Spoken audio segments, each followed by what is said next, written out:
The most disruptive promotion in combat sports is hitting the road for the first time in its history. We've turned in Magic City and moved on up to Music City, live from Nashville, Tennessee. Dirty Boxing Championship has found its way here to the pinnacle, as we're going to have a dozen fights of nonstop action here tonight in the Dirty Boxing ring. This is DBX4, and welcome on in, everybody. We're excited to have you here for an incredible night of fights. Fight fans, if you have never tuned into Dirty Boxing, buckle up. You're in for a show here tonight. Brendan Tobin here alongside the former champ Andre Berto and the great Jason Anik. And Berto, it's great to have you here. We're excited. Welcome to the broadcast. Yes, you were sir. here for the first couple of fights. Yep. What did you think of Dirty Boxing, and how excited are you about tonight? Man, it was so extremely exciting. It was action-packed. I was looking at knockouts all night. And if you guys can see the size of this ring behind me, looks like it's going to be a lot of knockouts again tonight. So I'm looking forward to it. Jason, we've seen this thing blossom into something incredible, Dirty Boxing, but now we're here on the road. How exciting is Oh, this? gentlemen, you know I'm always jumping out of my skin. As you alluded to, BT, we are leaving the friendly confines of South Beach. We took this show on the road. Nashville has been incredible. And you said it, Brendan. Anyone watching live on YouTube right now, buckle up. This is the most explosive striking league on the planet. A lot of people going to be tuning in tonight for more reasons than one. We're excited to bring in another part of our broadcast here tonight. We're going to get the coach's perspective. Let's send it on over to the corner. Brian Wright. Brian, how excited are we for tonight to watch this Dirty Boxing action? Guys, I'm Bryan Wright. I'm the coach here to give you the perspective of what these 24 athletes are facing when they're stepping into what is probably the most iconic ring in all of combat sports. It is 18 feet. That is basically a phone booth. Let's see how these coaches and athletes navigate this. I can't wait. Yeah, there's no doubt about that, Brian. The action is nonstop. It is built for conflict. This beautiful thing here is there for conflict. And one man out here who's going to be roaming the pinnacle, getting to see what the atmosphere is here, is the Schmo. Schmo, what do you got for us? Music City, absolute. Here in Music City, I think so. Dirty Boxing making its debut here in Nashville. This ring is so small, you can't hide anywhere, and cannot wait to see the big test. Gable Steveson, we know about his Olympic accolades, but can his night get spoiled by Big Sexy? All the answers and more, cannot wait. Guys, back to you. Let us take a look at this, what we got tonight, because Schmo just said it there. We got an absolute banger here for a main event. The man everybody's here to see, and everybody excited to see what he's got when you take away his superpower wrestling. Gable Steveson stepping in the Dirty Boxing ring for the first time in his fight career against big sexy Billy Swanson, who is no write-off. And then Bryan Battle made his debut at DBX3. He's ready to make his return, and he's got an even tougher tested kill shot, Nick Coring. Then the ageless wonder himself, Francisco Trinaldo, takes on Nayanesh Ayman, who Dirty Boxing has been looking at getting here all year. He finally makes his debut here tonight. Then we got a couple of Tennessee boys looking to put on a show for their hometown fans. Montavious Ware up against pretty boy Alexander Schenk in the featherweight division. And our main card will kick off tonight with a couple of heavyweight bangers. Michael Garcia, Big Mike, goes up in there against the Pitbull, Levy de Costa. Boys, I cannot wait. I got the goosies already. I mean, it is unbelievable. I am so excited for our first show here in Nashville. I'm excited to see what Gable Steveson has, Berto. Yeah, man. I mean, of course, mostly everybody's here to see Gable Steveson, Olympic gold medalist. He's here making his transition, but he has to show up tonight. He's going to have to show up tonight to just make sure to let people know that he's here and he's going to be a big force here tonight. We got to see he's not able to wrestle. It's taken away, Jason. These rules are not meant for Gable Steveson. Well, just unbelievable. And he did make his LFA debut very successfully, right? But the wrestling background. But we are taking a look at the rules right here. Dirty Boxing, we've described this perfect rule set that's right in front of you. 4-ounce gloves, that tight 18-foot ring, nowhere to go. No hugging. This is a new rule. Potentially point being taken away for hugging. 3 3-minute rounds with the optional bonus round if we are at a draw, and conditional ground and pound. You can ground and pound to the finish. Standing ground and pound is allowed. And we all love no grappling, no submissions, elbows, back, fists allowed. So that's why you see everybody coming into this Dirty Boxing event. They get to get a little creative with their flow up top. They don't got to worry about they don't have to worry about takedowns. They don't have to worry about grappling. And those are things that Gable Steveson, that's his bread and butter. So he's ready to show what other tools he's got in the Dirty Boxing ring tonight. But he's a newbie. Let's take a look at the guys who are making their return, because we got a bunch of guys who are coming back to Dirty Boxing for their next performance. And this man, Jason, absolutely stunned the combat sports world. Oh, did he jump off the screen? James, that loose cannon cashes as a plus 450 dog there against Hector Lombard in the first round. Be an interesting night for James Cannon, though. He was there at 205, looking like a big boy. 185 tonight, so a little bit of trouble with the weight cut. We will see how he performs tonight, given those circumstances this week. And this is the beauty of dirty boxing. You never know that opportunity that might be in front of you. You take on a legend like Hector Lombard and can change your life, have a revitalization into your fight career, and he's excited to get another chance here tonight. Can't wait to see the cannon. Can't wait to see this man. Peter Stanonik back in the dirty boxing ring, a Muay Thai specialist, loves using his elbows, Jason. Yeah, and Stanonik in his first fight against John Marquez, they got real close during the week, almost became boys, right? So it was interesting to watch them fight. But Berto, he said some things in the fighter meeting talking about sort of wearing shoes and the Muay Thai. Tell me a little bit about that. Yeah, I mean, he's definitely trying to implement a lot more boxing in this fight. You know, he has his boxing shoes, so he's going to have a little bit more traction when it comes to a lot of his shots, a lot of his punches. So I'm looking forward to seeing him and putting them into action tonight. It's going to be interesting seeing that balance, because everybody we talked to in the fighter meetings this week was, I want to be more distance, I want to be more disciplined. But you get in that dirty boxing ring, you can't help yourself. It just exudes chaos. Like this man right here, Yeah. Travis St. John, a firefighter outside the ring, a firefighter inside the ring. Had one of the all-time dirty boxing classics against Jancy Silva. He didn't even win this fight, but he didn't go home a loser at all, Jason. Well, it's unbelievable as you watch this footage and you see these knockdowns, right? Fight of the night, Travis St. John, it was incredible. He was so upset being on the bad end of that result. But what a fight between those two. And I'm excited for him to be bouncing back. He is itching to be on every dirty boxing card there is. Yeah, and I think you see that moment right there, coming back off the canvas with the Superman punch. If you want to talk about what could be a logo for dirty boxing in its early history, it might be that performance by Travis St. John and what Jancy Silva did on the other side. We also got making his return tonight. We mentioned him before. There he is, the Pitbull, Leve de Costa. He was in an absolute hammer heavyweight matchup with the Vanilla Gorilla Chase Sherman his last time out. Chase Sherman showed a chin that night. Leve de Costa was on point, and I thought he really nailed the rule set, right? He poised himself at the right time, took sort of some breaths in round two to get himself back, but his left was powerful all night, going up against another winner tonight from DBX3. Yeah, he's going to be stepping in there with Big Mike, Michael Garcia, making his return to the dirty boxing ring. A leaner heavyweight, but very tall in stature, and also one of those fighters we talked about, Andre, who wants to be a little bit more disciplined, but we'll see what happens when he steps in that dirty boxing Yeah, he ring. said he wants to be a little bit more disciplined, try to use a little bit more range, and try to use a lot more of his boxing skills. So we're going to see if he's going to be able to put that in action tonight. That fight is an absolute storm against Victor Cardozo to get his first dirty boxing win. An absolute great performance by him. We got one of Tennessee's zone in the building here from the Pinnacle, Alexander Shank. They call him Pretty Boy. He won a decision, a high-action, high-paced first fight at DBX1. Put on a heck of a show for the fans there in Miami.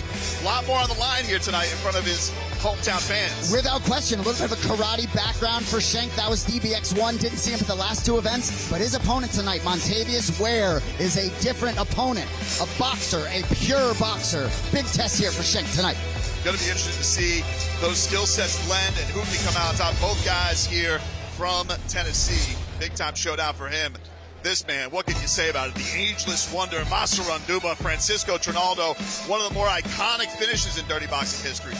Masaranduba, give me all of that. The elbows just unbelievable. EC Moon, very skilled boxer, really had nothing for Francisco Trinaldo that night. The rule set seems to be perfect for him. Came in 3 pounds underweight. This guy's just aging in reverse. That's going to be an interesting thing we're going to see here tonight, Andre, is how do guys develop? Do they get a little bit more disciplined as this goes on?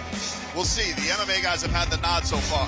Exactly, like they have to. I mean, I believe it's going to elevate a little bit. A lot more, boxers are going to be able to come into the space and really, show a different type of skill set. This man obviously put on a show, a very, very highlighted matchup his last time out against Derek Francis, and that's Bryan Battle, the Butcher, making his return.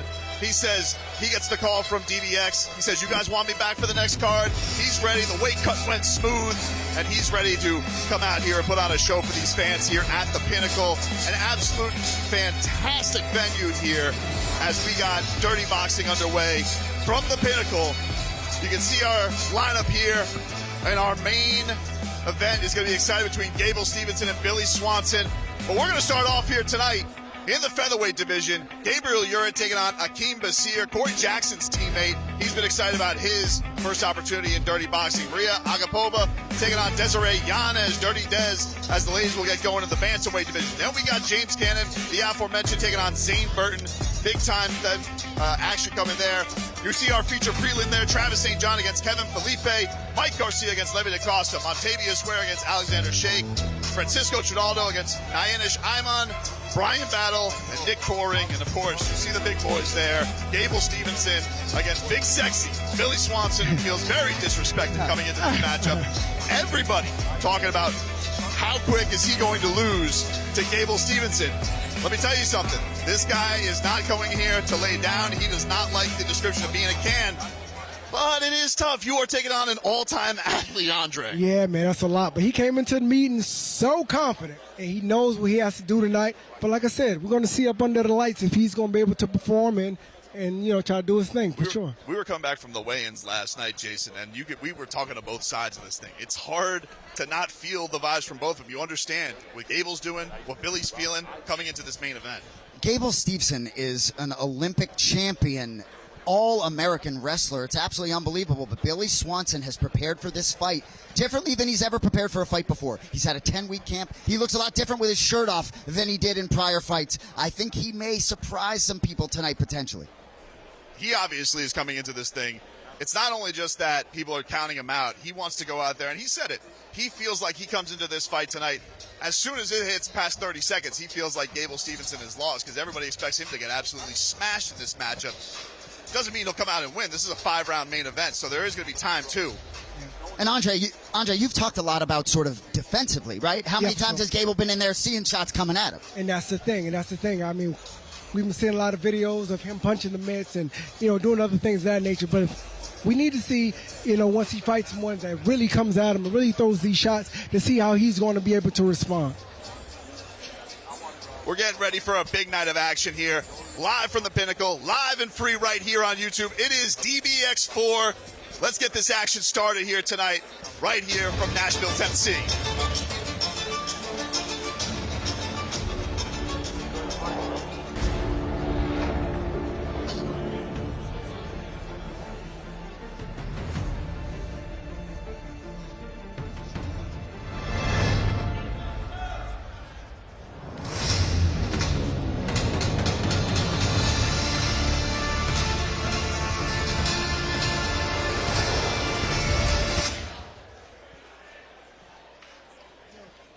Ready to get to our action here. Let's get to our ring announcer, Michael Hansen, for our first matchup here of the night. Ladies and gentlemen, good evening and welcome to the Pinnacle here in Nashville, Tennessee. This is DBX4. And now Nashville, make some noise. It's time to get our fighters out to the ring.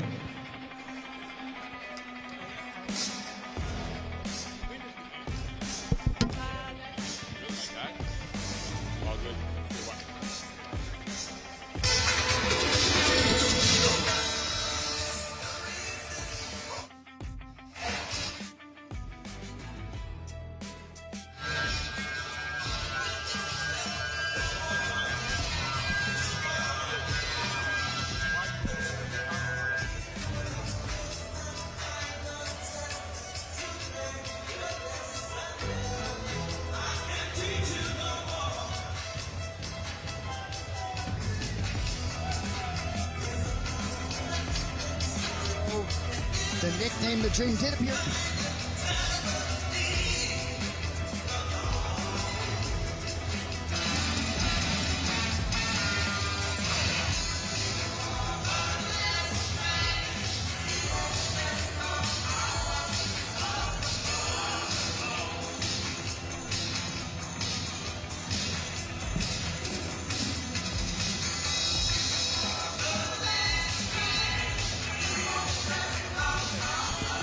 Going out and getting set for this opener here at the Pinnacle. Very excited about this. You can see his teammate there, Corey Jackson, on his side. Corey Jackson, one of the most electrifying fighters we've had in dirty boxing. He's been excited about Akeem getting his first opportunity, Jason. No question about it. And Corey Jackson's an interesting guy, right? Sort of the slept-on star of dirty boxing a little bit. But Akeem Bashir has been wanting to fight in dirty boxing all year long. Finally getting his opportunity here tonight against Gabriel Tag. Yeah, this is going to be a heck of a show here. And we've actually, it feels like in the history of this promotion, Jason, these guys who get the first fights of the night, they come out banging. I mean, it's like there is no leading up to the action here when it comes to these fights. No question about it. Catch weight, 149 pounds. You only got 9 minutes to do work. We've said this over and over again with BT. We've said it over and over again. The nights fly, right? All of a sudden, we're going to be in fight 3. We're not even know if we play. All right, we'll move.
Getting set for this action.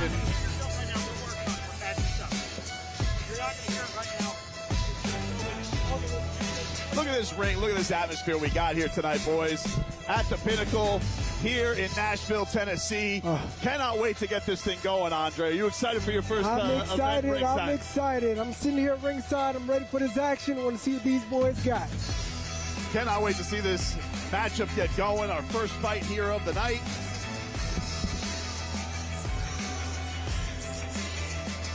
He's taking place in the lightweight division. Akeem Bashir getting set to open up the night here against Gabe Urit. Couple of early prelims here. Maria Akapova is going to be going in against Desiree Yanez as well. That'll kick off our night here on Dirty Boxing. And of course, if you're tuning in, we got the main event here tonight. Gable Steveson against big, sexy Billy Swanson. It's all happening for fight fans here tonight. So BT, DBX3, 15 fights, right? We thought that flew by. Just 12 tonight. Couple early prelims, 5 prelims, and then 5 on the main card. I'm telling you, this thing is going to fly. Where is Tag Urit? That's what I'm wondering. That is the question. It feels like we got one half of the kickoff fight here, but not the other. Getting set for it, but you can see the cut man working on it, Akeem here. And as we were saying a little bit earlier, if you guys missed it, his teammate Corey Jackson, one of the highlight reel fighters here in Dirty Boxing. He's been excited about his teammate getting in there, making his Dirty Boxing debut. No question about it. And finally, the entrance into the ring. Akeem Bashir got the brown Dirty Boxing trunks on here for this matchup. Yes, sir. Getting set for his opponent, Gabriel Urit, making his way to the Dirty Boxing ring. You gotta love that hat that he's wearing. I love that hat. Boy, I love that hat. That's I mean, that's from the great fighter Marvin Hagler. Marvin Hagler made that hat. Yeah, the iconic. They get ready to step into the ring for the war. So we're going to see what he's going to do tonight. And the Diamond Dustin Poirier continue to make that hat famous. Yeah. But Gabriel Tag Urit, kid's an athlete, ain't no, he's an amateur. He was the high school football player of the year, committed to Indiana to play football. Really going to be interesting to watch him compete. I think he's got a big future, whether it's MMA, whether it's boxing, maybe even in dirty boxing. wonder if Indiana, if he knew how good Indiana was now, if he would have not committed. I think he found the right thing for himself. Indiana obviously playing real good football right now. Don't tell that to anybody here around Tennessee. Root for their volunteers, but we're getting set to see this young man in action because he is all about fighting at just 24 years old. Yeah, it's still a young guy, right? 2-1 overall, so his last appearance was a loss. That was LFA 210 back in June. He was real naked choked in the first round and got a little bit antsy, sort of getting up. Didn't show the proper poise there, but pretty quick turn from the right the wrong view.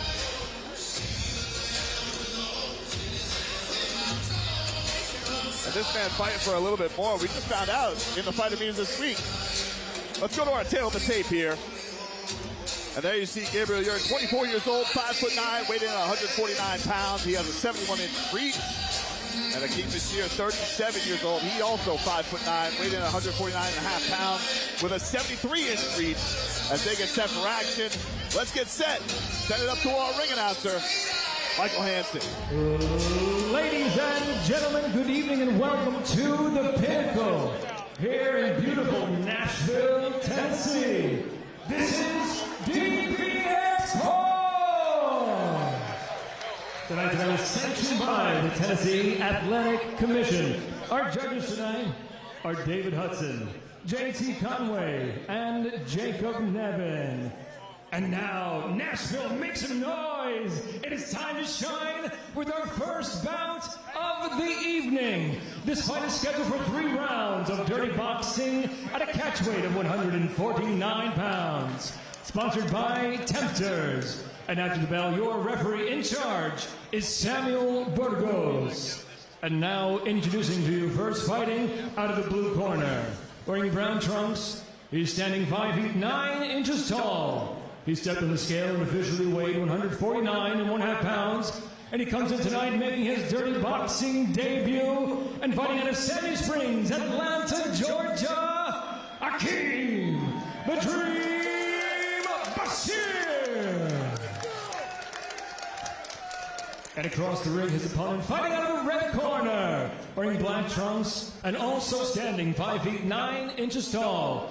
Official weight 114.9 pounds, and he comes in tonight making his dirty boxing debut and fighting out of Walton, Indiana, Gabriel Tag Uric.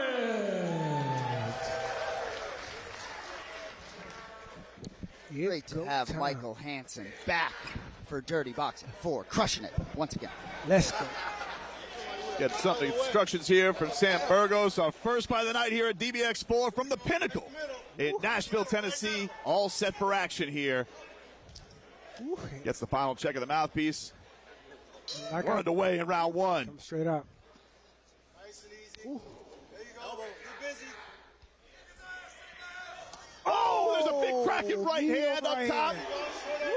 Gabriel Uric hits that, then sits the southpaw, then he goes to the body. We have 2 southpaw. Woo. A left land's on top, and then a right there from Uric. There's no room for mistakes. There's no room for mistakes. That ring is small, and they have to get straight to it, and they are actually getting straight to it. A lot of action. There you see the elbow coming in from Gabriel Uric. Hey, get that jab going. And Gabriel looks like he's switching his stances from conventional to southpaw to see if he can get the best position possible to try to land some heavy shots. He is coming out with a lot of volume here, Andre. Yes, sir. He's coming in. He's throwing that overhand right, and that's a classic shot. Unless they fighting a southpaw. Left gets through there by Uric. Then he switches back. Oh, You got Akeem landing one of his own up top. oh. And we're just in round number 1, already got this action. These two hitting Nice each other shot. simultaneously. And then the Nice back shot. elbow. Good elbow. Woo. It's coming out banging. Steps in. Those elbows are dangerous always here in the dirty boxing ring. Oh, just a big crack in right up top from Uric on Bashir. That looked to shake Bashir a little bit. Yep. You know, as we move forward to DBX4, it does appear that somebody's... Now you can follow up with this. He's giving him 5 seconds for Burgos. Nope. All right, so 5 seconds you get to go and finish your opponent. If Burgos doesn't end, then you get to come back to your feet for those who are just tuning in for your first Dirty Boxing fight. That's that referee discretion he's going to put there. Let's see if he can land that overhand right again. Like I said, that's a classic shot fighting a southpaw. Two. He's waiting on it. You can see he's trying to measure him out. See if he can land it again. Oh, little sneaky elbow there by Bashir. You know, what I was saying before, as this sport grows, you really see people sort of starting to learn and adapt and even train to the rule set. It's very clear to me that Akeem Bashir is familiar with this rule set and is trained for it. Got about 30 seconds left here in our opening round, our opening fight. Gabriel Urit in the black trunks, Akeem Bashir in the brown. Body shot there by Urit on Bashir. Goes to the left up top and then hits a little right hook. Heavy shot. Goes right to the ropes and follows up with some shots. But Sandberg's going to stop this. Heavy shot this by down. Dave. Does look a little bothered by his eyes there as Bashir steps back in the ring, but we're in the closing seconds here of round number 1. And there we go. We get back to our corner. Heavy first round. Excitement, you guys already. Tough excitement. The first fight, the first round. Unbelievable action there in that first round. And tons. Punches and elbows. We're getting all of that. They're coming in smoking. Sam Burgos getting these guys on the way. Sam Burgos, by the way, a shout out to him coming up from Florida, our most veteran of all of our Dirty Boxing referees, and has really been crucial in developing the rules of the sport and how to officiate this. Jason, he's a big key in the first events. I'm so glad you shouted him out. He's been crushing it in Miami, and it's a real big piece of keeping this as entertaining as it is for the officials to be on top of it. Tell you what, that's a way to get it started. I'd be surprised if we see another 6 minutes here, though. These guys are coming out banging, and you have to love it. All right, we're here with round number 2, and I like left gets up top by Bashir, then a body shot by Gabriel Urit. Urit wearing the black trunks, Bashir in the brown. Oh! Gabe looked like he's just setting up for that overhand right. And I like the fact that he's switching stances just to make sure to try to keep. And that's true. He's finishing him. He's finishing Got some him. follow-up shot there. That's how it's done. And he's going to wave it off. There you go. That's how it's done, guys. Round number 2, we got ourselves a finish. Gabriel tagged Urit, has his first Dirty Boxing victory. As he sends Akeem Bashir to the canvas. And he's done that in impressive fashion. He stood in front of his guy. He showed him a few different looks. He kept switching it up on him. And he got a chance to land an overhand right and finish the fight up. Beautiful. What a performance. A lot of excitement, man. It's hard not to love this. Because it's non-stop action. It really is. As a fight fan, Andre, this sport, Dirty Boxing, is intoxicating. You just cannot look away for 1 second because that fight will be over. Yeah, that's a fact. The two show love to each other as they open up this great card here in Nashville, Tennessee. DBX4 off to a fast start, as all these cards have been. My man is wearing that war hat.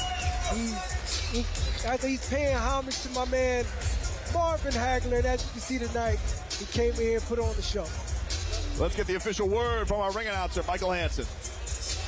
Ladies and gentlemen, our referee Samuel Burgos intervene and stop the fight. The official time, 33 seconds of round number 2. Declaring your winner by TKO, Gabriel Tag Urit. Ladies and gentlemen, I am here with your winner, Gabe Urit. That's how you get this building going. How you doing? Oh man, I'm happy I could start off the night in a good way. Tell you what, the power hit immediately. So your first appearance in Dirty Boxing, what did it feel like for you? Man, it was awesome. The intensity was there. Akeem brought it. Hit me with a good shot, but I was in it the whole time. I love the intensity. Anything surprise you about what he did in there? I mean, one of the exchanges I got clipped. Honestly, I didn't know what happened. Said I got hit with the left hand, but I was sitting down on that left hand looking for the pull counter later. But, you know, we get hit. We're fighting. I hear you. So I know you have a bright future ahead, certainly some mixed martial arts experience. Can we see you back here in DBX perhaps? I'm gonna have to talk to my manager and figure things out, but I love it here. We'll see what happens. Well, you belong here. That's how to get the night going. Ladies and gentlemen, Gable, tag, you're it.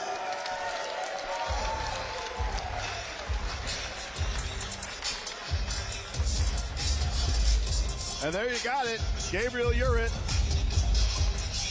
getting his first Dirty Boxing win and kicking off the night here in a big way with an early stoppage there in round number 2. What a showing by him to get this night kicked off here. Our first event on the road out of Magic City, out of the 305. We've landed in Nashville, Tennessee. Dirty Boxing keeps sweeping the nation. Good to be back, bringing this sport to a new location, Andre. Yes, looking forward to it. I think it's something we can take all around the country and bring everybody out. Because like I said, as you can see, people love action. And here at DBX, it's nothing but action. It really has. Unbelievable showing there in the first round, non-stop. And you guys can see it. You come in here, you don't like the grappling, you don't like the stalling, you don't like it. It is non-existent here in Dirty Boxing. You're going to see elbows, you're going to be spinning back fists. Want to see guys fight? Want to see guys really fight? Come in DBX. It's no downtime. There's no downtime at all. You're coming there to get to work, period. There's something also about these events. It always feels like whoever comes out in that first fight, they want to put on a good performance. And this is a heck of a crowd. They got people at the pinnacle here. We almost got like a Roman Coliseum thing going on, boys, with the guys watching right on top of us. Yes, I tell you what, I got to take a breath and look around at these entrances from the stage down the steps. I tell you what, just getting going here. But Andre, I mean, I know you've been to some of these events. Now you got a hot microphone, but it really hits differently than any combat sport, does it not? Man, these guys, at the sound of the bell, they're coming out banging. They're coming out banging. The ring is small. These guys have small gloves on, and they understand they have to come in here and just get straight to work. And that's I mean, you can't get no better than that. And that's the thing that's going to be fascinating about seeing Gable Steveson step into this. Like, there's no safe haven for him as far as what he's comfortable with. You're going right into this striking. So let's get to our second fight here. It is going to be an exciting night here in Music City as we'll get here to our next matchup on the early prelim at DBX4. As you see, lovely Nashville, the beautiful skyline. We're getting ready for the ladies to step in the Dirty Boxing ring in the bantamweight division. Maria Agapova stepping in against Desiree Yanez. Both making their Dirty Boxing debuts. Can't wait for this matchup between these ladies. And that's another thing that we've seen. We've seen some Jessica Rose Clark, Kat Nelson, some unbelievable performances. There is Big Michael Garcia. He's going to kick off our main card tonight when he takes on the Pitbull, Leve de Costa. But Big Mike, look at the top, and there you see the Pitbull as he's getting set. These guys, great debuts at DBX3, and they're ready to showcase that again here, Jason. I tell you, BT, hard for me to curb my enthusiasm seeing these guys entering the arena. Absolutely.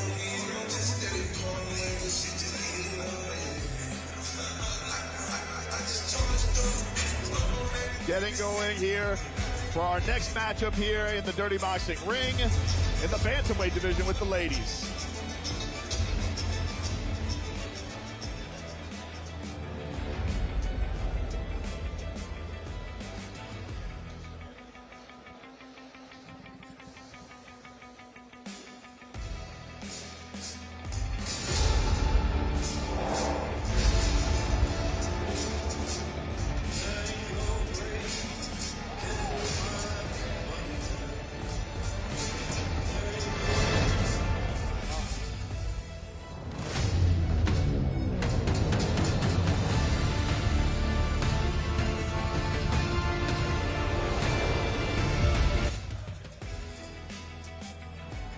And here we get going with our second fight of the evening in the bantamweight division. And there she is. They call her Dirty Desiree Yanez.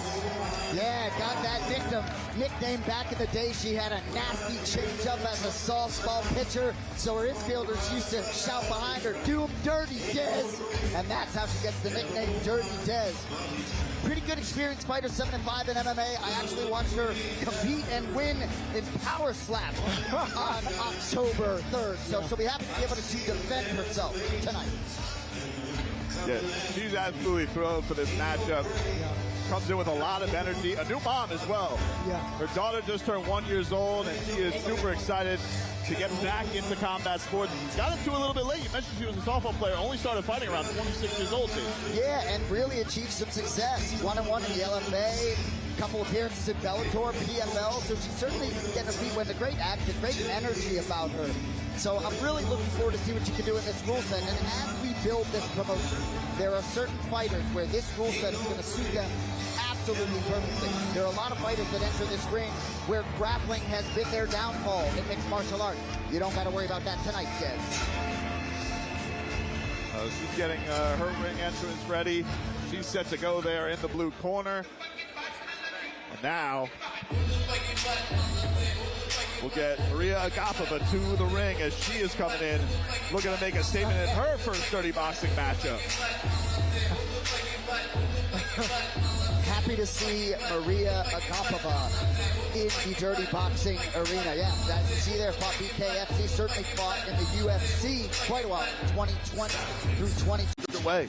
Ladies and gentlemen, this fight is 3 rounds in the Dirty Boxing Bantamweight Division. Sponsored by ALP Nicotine Patches. And after the bell, your referee in charge is Wayne Spinola. And now introducing first, fighting out of the blue corner, wearing brown and standing 5 feet 5 inches tall. Official weight 134 pounds. This combat sports veteran comes in tonight making her Dirty Boxing debut and fighting out of Azle, Texas, Desiree Dirty Dez Yanez. And across the ring, her opponent fighting out of the red corner, wearing black. She's standing 5 feet 6 inches tall. Official weight 133 1/2 pounds. This combat sports veteran also comes in tonight making her Dirty Boxing debut. Originally from Pavlodar, Kazakhstan. Now she lives and fights out of Sunrise, Florida. Maria Money Mushka Agapova. Love when we get a couple experienced fighters in the Dirty Boxing ring for the first time, because it's really tough to get a great feel for it until you're in there. Yep. Getting set for action here, our second fight of the night. Our referee Wayne Spinola getting set as we'll get the second fight underway here in the Bantamweight division, and we're underway in round number 1. There's another classic southpaw versus Orthodox. They're coming out banging. See that little tie-up, but they got done quick.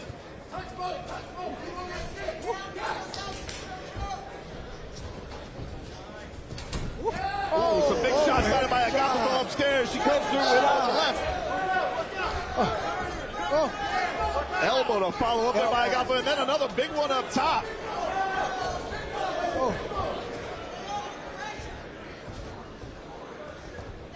Left gets down the pipe there for Agapova on Desiree. Desiree looks like she's trying to close the distance. Yeah, that 4.5-inch reach advantage for Agapova already bearing itself out. Yep.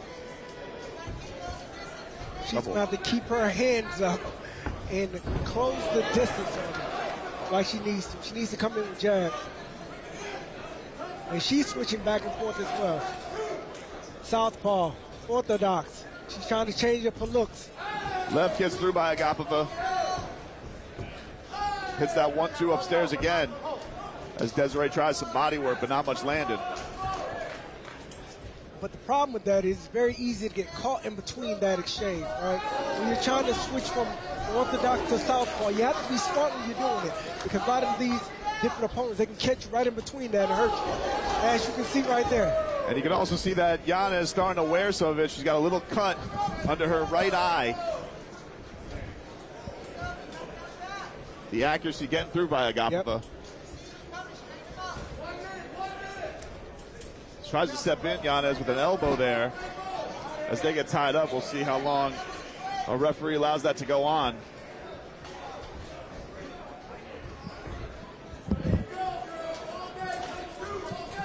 But the problem with Desiree right now, she's trying to walk in there without anything in front of her. She's not coming in with a jab or anything like that. So it's very easy for Agapova just to hit with these shots coming in. Especially with that distance, right, Andre? Of course.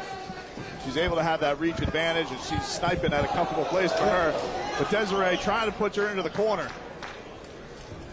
Body shot lands by Agapova on Desiree. Yanez up top. Then she hits her with the left up top. Shots. These two swinging there in the corner as we got about 30 seconds left here in round number one.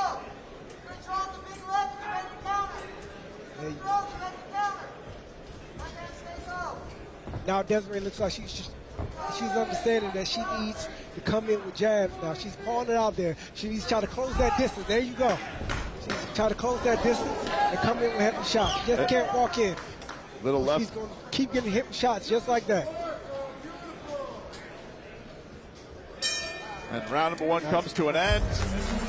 Got to think that one went to Agapova at the early going, boys, as Desiree Yanez wearing some of that damage on her face. Yeah, you heard her corner sort of right from the outset, sort of begging her to continue to close that distance.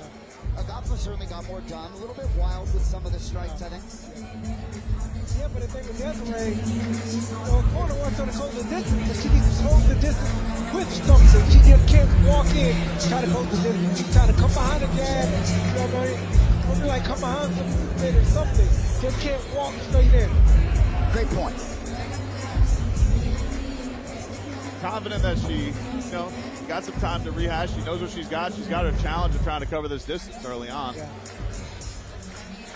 Right Andre now, sitting here, sorry BG, Andre sitting here knowing your history and obviously boxing. Back Do to you work. sit here and think about how you would attack this rule set a little bit yourself? How I would? Yeah, do you think about that a little bit as you're here? Sometimes I think it'll be a field day for me, but Andre Berto would be a problem in the D-ring. a real problem. left lands up top. Agapova catches it with a homecoming inside. You can see Yanez is stumbling. She tries to tie it up. Some elbows fly. Elbows coming in.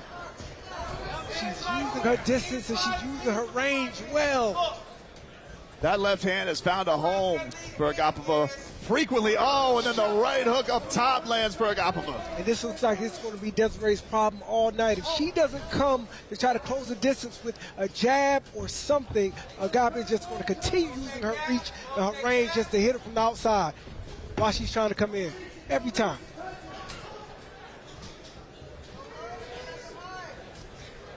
Brian Wright, our coach's corner. What do you got for us here, Brian? What are you seeing in the early going?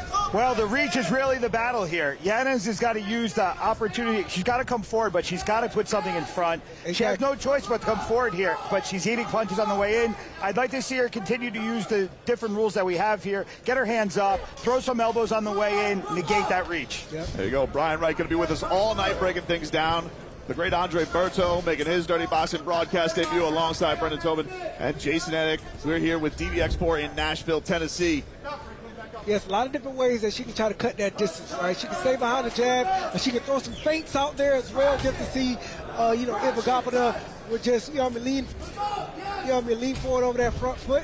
Yeah, so she can try to close the distance, but she has to try something different. She's going to continue getting hit with shots like that on the outside. She's walking in, getting hit with shots. There you go, another leg on top from Agapova, and that left lands again as it has frequently. But I will say, Yanez still walking her down. She's got no fear in her. And Dirty Tez starting to look a little fresh. Look like she has a little more juice perhaps than Agapova. Yeah, she's coming. She's coming, but she's eating a lot of shots, but she's coming. Spinning overhand by Yanez on Agapova. This non-stop pressure by Dirty Dez seems like it might start to wear on Agapova. Going with the body shots down low, and now pinning her in that corner. It looks like she's mean elbow. Agapova came out guns blazing in the first round. Clearly gas tank not holding up quite as well as it did round 1. Right. Look at the body shots land by Yanez, as she will not be denied here in round number 2, has turned this fight around. Now she's closing that distance, and she's trying to break her down. Body shot lands, going multiple times with the right to the body. Now she's using the combos. Beautiful work to the body. We got about 10 seconds left here in round number 2. And Desiree Yanez has gotten herself back in this matchup. Eats a couple more shots, though, to close before we hit the bell. What action by those ladies in that matchup. Wow. Come on now, you can't.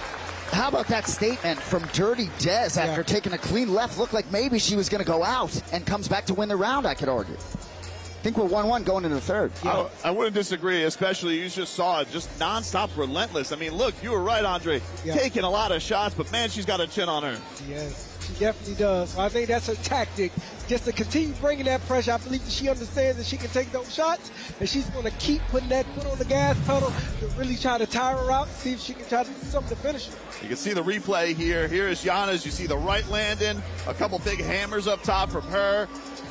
Then starts that body work in the close of this round. And you can see Agapova starting to wear that exhaustion on her face a little bit. Yeah. But she is trying to show a little mental game. She's standing earlier than Dirty Dez. As we get here for our third and final round in our early prelims here at DBX 4.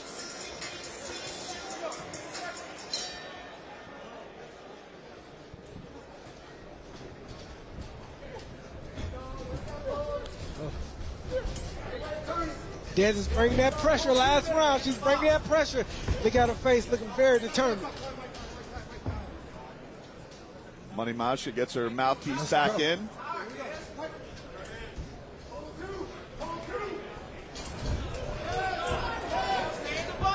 There you go. Oh, we got a right landed up top by Dirty Dez. As they're tied up in an elbow there on the break by Yanez. Dez doesn't care about any jabs. She's not caring about any face. She's walking in to come in there and get to work. That's it. She's going to take every shot just so she can get in there and get to work. Appropriate that Dirty Dez is finding a home here in Dirty Boxing, because she is taking that truly there in the corner, using all of her arsenal. She's a machine. You ain't kidding, and it looks like Agapova has a little more juice than she did round 2. Maybe trying to win 2 of the 3. Well, you got to think her coaches wanted her to get back at that distance, Andre, because she is not comfortable here as she's eating elbow after elbow. And Dez is killing her with the pressure right now. And it has a strong momentum going right now, working the body, investing in that body. Agapova came out blazing in round number 1, but Dirty Dez, since the second half of round number 2, it's been all her, as she is following up with elbow after elbow. Berto, you think Agapova's incapable of getting out of this spot? She has to turn her opponent right now at this point. She has to get her and turn her and just get the rest of the ring behind her so she can move around and use her range. She continues to throw. I just am not sure why she's not taking the action out of the middle of the ring. Yeah. Exactly. Right now, the game is too even right now. She needs to turn her opponent, get the ring behind her, just so she can be able to use that range that she has. We got under a minute left here in our final round. There you go. As Desiree Yanez is trying to close it here. That's the issue now. She's just letting her close that distance. Oh, nice uppercut there by Yanez. And another one up top. She has fallen through relentless pressure by Yanez in this matchup. This is Dez's game right now. This is Dez's game right now. Close that distance, just working on the inside. Back at a distance, this is where Agapova is comfortable. She hits her with the jab. Let's see if she can stay at a distance, though. Let's see if she can stay at a distance. She needs to get off that rope and turn her opponent and get the rest of the ring behind her so she can continue using that reach, using that distance. Closing seconds here in our fight. Spinning back fist there by Agapova to try and make a statement late, but it might be too little too late. Yanez keeps getting it to the corner. What a fight. This is relentless. They're going at it. And she's a new mom, right? It's crazy. Making her return to combat sports. Desiree Yanez has to be thrilled with how she turned that fight around. What a matchup by these two ladies. Wow, she has the gas tank, man, and she came in there with a lot of focus and relentlessness to go out here and try to make sure that she had to do whatever it took to really take this fight tonight, and it really showed. For her being a new mom, I'm scared of her. Seriously. So her husband, Edgardo Guzman, is an undefeated amateur MMA fighter, so certainly has a good body in the gym there. Yeah. Family full of fighters.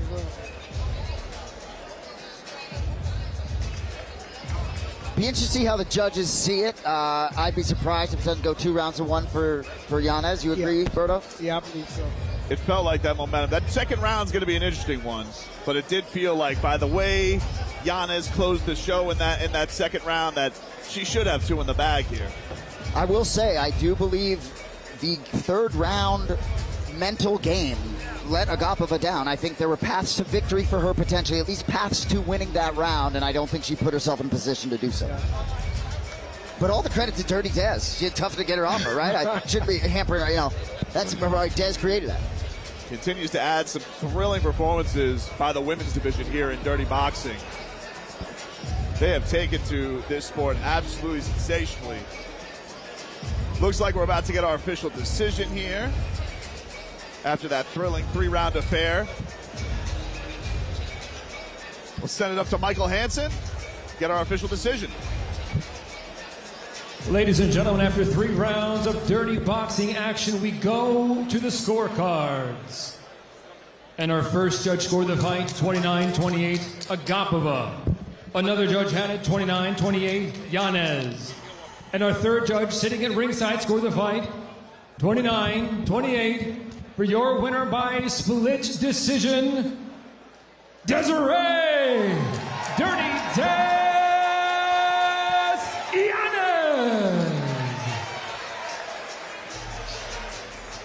And Dirty Dez gets her win in her dirty boxing debut. What a matchup by these two. A lot of respect between them after the matchup. A great showing by Maria Agapova as well. And you can base by the scorecards there, a very, very close affair here in our early prelims, boys. But what a matchup between those two. And the finish rates in dirty boxing are extensive, right? Most of these fights are getting finished, but even when a fight is not finished, look how those 9 minutes show up on your TV screen. Got the action continuing here from the Pinnacle in Nashville, as it has been already an electric start here in our first card in Tennessee. Excited to keep the action going here. Okay, so this is a true story from the Alp archives. Actually, this happened a week ago today. Sitting having coffee with my wife, my hot blonde wife, and she throws in an Alp 9 milligram tropical fruit, and she looks me straight in the face and says verbatim, "I can't believe there was a time when I didn't have Alp. Thank you for making it." She actually said that to me. Alp, she'll thank you for it. Get some at alppouch.com. DBX4 continues here from lovely Nashville, Tennessee. And we're getting set here to start our prelim version of the card. Zane Burton going to make his dirty boxing debut against the man who stole the show at DBX3, James "That Loose Cannon." This is going to be a can't-miss matchup here between these two guys. Cannot wait to see them in action. As we get set here, going forth at the Pinnacle. James Cannon against Zane Burton in 3 rounds of action here for our prelim card.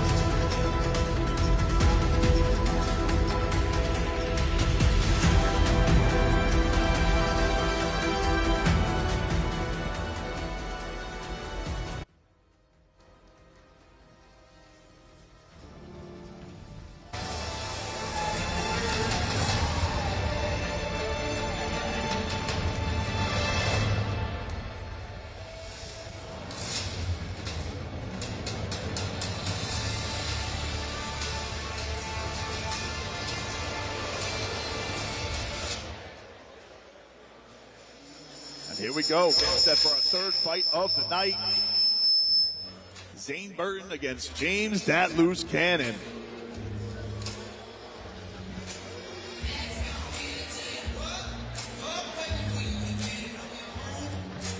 there's the man who stole the show at DBX3. James "That Loose Cannon" making his way to the DBX ring. We talked about it off the top. An unbelievable appearance in DBX3. Hector Lombard going out right out the gate. But James Cannon, right, talked at his first fight. After the fight, I saw him in the hotel lobby, and he said, I was in shape for this fight. A lot of people showing up here for 3-minute rounds are not in shape. Interestingly enough, though, tonight at middleweight, missed weight by 2.5 pounds, didn't want to bother going after that other 2.5 pounds. So big difference here, Berto, between 205 and 185 for Ken. Yeah, it's definitely going to be a big difference. And like I said, just him coming into the fighters meeting, he looks like he's focused, he looks like he's ready. And like I said, we're going to see how he's going to come in and try to pull a great performance tonight. So Cannon 9-10 as an MMA pro, 6 wins by knockout. He's not trying to get ahead of himself, but he did say he wants the winner of the co-main event tonight, Bryan Battle and Nick Gorin. Yeah, he's got some big plans here in Dirty Boxing. There's no doubt about that. And after what he did last time to Hector Lombard, tough not to believe in him. This is you slay a legend in less than 20 seconds. People are going to believe in what you're able to do. As he gets set, fired up. Another note too, right, in the co-main event at DBX3, 3rd fight of the night here. So not sitting in the back as long, not as much time to think about it for that loose cannon. These guys are up now. And there you see Zane Burton making his way for his Dirty Boxing debut. If there's a better Southern accent in the United States of America, you can bring it my way. I could listen to this guy talk all day. This is a dangerous man right here. 6-2 as an amateur MMA fighter. You know, he's talking about different fights and things. He says, people like to come where they're safe. I'm safe everywhere, he says. But we talk about Desiree Yanez, right, having a newborn, right? He has a boy, Zakai. October 22nd was born. So you talk about a newborn, 8 days old. I'm sure he'll be thinking about his boy tonight. This man came into the fighter meeting with the wristband from the hospital. Yeah, he did. He was like, we're talking, he just had his baby. So obviously fighting for something big here. This is a man who wants to use fighting to put some big plans. He's a farmer. And is hoping that this can lead to other opportunities for him as well. But very excited to see this matchup between these two guys. Played a little college football, Savannah State, did he not, BT? He did. I saw some highlights against the Canes back in the day. Former linebacker.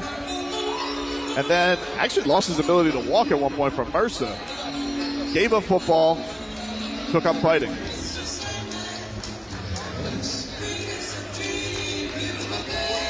Get to our tail of the tape here as you see Zane Burton making his Dirty Boxing debut. He's 26 years old, 6'2", 185 pounds with a 79-inch reach. He'll be wearing the black trunks. James "That Loose Cannon 1-0 in the Dirty Boxing ring, 30 years old, 6'2", missed weight at 187.5 pounds with a 75.5-inch reach. He'll be wearing the brown trunks in this matchup. I'm excited for this one, guys. I am too, Andre Berto. Let's send it up to Michael Hansen to get this one underway. Ladies and gentlemen, this fight is 3 rounds in the Dirty Boxing middleweight division. Sponsored by Takedown. And when the action begins, your referee in charge is Samuel Burgos. And now introducing first, fighting out of the blue corner, wearing brown trunks. He is standing 6 feet 1 inch tall. Official weight 187.5 pounds. This combat sports veteran is returning to the DBX ring with a Dirty Boxing record of 1-0 and fighting out of Tucson, Arizona, James "That Loose Cannon." And across the ring, his opponent fighting out of the red corner, wearing black trunks. He stands 6 feet 2 inches tall. Official weight 185 pounds. And he comes in tonight making his Dirty Boxing debut and fighting out of Ringgold, Georgia, the Sandman, Zane Burton. Getting set for our 3rd fight here of the night. You can hear the Sandman's got some fans in the stands here at the Pinnacle. This is going to be a hot one, guys. You guys definitely don't want to miss it. Yeah, eyes open, wide awake at home. Round 1 underway. Ooh. Coming out banging. Look at that. No filling out process. These guys are going straight to it.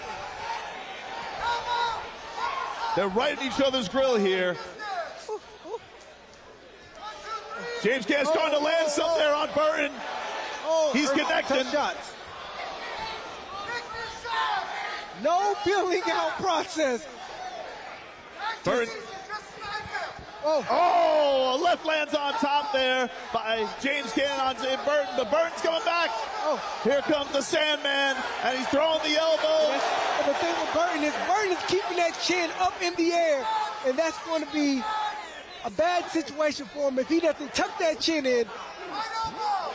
Every time he's throwing, he's just leaving his chin right up in the air. Absolutely insane first minute here. And if Cannon knows what he's looking at, he's going to throw that straight left right over the top. You do have to wonder a little bit about James Cannon's gas tank with that tough weight cut, boys. Yeah. He came out, he was trying to take this fight early, but Burton's still standing. There you go.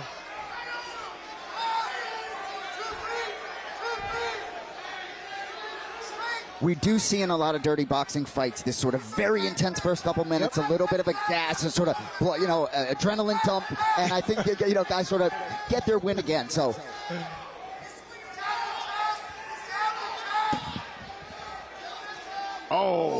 Stiff jab up top there by Zane Burton lands. Acknowledged by that loose cannon. And then he ends with his own left on the follow-up with another left up top. And Cannon sees that straight left because, like I said, Burton's head is straight up. He's not tucking that chin at all. And these guys kind of lock horns like a couple of rams there with those elbows, and you wonder, with those chins sticking out, it could take one shot to put him to the ground. There you go. Like I said, that straight left. He's seeing it, but I don't know if he has enough juice to really put some real heat behind it. Well, James Cannon's already seeing uncharted territories for himself in DBX. First fight lasted, 20 seconds or so. Break each other up. We got about 30 seconds left here in our first round. Now, when you get to a place like that, you come out so fast, and then you start burning that gas tank, and now you stand there looking at each other. Like, what are you going to do? Exactly. Now they're thinking a little bit more. Now they're trying to be a little bit more precise about their punches. But for real, it does appear to me that whoever can sort of get that gas tank and get their feet back under them could put some power behind a punch and find a finishing shot. 10 seconds left here in our first round between James Cannon and Zane Burton. Burton tries to swing with a left there as he comes up, follows up with those elbows on the rope. Tries that pressure, but nothing landed of consequence. As round number one is in the books here. Those guys are walking back to the corner, a little poop. This shit is real. The action is nonstop here in dirty boxing. You gotta wonder when you take out that gas tank early. Well, right, when you look at the 149-pounders, Bashir and Urit, right, had no problem getting through those 3 minutes at a ferocious pace. Maybe a little bit different for 85. And though Cannon is a veteran of dirty boxing because of that, it was only a 20-second bout. So now we really get to see him go for the second time in the second round. So it's going to be interesting to see how these guys recover and who's got some more. But you can see some shots here. The elbows there landed by Zane Burton. Found a home with those at close range. And that strong right hand. Well, one thing with Burton, I see him in the corner. He's not sitting down. He's standing up. So that may be letting us know that he may be in a little bit, better shape here. He's ready to go. Tough first round to score for the judges. Yeah. Get set here for our second round as James Cannon opens up, sticking that jab in the face, tries the big left up top, but misses.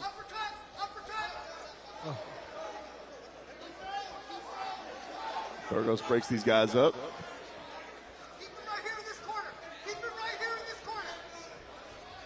Left lands up top for James Cannon. Both southpaws trying to find their range, trying to find their looks. See who's going to land that straight left. There's a left that lands by Burton. There you go. As he follows up in the corner, sticks that jab in James Cannon's face. Nice quick left by Cannon.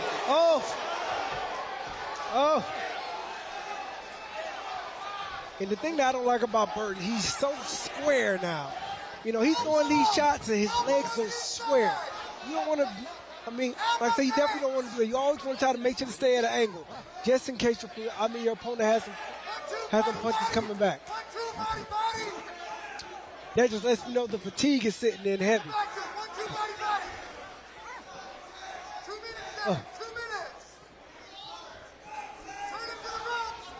Some body shots low between both these guys. They're trying to work themselves in that other corner. They're working. But as you can see, the steam isn't the same as in the first round. About halfway through, and Sam Burgos wants that action. He breaks him up. Well, from a body language standpoint, I don't think Cannon's doing himself any favors in terms of the judges' scorecards. Yeah. Well, he did not look fantastic at the weigh-in yesterday, boys. He looked very, very exhausted, drained himself a lot. Yeah. And that's the most important thing about trying to make that weight, man. You want to try to make sure to recover the best way possible. And if you don't recover well, your performance will show. Got a minute left here in our second round. Oh, and a looping shot lands for James Cannon, and he got a little life, a little spring in his step.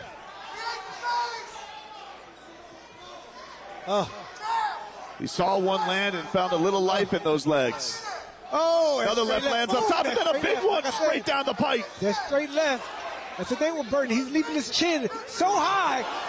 That was a vicious crack by James Loose Cannon. Looks like he cut James shots. He's hurt. He's hurt. Burton.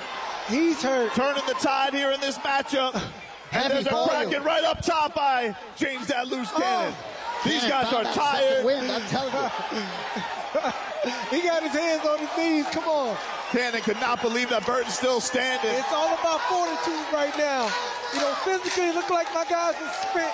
It's all about fortitude in the mindset right now. You got to try to push through. You see who wants it. And there's our close. Look like that bell saved both of them. What a rally by James Cannon there, though, at the end of that round. Look at both of these guys. Both these guys are going back to the corner looking like they're dead. So we're going to see how they're going to come out the next round. Right now, it's all about the mindset right now. It's all about the fortitude, the relentlessness, and who wants to finish this fight, and who wants to go home as the victor tonight. So other than keeping the chin down, and you see now Burton has taken a seat on the stool, what are you telling Zane Burton if you're in his ear? I'm telling him he has to make sure to keep his foundation together, because with both guys, when it comes with a lot of fatigue, their foundation here is kind of falling apart. Everything is looking a little sloppy. Hold your foundation together. Stay focused on everything that we work with in training and try to put everything down the pipe. Throw these punches down the pipe. Keep your hands up and stay focused at this point, because both you guys are tired. Now it's all about who's going to hold it together right now until the end of the bell. Now you can see that cracking left that landed by James Cannon here. We got our final round up. Certainly think that ferocious fury in round two would maybe point me toward Cannon in round two. Round one still tough to call. Anyone's fight. I said who's going to hold it together.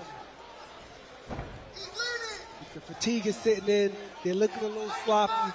We need to see who's going to hold the foundation together. See if they're going to be able to run these punches down the pipe so they can get rid of these. Oh, they're working. Tied up here. You can see a couple of uppercuts getting through, but Sam Burgos looks like he's going to break these guys up. Why don't we send it over to our guy in the coach's corner, Brian Wright. What do you got, B-Dub? Well, Cannon is clearly just all firepower. I would really like to see Burton take a step to the side and come back. His eyes are wide open. He's really focused on what's going on, but he's not moving his feet. So he's just sitting there getting cracked down the pipe. And, I mean, just like he said, that'd be great for, I mean, I said, I like both guys, right? You got two guys out of fatigue. Just little slight steps to the side will make a huge difference. Try to get your guy off of the off of the line and get that tied up here. Yeah, we got a tie up here again, Andre. Sam Burgos trying to get them back at a distance. A nice left up top. A big one by James Cannon. He's following it up. He's taking.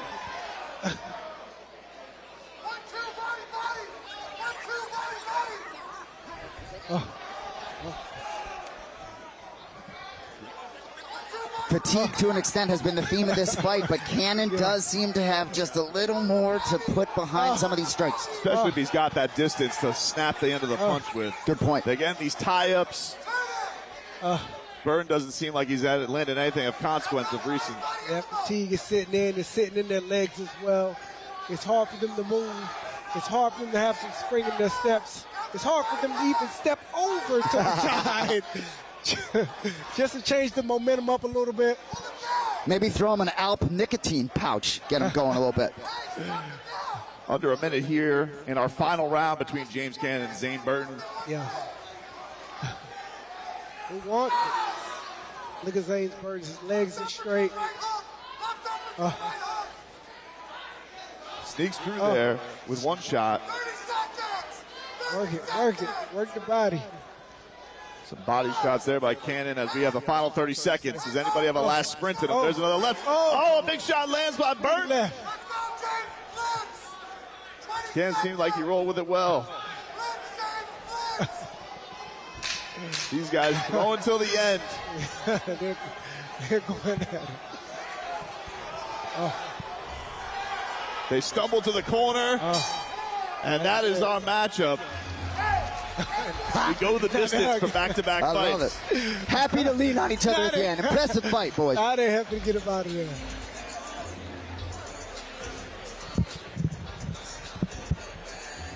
Oh, man.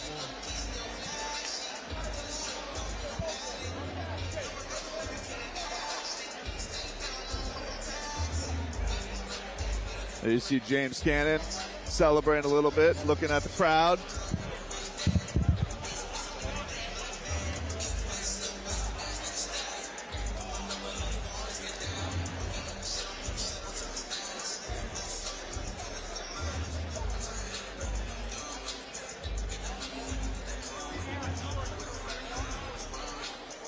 These two showing each other love in the middle of the ring. Yep. A nice showing. Fought through that fatigue and got themselves. James Cannon tells the crowd, show him some love. Cannon has found a nice home here in Dirty Boxing. He's put on 2 incredible shows. Sam Burgos brings these guys to the center of the ring. And we'll send it up to Michael Hansen, get our official decision. Ladies and gentlemen, after 3 rounds of action, we go to the scorecards.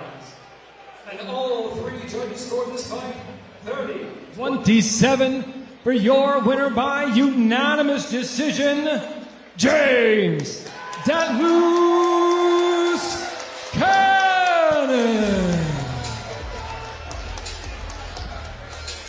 James "Dat Loose" Cannon. Big win to get to 2-0 in Dirty Boxing. He has big aspirations of making this promotion his home. Nice for him to get through Zane Burton there. Yeah, it was, and there was a certain point where he just looked so fatigued, but he got a little spring in his step, landing in that second round, brought some life, and just don't know if Zane Burton had anything left to give, Andre, but. Yeah, I mean, I hope with, with Cannon, this was an eye-opener for him.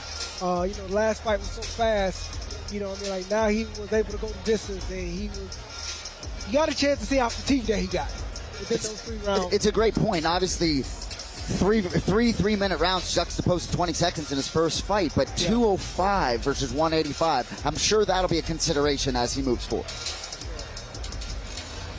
And you root for a guy like him. Big personality. Feels like he could find a great home here in Dirty Boxing. Now 2-0 in his DBX career. And he'll see if he can hunt down those big-time fights.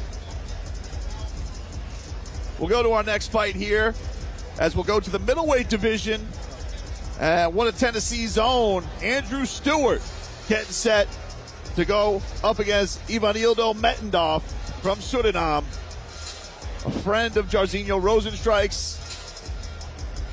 Looking to see if he can bring some of that Suriname power to the Dirty Boxing ring. But he's got to do it up against the hometown favorite in Andrew Stewart. What a showing this Pinnacle is, boys. Unbelievable. I tell you what, Andrew Stewart should have some people in the building tonight. You could be sure. You can see there the pretty boy Alexander Shank making his way into the Pinnacle as he's getting set for a matchup later on tonight against Montavious Ware, also from Tennessee. Been running up the mountains here in Tennessee, getting himself set for this matchup. reunited with his trainer, got a real new lease on his fight career, and excited to see what he could do at just the young age of 23 years old. Can't wait to see those two and what they bring on our main card later on tonight. Nashville, Tennessee. I tell you what, just getting going here. DBX4. Yes, sir. Let's go. What an atmosphere it is so far here at the Pinnacle.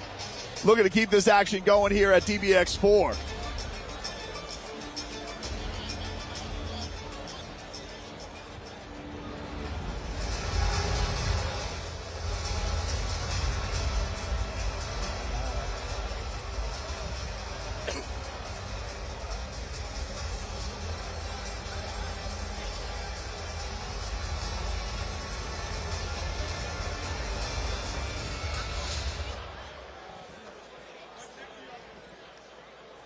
And here we get going, boys. Our next matchup, fourth one of the night, here in the middleweight division. Andrew Stewart and Ivanildo Metendorf getting going here. And Metendorf going to be our first one here to the ring. And there is the man, the Joshua Warrior, Ivanildo Metendorf. A supremely faithful man, leans very heavily into his faith. Is a very bright man. I had a great time talking to him. Trains out of Kill Cliff in Deerfield Beach. He really wanted to get some juice from Andrew Stewart's fighter meeting. He was trying to sort of pry on me to get the game plan. I did not divulge, nor did Andrew Stewart. But Metendorf has a very quiet confidence about him. I think he'll be very ready to go this evening, despite only being 0-2 in MMA. Yeah, also asked him in those fighter meetings that said, so, like, you're from Suriname, you think of Jairzinho Rozenstruik, Tyrone Spong, you got that power? He just gave me that look. Like, didn't even want to, he's like, how dare you even ask me if you think I carry the power that we do over in Suriname. So, very excited to see what he can bring to the table here in his dirty boxing debut. Well, as you guys know, I'm a big professional sports fan. So when we talk to a lot of these fighters, a lot of them don't watch as much. They're all married to this combat sports game. But a theme all week, these guys like to hunt, fish, and eat. All these guys tell us how much they like to eat. This guy likes to go to church and eat. That's it. Like I said, when you're out here just cutting that weight, make sure you get ready for fight time. That's one thing that we miss. You know, and I will say with Metendorf, right, 0-2 in MMA, both ended in rear naked chokes, right? And he was the victim. So certainly not going to be a victim of that tonight. That's certainly one thing, too, is a lot of guys like coming to dirty boxing. They lose either by decision in their other sports or they lose by submission. They're like, hey, let's throw the grappling, let's throw the jiu-jitsu out of the window. Let's just get to the striking. So that's what Metendorf's excited to do. Let's get to that action. Let's get to the action, boys.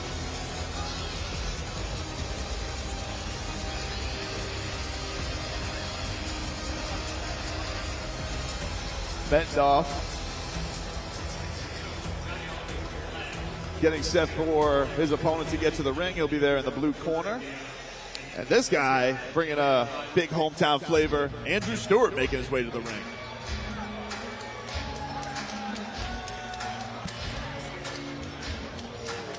A look of confidence on Stewie, Andrew Stewart. This guy's a talented kid. He main events all day long here locally. He did actually have a 5-round unanimous decision win over Zane Burton back in 2023. So that was an interesting fight to watch back, but he's won 9 of 10 overall. He didn't get into jiu-jitsu till 27 years old, but he says adapting to this rule set depends on how good of an athlete you are. So if you're not that good of an athlete, you're not going to be able to apply your skills to the rule set. Got 3 young boys, ages 8, 9, and 1. They're all about dad and his fighting career. Andre Berto, any extra pressure when you fight with a hometown crowd, that experience when you got your friends, your family, everybody here to see you, and you got to put on the show, you got all the pressure on you. What kind of pressure is that face for a fighter? I mean, that's a lot of pressure, man. I fought in my hometown a few times. You get friends calling, you get family calling, you know, everybody wants tickets, everybody. The thing is, like, everybody thinks it's a party. We're focused, we're ready to fight. So we want to see how focused he is coming into this fight here, because it can easily be a distraction. It can end up as a real bad situation for him if he's not focused. And you can be sure he doesn't know that much about his opponent, right? I mean, there's just not a lot of film out there, and some guys don't watch film on fighters. They leave that to the coaches, but should be a banger. Well, look at our tail of the tape here. Andrew Stewart, 32 years old, comes in at 6 foot even, 184 pounds on the scale, 72-inch reach. Trinaldo Mettendoff, 29 years old, 6 foot, weighed in over the middleweight limit at 187 pounds with a 77-inch reach. Continuing on our action here on the prelims, let's set it up to Michael Hansen to introduce our fighters. Ladies and gentlemen, this fight is scheduled for 3 rounds in the Dirty Boxing Middleweight Division. Sponsored by Timepiece Trading. And after the bell, your referee in charge is Wayne Spinola. And now introducing to you first, fighting out of the blue corner. Wearing brown, he is standing 6 feet 3 inches tall. Official weight 187 pounds. And he comes in tonight making his Dirty Boxing debut. Originally from Paramaribo, Suriname. Now he lives and fights out of Deerfield Beach, Florida. The Joshua Warrior, Ivanildo Metenda. And across the ring, his opponent fighting out of the red corner. Wearing the black trunks, he stands 6 feet tall. He stepped on the scale and weighed in at 184 pounds. And he also comes in tonight making his Dirty Boxing debut and fighting out of Nashville, Tennessee, Stuart Andrew Stewart.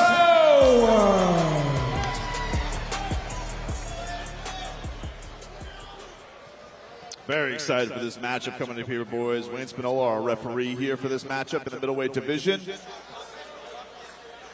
Andrew Stewart in the black trunks and Ivanildo Mettendoff in the brown.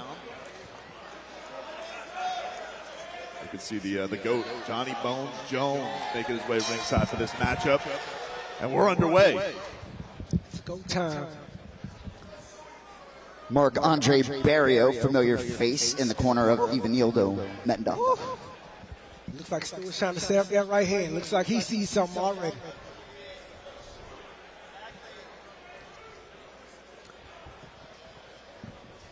Andrew Stewart had a win at LFA 219 20 short days ago.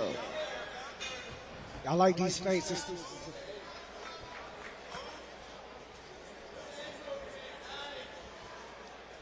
These two sizing each other up a little bit more tempered pace than we had in our previous bouts. There you see the right up top by Andrew Stewart.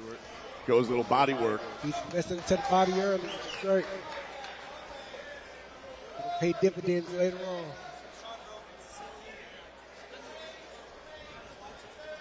Jab sticks to the body there by Stewart on Mettendoff.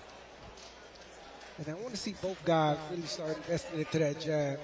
You know, instead of just looking at each other, you guys really just do that jab and stay busy with that jab. Keep that jab on your opponent and just keep him busy while you try to load up on something else. They can open something else up. Combination of the body lands by Stewart on Mettendoff. You know, it is interesting when it looks like boxing more than brawling right out of the gate, because oftentimes in DBX, straight brawl out of the gate. Ooh, strong right hand to the body by Stewart. Good body.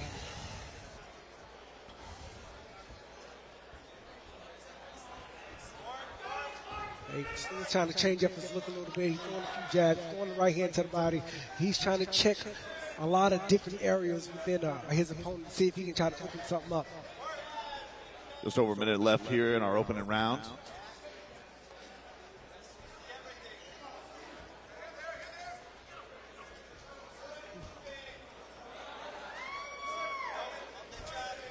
Stiff jab there to the body by Stewart on Mettendoff. I like the poise I'm seeing from Stewart. Nice job feinting.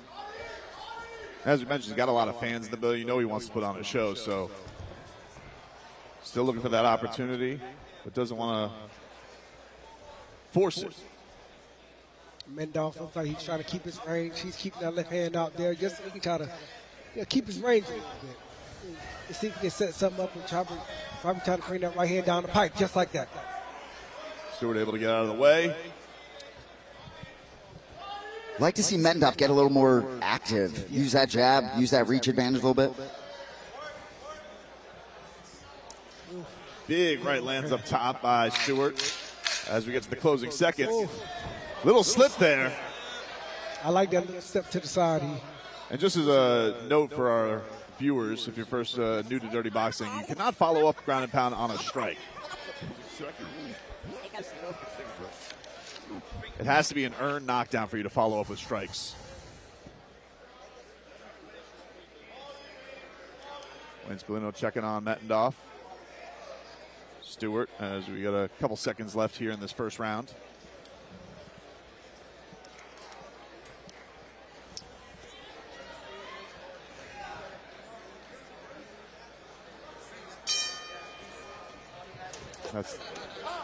That's the end of round one. A little confusion. We're going to neutral corners, boys.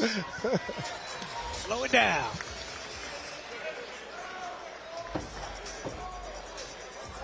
These guys took their time the first round to really see what they had in front of them.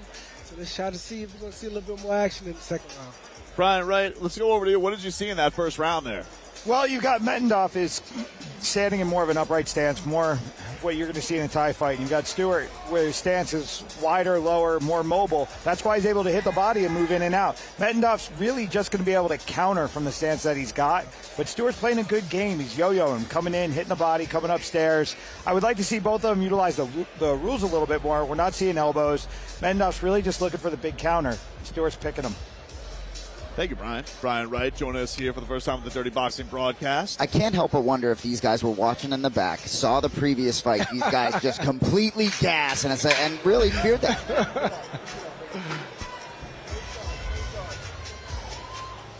Getting set for our second round here. Yeah, Stewart looks like he's not even breathing, boys. Yeah. Let's see if we got a little bit more action in the second round. Tries to work that body quick and then go up top at the right. Oh, that one was strong and landed by Stewart on Mettendoff. Such an athlete, Stewart. Footwork. There you go. Now he's stabbing down low. Working that body. Little hook gets through, and then he goes up top with a little 1-2. Stiff jab lands for Stewart. He's invested in that body early. And great thing with Stewart that I like, that he's moving around his opponent. He's trying to keep his feet moving to make sure that Mettendoff can't sit down with any type of real power. So he's just keeping him moving a little bit, keeping his feet moving. He's circling around a little bit. He's tapping up top. He's tapping up top, and he's stabbing down low. Mettendoff had some heat on that hook, but then Stewart coming back with a right. Another sweeping hook there by Mettendoff. It's nothing but air. Everything Mettendoff throwing, just one shot, no combinations. There you go. Stewart is moving. Stewart is moving and stabbing down low. I think he's trying to set up for that overhand right. There you go. Just like that. He's keeping his feet moving. He's going around. He does have some range that he's got to cover. He got Mettendoff showboating a little here. Tell him to hit him. Don't get sucked into that trick. Stick to the game plan. Flicks that jab and dares him to throw that right hand. Comes up top with some heat. Andrew Stewart chases him to the corner. Mettendoff gets out of the way. Nasty right hand. Mettendoff gets his mouthpiece back, points to the canvas. Mettendoff looks like he's getting a little bit more confident, boy. Yeah. That strong jab gets through by Stewart. Then he goes back to the body. Keeps paying dividends to that body, Andre. He's steady. He's steady investing in that body early. You know, like I said, hopefully it's going to pay them dividends later on. Sorry, BT, go ahead. No, I was saying we got a minute left here, Jason. Go ahead. A little fire being lit under Mettendoff, it seems. Even some of the footwork now, a little more quick, a little more pop in his step. Certainly needs to get going. Yeah, still not throwing a lot of volume. Yeah. And even when he was trying to sort of show, get in the middle of the ring, he's asking Stewart to throw at him rather than throwing. It looks like Stewart is trying to set up for that overhand right. He's stabbing down low. He's moving side to side. He's trying to keep his feet moving. And he's always moving to the right. That lets me know that he's trying to set him up for an overhand right coming across the top. Brian Wright alluded to it, but right out of the gate, this has probably felt like the most straight-looking boxing match we've seen in 4 DBX cards, Brent. Certainly in the men's division, I would agree. Jason. But you got a very smart opponent here. Through, he knocks out the mouthpiece. Just like I said, came over with that right hand. He kept moving him to the right side just to get over with that overhand right. Stewart lands another one up top. There you go. That is the way for Stewie to close that round and make a statement, Andre Berto. There you go. Just like I said, he kept walking him to the right-hand side. He just stayed patient. He kept stabbing him down low and up top just to line him up with that overhand right. And as you can see, he hit him right on the button.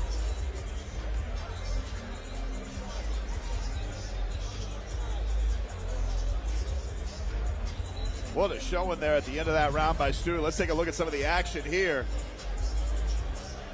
Boom. There you like can I said, see. just kept walking straight to that right side. Walk straight to the right side, right overhand. Boom! Just like that.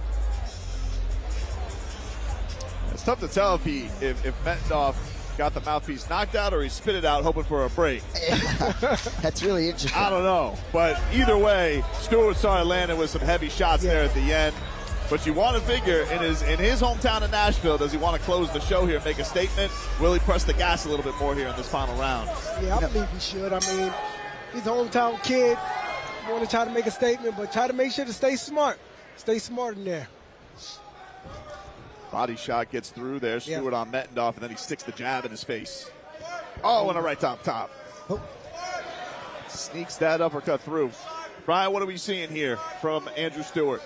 I'm seeing a lot of discipline with Stewart. His game has not changed the entire fight. Mettendoff, he got all emotional, but it's because he was just doing the same stuff, just a little bit harder. Stewart's moving in and out. Mettendoff's still just standing right in front of him looking for the counter. As we get here in this third and final round between Nashville's own Andrew Stewart in the black and a right up top. Another big one. Another right. He's hitting some ones, but you got to give it to Mettendoff. He's eating these well. It looks like Stewart's going to stick to the game plan. You know, jabbing up top, stabbing down low, and keep walking him to the right-hand side to his power shot, and that's the right hand. Just like that. Just like that. That right hand's coming soon. Really appreciated watching Stewart's movement. Yeah. Well, he's a man who's got some big plans in this fight game. He wants to make a statement here. He fought a lot at 170. You know, Mettendoff's a big opponent. Mettendoff, even some of his behavior in there looked as if maybe he's not necessarily feeling the finishing power coming back from Stewart. Yeah. There you go. He's doing the right thing. He's stepping to the side, just like that, and he's setting things up for that overhand right. He's staying patient. He's sticking to the game plan. Overhand right, just like that. Just like that. He's going to keep on walking to that right side. I keep tapping him up and down until he gets frustrated so he can drop that right hand over and over like you guys been seeing. Got about a minute left here in our final round. He's going to keep Mettendoff's feet moving.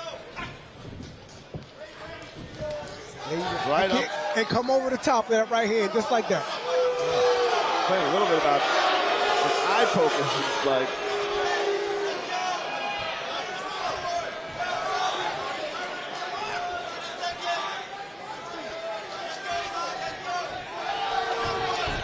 Seconds left here in this matchup. But the thing with Mettendoff, too, you can see he's not experienced to cut off the ring. When you have a guy that keeps walking like that, you need to be able to know how to cut that ring off and be able to force your presence on him without following him around the ring all night. Final 10 seconds here in our third and final round. Oh. Stewart tries to follow up with a barrage. But finally gets some offense off. Throws his mouthpiece in disgust. I think a little disappointed with his own performance. Got to think Andrew Stewart, the hometown kid, is going to get his hand raised here, Andre. A nice showing by him. And I think even Nildo Mettendoff a little frustrated maybe that he couldn't let go a little bit, that hesitation but it was just a masterful job by Andrew Stewart working that ring. Yeah, definitely. I think Stewart stuck to the game plan. He had walking to the right, the hand side, and Mettendoff couldn't do anything about it. I mean, it's his fault. He should have been able to cut off the ring and really try to bring that pressure to him. Like I said, he didn't do that tonight at all, and he made it a little bit more of an easier job for Stewart tonight.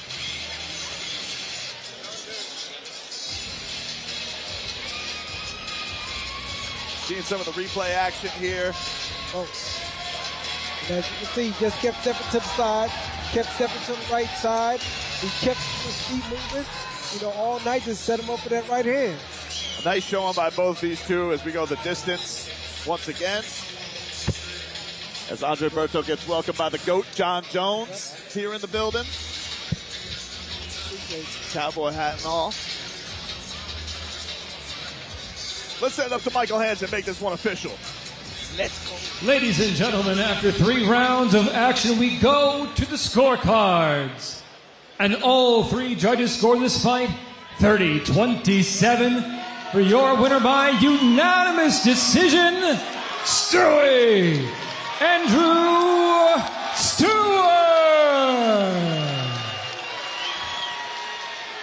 Ladies and gentlemen, I am here with the local kid, Andrew Stewart. How do you feel in front of the home crowd? I feel real damn good in front of my home crowd. Hey, let me go ahead and tell Dirty Boxing something. I'm not a prelim fighter. I'm a main card guy. Hey, especially in Nashville. I represent Nashville every time I come out here, and I run shit in Nashville. I'm letting it slide this time. I'm letting it slide this time because I wanted to be on the fucking card. But let me tell you, you come to Nashville, I'm on the main card. I tell you what, your footwork masterclass, technically just pieced them apart all night. Competing in this rule set for the first time, how did it feel? What was it like competing with this rule set? Hey, I fucking love it. I can't tell you how hard it is to find somebody to stand on the feet with me in MMA, and I might have a better ground game. I'm just happy to fucking throw some punches for once and hit somebody. Like, you see my head movement, you see my footwork. I've been putting in work at the highest level. I got the best coaches, the best teammates, the best father-in-law in the world. Keep putting me out here so everybody can see who I am and what I do. Well, we'd love to see you back in here anytime, ladies and gentlemen. One more time, Stewie Andrew Stewart. There you go, Andrew Stewart victorious in his hometown. They're not booing, they're chanting Stewie.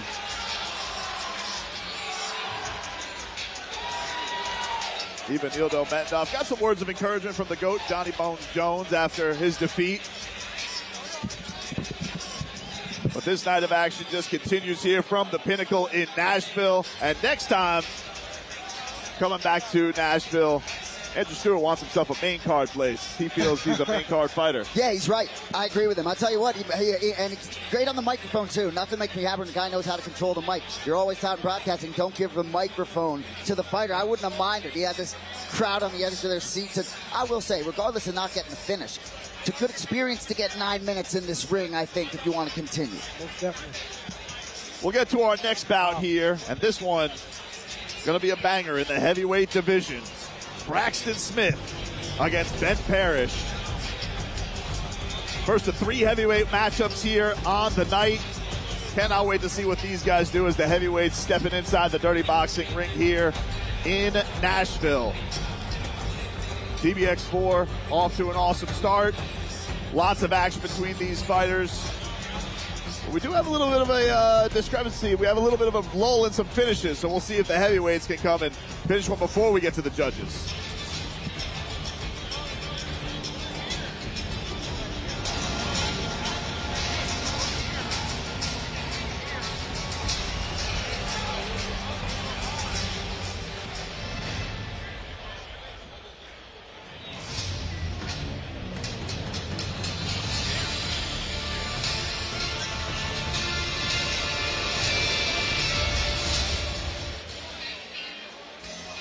All right, getting set for 3 rounds of action in the heavyweight division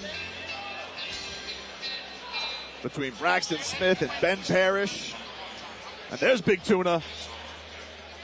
Look at that look on his face. That's a pretty unique walkout, just taking it all in. And I know we're down in South Florida, BT, and we're coming up, but it is nice to be in the South. Another Southern gentleman here from Mississippi originally. Had a great time talking to him.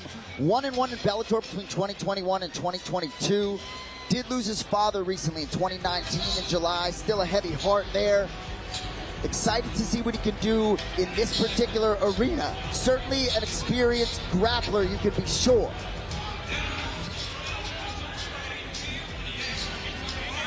will not have the luxury using that grappling tonight whatsoever. Yeah, it'll be interesting. You know, I think that's one of the things everybody likes. We heard it just there from Andrew Stewart. He likes to be in a matchup where he can actually defend some punches. So excited to see what Ben Parrish can do in front of this Nashville crowd. Certainly a veteran of the sport.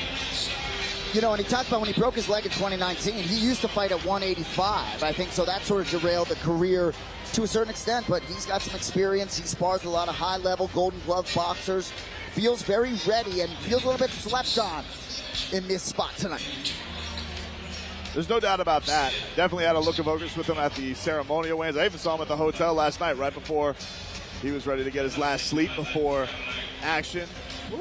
Looked very focused in this matchup. You know, we talked about the grappling, right? 7-5 as a pro. Finished every 7 of his wins, but 5 of them by submission. Gonna have to get it done with hands and elbows tonight, brother.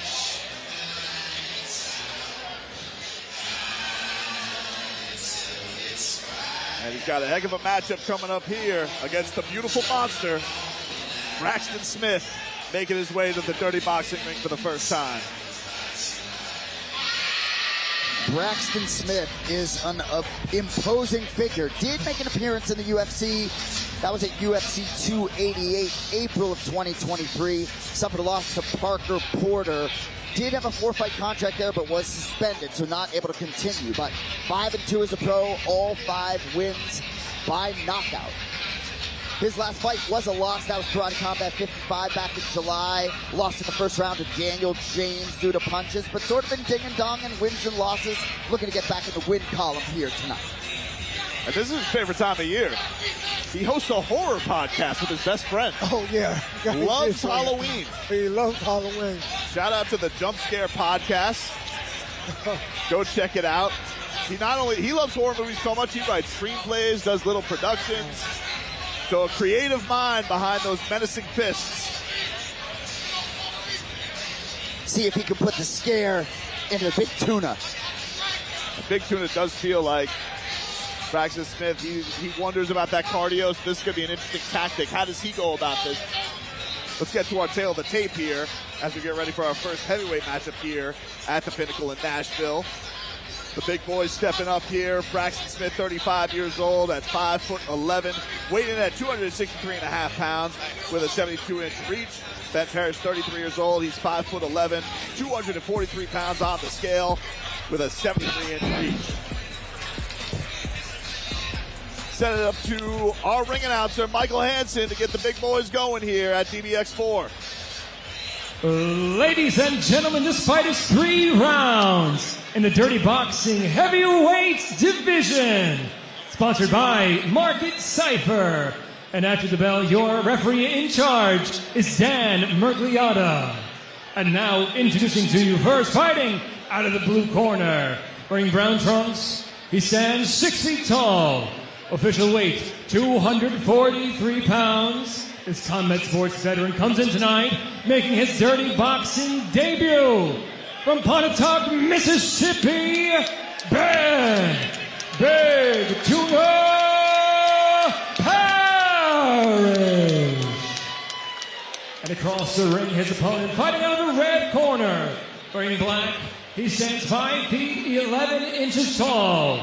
Official weight, 263.5 pounds. This Combat Sports veteran also comes in tonight to make his Dirty Boxing debut and fighting out of Austin, Texas, Braxton, the beautiful monster Smith.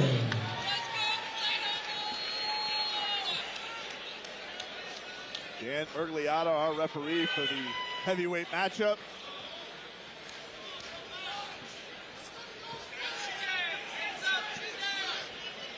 Ben Parrish in the brown trunks, Braxton Smith in the black. And we're underway. Ooh, a left gets through by Ben Parrish early on Braxton Smith. I see Parrish switching it up already. Southpaw and orthodox. Let's see if he can confuse Smith. Ooh, That's a home run. That's a home run cut by Braxton Smith right there. Smith coming out with a bomb.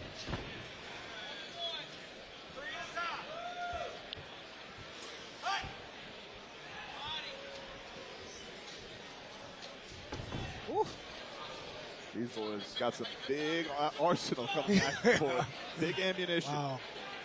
Definitely don't blink with this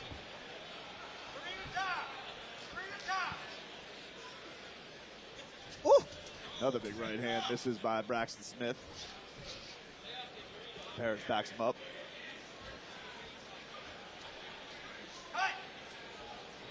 I think Parrish is doing the right thing, try to play distance a little bit. But they bring his presence in a little bit, and he's going back out. He's moving to the side. He's just trying to show Smith a few different looks. Yeah, so he just won't be a stationary target to get hit with that bomb of a right hand. As you can see, Smith is strong. Ben Parrish puts the hands up after pulling a little bit. Then he goes to the body on Braxton Smith. Couple body shots to follow up, and a right hand up top misses. Good work by the big tuna there in the clinch. Wow, Parrish is working. Parrish going to that body again, then an elbow up top.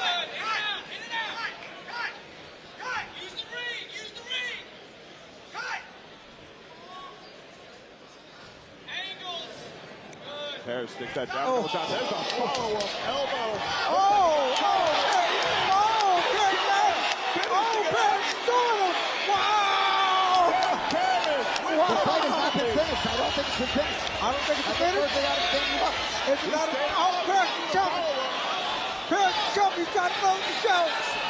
Parrish is jumping. He's trying to close the show. Wow. It continued. Wow. Well, I think Murgliata did the right thing. The ground and pound can't sit there in that position. Oh. That was a throwdown. That was not a knockdown. For some reason, it looks like the confidence of Smith has emptied the ring for some reason. That's a good point. Also very now Parrish is coming. This is going to get real exciting, everybody. Uppercuts from Ben Parrish. He's working the body. Strong. Big elbow. Keeps touching that eye. Looks like really bad. Wow! Oh my God, there we go. Parrish came. He came to make a statement tonight with that vicious right hand, everybody. Wow! Big tuna with a big finish.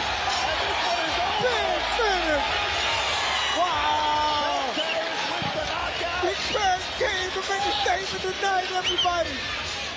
He said, I may not look the best physically, but I'm going to come in here and make a statement tonight. What a performance by Ben Parrish. Wow. Did that knockout occur right before the buzzer? Right after? Sure, we'll see a replay here. Wow. Put some serious damage. Parrish said, you better put some respect on my name tonight.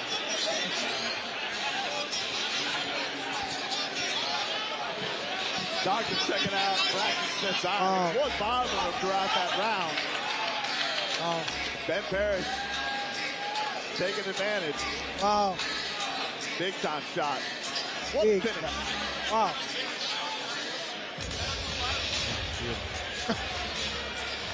Man, Parrish came in here focused tonight, man.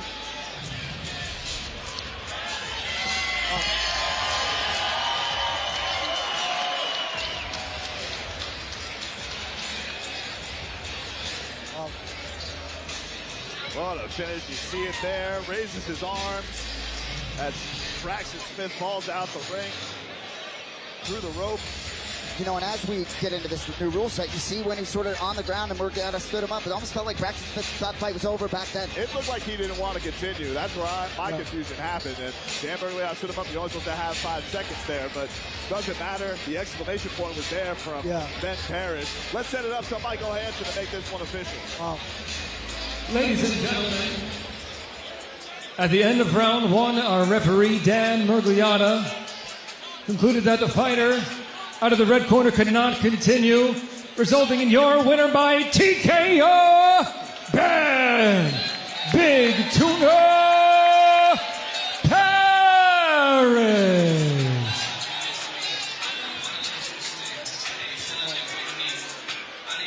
What a performance by Ben Parrish.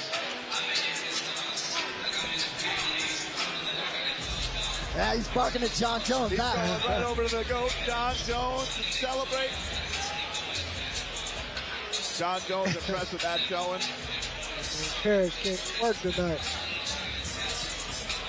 So is the Schmo in the building tonight? Where's Mike Perry? I think we got Mike Perry and the Schmo standing by somewhere. We'll get to him in a second. I'll tell you what though, Big Tuna, I would love to see him back in this promotion. Action has been intense so far tonight. So we are in the factory in Kentucky. This is out.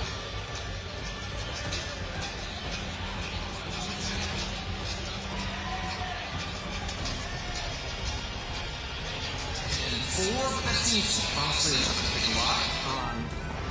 3 now, but it's good. He's packed a punch that, you know, for a normal team brand to be like 8.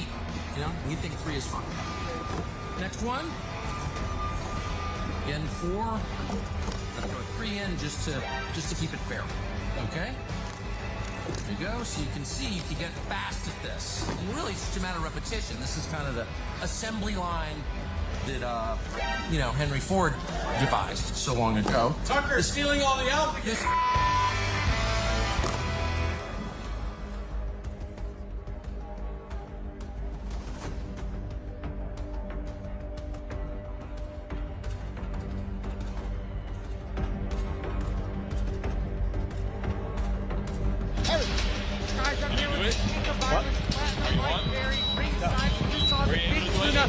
How's it going?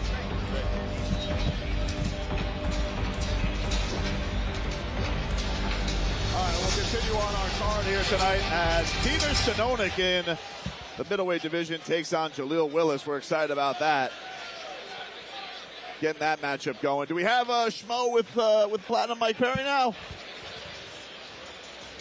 It was funny. Ben Parrish came out of the ring, saw Platinum Mike Perry in the Schmo, tried to get on the mic, tried to steal his post-fight interview over there. That man deserved a post-fight interview. Yeah, he really rocked the crowd tonight. What a performance by him. He was absolutely fantastic. Good to get the finish back on the board after a little decision streak. You know, Braxton Miller, we talked about it earlier, but Brendan, you alluded to it. It did, I am not one to call out fighters, but it did look like it almost as if the fight was over in his mind. No, that's where I was confused with. I mean, it looked like he was turtled up in that corner. He didn't want to continue, and Bergliata keeps it going. Now, mind you, you strike an opponent down, you have 5 seconds to finish, and so it could be a little bit of a fine edge there. But look, Ben Parrish put no doubt there. There was no doubt after that one. He put the absolute period on that sentence with this one. Yeah, he did.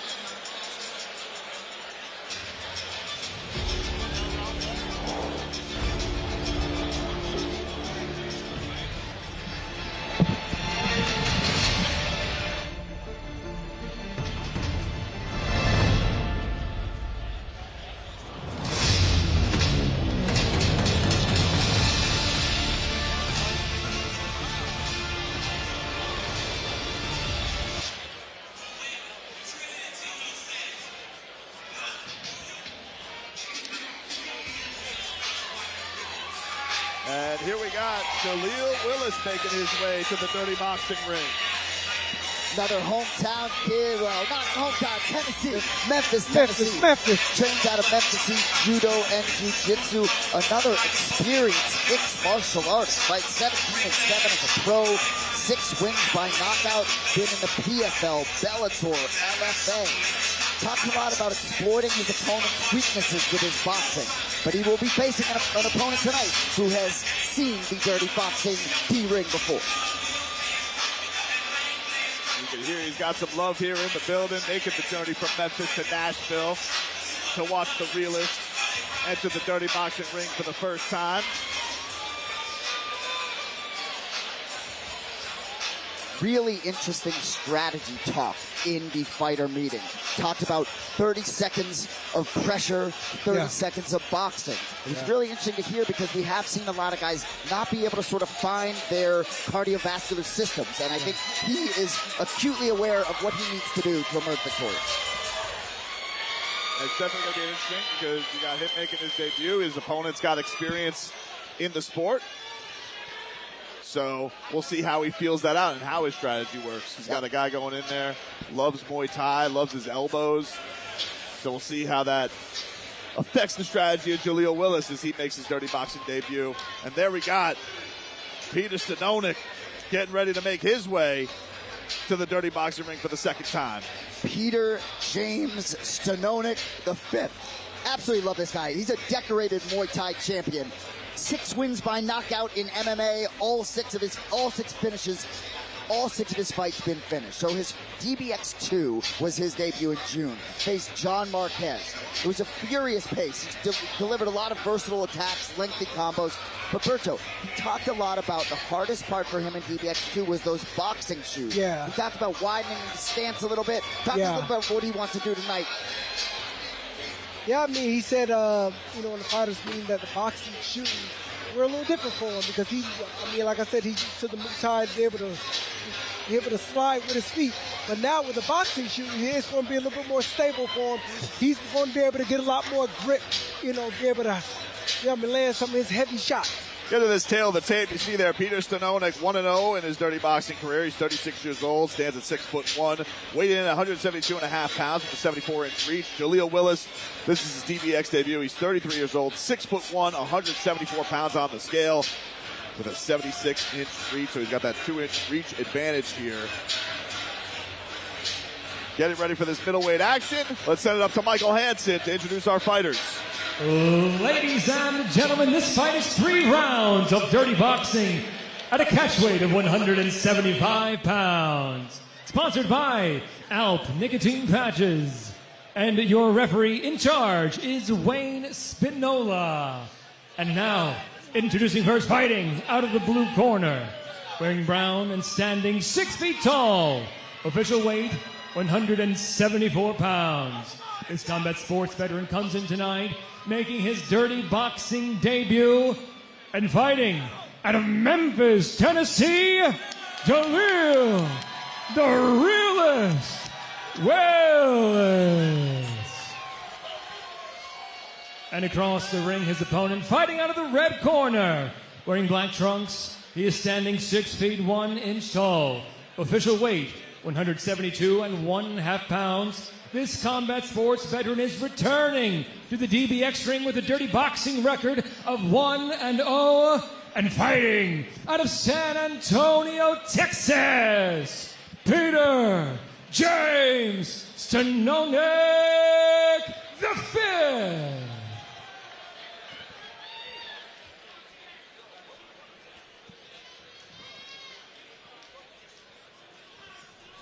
Willis had a distinct game plan. Let's see if he's going to be able to carry this thing out. And we're underway here. And again, we see a southpaw versus an orthodox.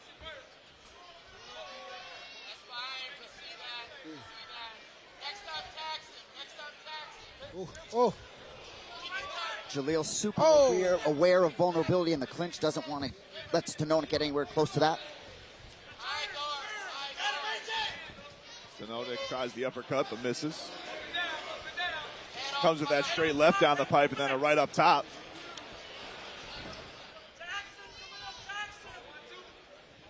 Oh, a strong left down the pipe by Peter Stanonik. And he catches right in the pocket. Catches him with a right and then a little follow-up elbow. That's one thing with Stanonik. He sees his opponent is right in line for that straight left hand. And that's one thing about it. When you fight a southpaw, you want to go away from that straight left hand. But it looks like, Willis is walking straight to him and walking straight into it. Oof. Oh.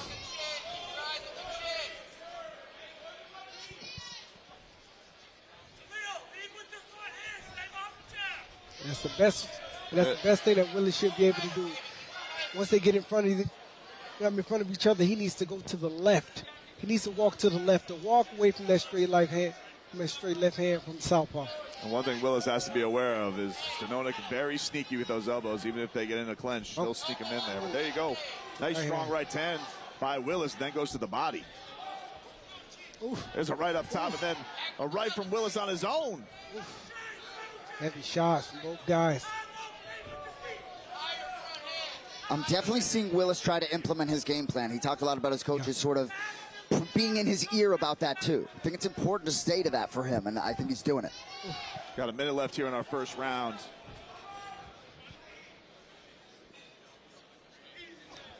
Another left by Stanonik.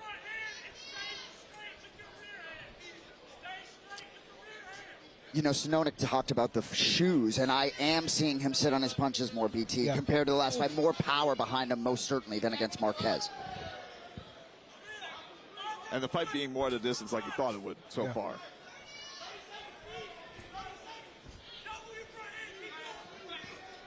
Oof. Looping right, misses by Stanonik, and then he hits the straight left, his bread and butter. Willis tries some body work. Oh.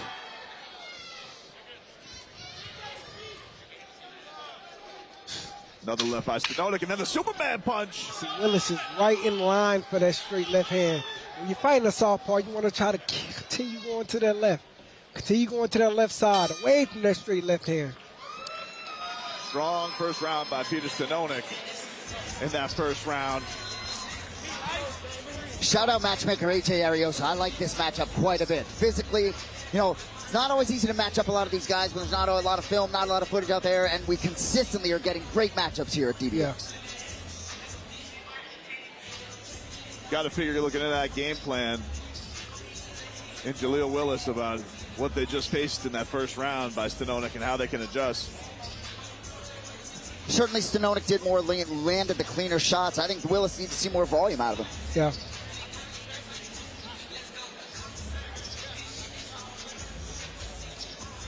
Stanonik definitely looks comfortable in his first few matchups, though, in dirty boxing. Definitely has found a nice home here. Skill with those elbows and now showing what he can do at the distance. So we'll see if Willis can turn the tide here in the second round. Stanonik really looks to have adjusted to this rule set. He talked a lot about how his kicks, he uses his kicks to set up his hands, and I think that was an adjustment that can't happen overnight. Brian Wright, what are you seeing from this matchup so far? Well, you really do see the struggle with Stanonik where he's trying to go between a boxing stance and more of a Muay Thai stance. Yeah. Willis is staying consistent with his footwork. When he moves, he's safer. But Stanonik, he's going back and forth between upright and lower. When he's lower, he's sitting on those punches, and they're landing. Great Brian Wright. Happy to have him here with us tonight on the DBX4 broadcast. Chopping elbows there by Stanonik. Yeah, it looks like Stanonik is coming out a little bit more aggressive this round. Oh, another Superman punch lands by Stanonik. Oh! And Willis catches Stanonik coming inside. Oh. These guys marking each other up here in the second round. They're banging.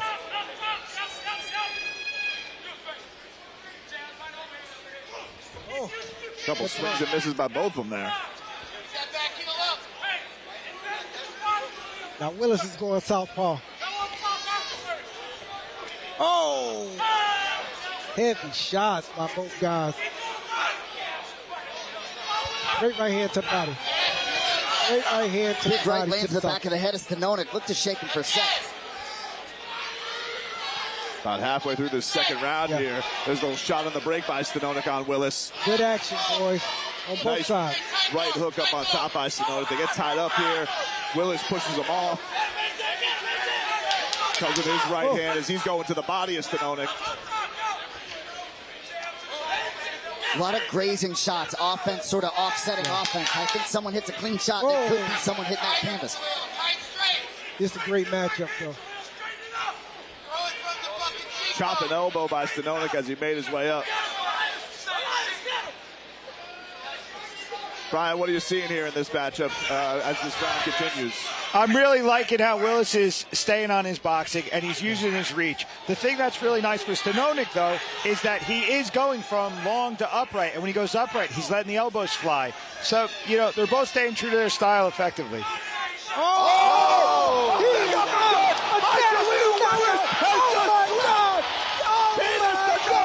Nasty knockout by Willis. Uppercut came from the depths of hell. Wow. What an absolute hammer shot by Jaleel Willis. Memphis, Tennessee, stand up. Stanonik still unconscious on the canvas. Uppercut from I don't know where, and he hit him right on the front. Memphis, Tennessee, stand up. Wow. He just brought down the house. The crowd is on its feet. Wow. What an absolute knockout by Jaleel Willis. Unbelievable. Wow. Medics are checking right now on Peter Stanonik, who is starting to get upright. That was a scary, scary land by him. But a pristine shot by Willis. You know, I did say, you know, we talk so much about this game plan, right? Yeah. And it's pretty rare that in these fighter meetings, we get some specificity about the game plan there. And wow, I think finding that shot, when we see a replay, woo, good to see Peter Stanonik up and talking. Woo. All right, let's take a look here at the money shot. And there you see it, just an absolute bullseye. And you can see the spit flying out of Peter Stanonik's mouth as he hit the canvas. Woo! Knock him out the box, Rick. Wow. Ladies and gentlemen, welcome to Dirty Boxing. DBX4 has its moment of the night thus far. Woo! Knockout of the night for sure. What a showcase by Jaleel Willis. You know, I hope we do see Peter Stanonik back in here because I do believe this was a tougher test for him, and I do believe he has improved as a dirty boxer. But the night belongs to Jaleel Willis so far. Let's make it official. Send it up to Michael Hansen to have our victor have his hand raised. Ladies and gentlemen, our referee Wayne Spinola stepped in and ended the fight. The official time, 2 minutes and 28 seconds of round number 2. Declaring your winner by knockout, Jaleel the Realist Willis. There you go, Victor. And great to see Peter Stanonik back with it, congratulating his opponent. An unbelievable knockout. I got to be honest with you. Wouldn't mind seeing it again, boys, at some point. That was a great fight between those two. I agree. Yeah. Yep. Very competitive fight, man, until the end, of course. I mean, it was heavy. That was a heavy shot, man. I mean. And I tell you what about Peter Stanonik, we've gotten to know him pretty good. It is nice to see after that insane concussion that he seems pretty sharp. Run his mouth. Oh, coming up, here we go. Travis St. John, Kevin Philippe in the featured prelim. Let's go. We keep talking about moments. We just had one there at DBX4 from Jaleel Willis. Travis St. John gave us some moments at DBX3. He's ready to make his return. And Kevin Philippe looking to make his own showcase in his dirty boxing debut. These two about to get going. Light heavyweight matchup, 3 rounds of action. Cannot wait to see what these guys bring to the table here. Nashville, Tennessee, getting ready for this matchup here between Travis St. John and Kevin Philippe. This also feels like one of those matchups, Jason, that just cannot miss. Between these two. Travis St. John, all he wants to do is fight once a month in dirty boxing. So we got ourselves a great night. The crowd's still buzzing with that last knockout by Willis. And now it's on the rest of these fighters to see if they can top that, because he's got to be in the lead race for a bonus right now.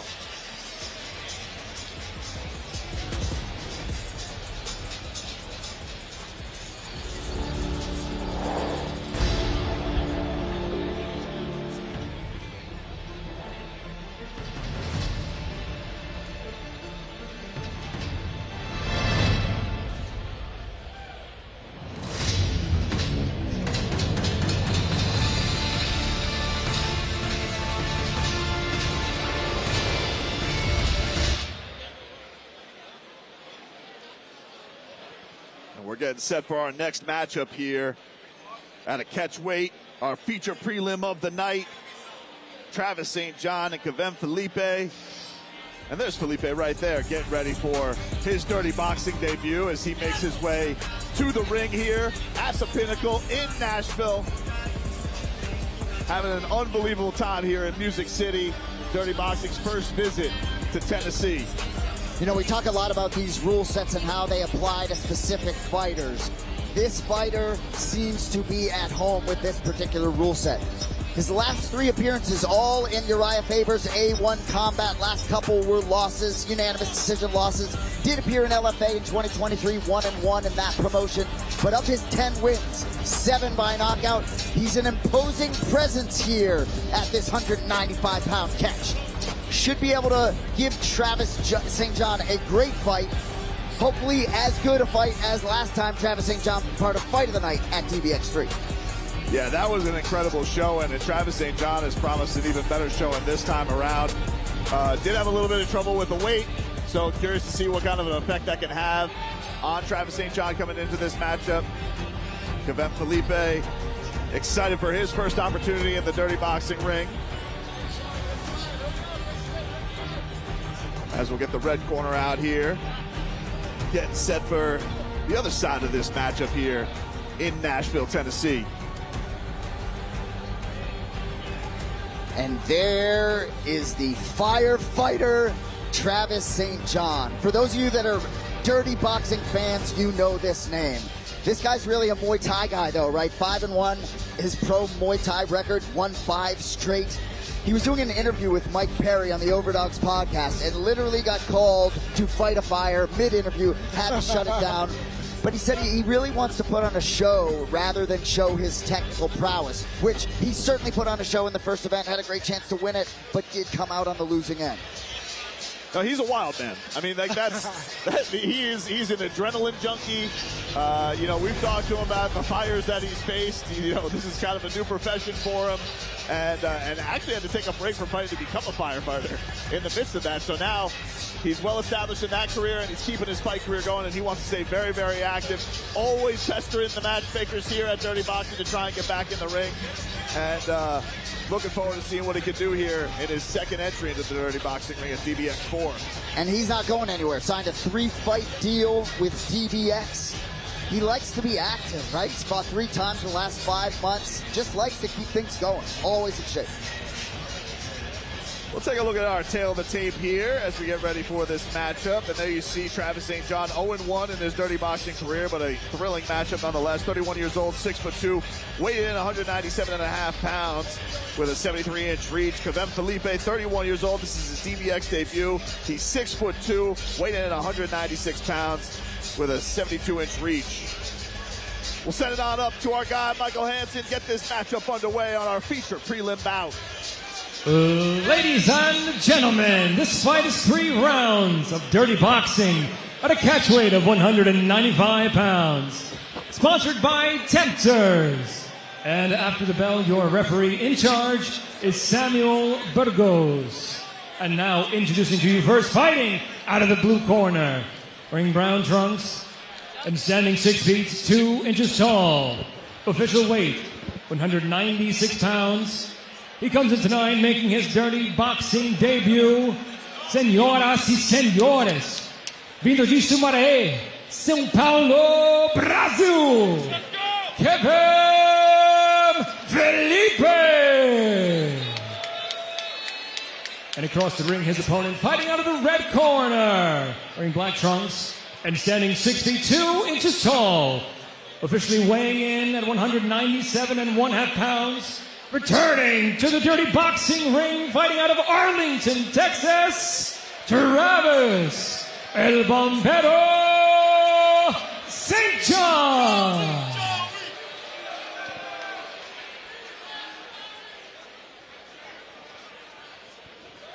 San Burgos giving us some final instructions. Felipe in the brown trunks, St. John in the black. As we're set for our feature prelim bout here. And we're underway, round number 1. Oh! Oh! He's already just like that. The fight was over. San Burgos allowing him back up. Oh! Right hand up top. Oh! Felipe. Oh! Felipe coming out. St. John. Oh! But he keeps coming. Oh! Just like his last time. Oh! He's put on the canvas again. Felipe following up with strikes. I don't know if this one's going to continue this time. Wow. Sam Burgos given that opportunity, those 5 seconds. Asking St. John to the and Felipe with a first round finish. Wow. Wow. Wow. Wow. Sam Burgos gave St. John every opportunity. Just like that, guys. But Felipe with that hammer right hand finishing the job quickly. Now we're going to dirty boxing. Exactly. You can be sure Max Payne Griffin and Uriah Faber had their eyes peeled out in Sacramento, California. How about your boys? Oh, Felipe came. Felipe came and conquered tonight. Amazing showing. Wow.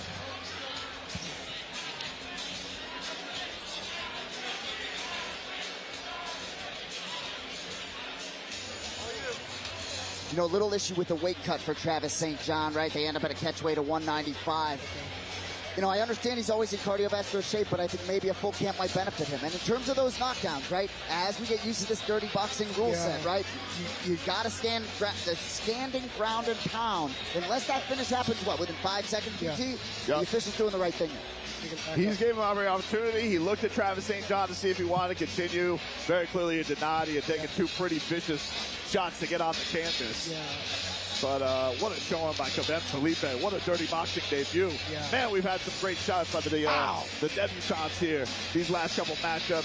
St. John's up. He's okay. They embrace. Yeah, that's the great thing about it. Right? Like, even if you get knocked down, you ground the pound a little bit, if you still look like you're there, they give you another chance to get back up and to fight.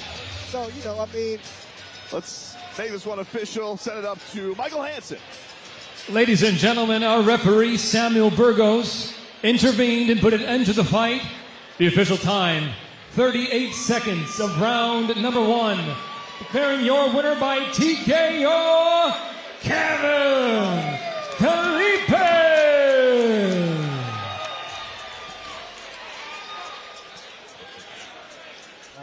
Take a little look here at our replay action. What a showing by Kevin Felipe. And sets him up. Little hook there that puts St. John on the canvas. Wow. That was the second time he was put to the canvas. Following up shots here by Felipe. And Burgos gave him those 5 seconds to follow up. He checked on St. John. Do you want to continue? He saw him stumbling. Felipe puts him in the firing squad. Just gotta feel so good for Felipe after losing his last 2 fights in mixed martial arts by unanimous decision. You come here in this rule set, and look, a lot of these guys are sharp, man. He did what he ground and pound. There was no instinct for him to do anything he shouldn't. He was clearly staying on the feet, doing what he needed to do. Big dub. I think we'll see that kid back. He was impressive. He was impressive. We got ourselves a little run of finishes now here in Dirty Boxing. The prelims have been absolutely on fire, boys. Nashville's getting a heck of a show here in the Pinnacle. Wow. Andre Berto, what are you thinking about your first time ringside for this call? Man, this is explosive, man. Like I said before, the last card was extremely explosive. And as you can see tonight, it's just going to continue on being explosive. It's definitely enjoying it. I'm seeing my guy Tobin almost like, all right, we got 3 out of the first 4 decisions. I see Tobin get itchy here. No schooner out of your mouth. The finishes come ferocious. Wow. It wasn't that they weren't good fights that went the distance. You just know what it is. And right now, we just saw some impressive finishes there. And these guys, look, a lot of them talk about the bonuses that they want to get from these performances. So, great showing by these guys. Main card coming, baby.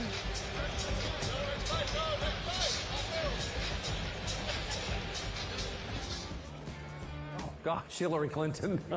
Are you kidding? You can read on the face of someone who's got a nicotine deficiency disorder. Permanent creases around the mouth, scowl lines, a tendency to commit genocide in foreign countries. Like, these are all recognizable symptoms of someone who should be using our product and isn't. Is that intentional? Probably not. We're an evangelical company in the truest sense. We want to tell people about ALP. We want people to use ALP. And by the way, even if it cost us money, we would still want that because it's a positive good. I look at my life, the life of every person in my family, including extended family, they're all ALP users. My wife last Monday sitting having coffee in our bedroom, and she said, and I'm quoting her, "I can't believe there was a time when I didn't have Alp. Thank you for making it. Alp, she will thank you for it."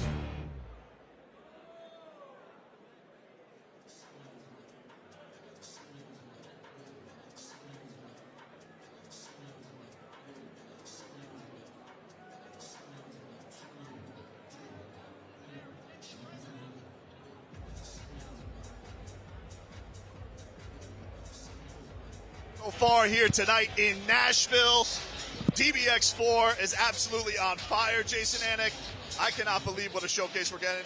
First time out of Miami, and the boys in the back with the fighters, they are delivering. What a show we have here tonight. It's just unbelievable, BT. It's hard to catch your breath sometimes. And as I looked at these 12 fights on paper, it was hard for me not to sort of lean into that main card, because what we have in front of you right now, these 5 fights coming, not a breath on this main card. Absolutely stacked top to bottom, and finishing with, Billy Swanson versus the man, Gable Steveson. This fight, we cannot wait for this matchup. Gable Steveson has the entire combat sports world captivated on what he's going to do here tonight when he steps into the dirty boxing ring for the very first time, an Olympic wrestler. None of that. We got the heavyweights coming up here. You got Big Mike Garcia against Levy de Costa coming up here. Going to be a big time hammer matchup between these two. As we take a little look backstage here, you can see the Pitbull getting ready for his matchup against Michael Garcia. 3 rounds in the heavyweight division to get us going. And these two guys, BT, both on the DBX3 card, both winners. I can't wait to see this. They both did a lot of very good things in that first matchup. And I think Michael Garcia, we talked about, he doesn't want to brawl, he wants to box. Levy's got some power. Yeah, and the thing that's interesting about it with Levy, he's already got the experience. We just saw in the dirty boxing ring. He went up against Chase Sherman, so a guy bigger in stature. He's used to that. Saw that the last time around. So he's got a little bit of experience going into this matchup against Mike Garcia. Action continues to just fly here at the Pinnacle in Nashville.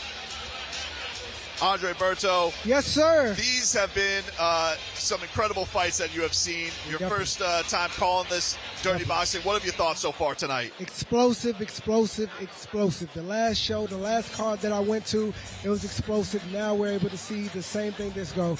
I mean, I'm excited about the main card as well. Cannot wait to get to all the other action we got here. A great main card coming your way here from the Pinnacle in Nashville, Tennessee. Our first showing here in Music City. Looking forward to it.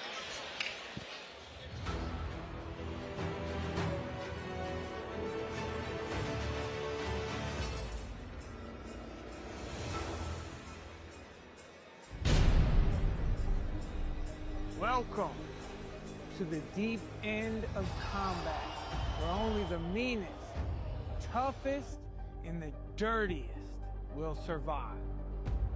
Where fighters don't dance around, they collide. Any punch, any elbow, any second could end it all. This ain't boxing, this ain't MMA.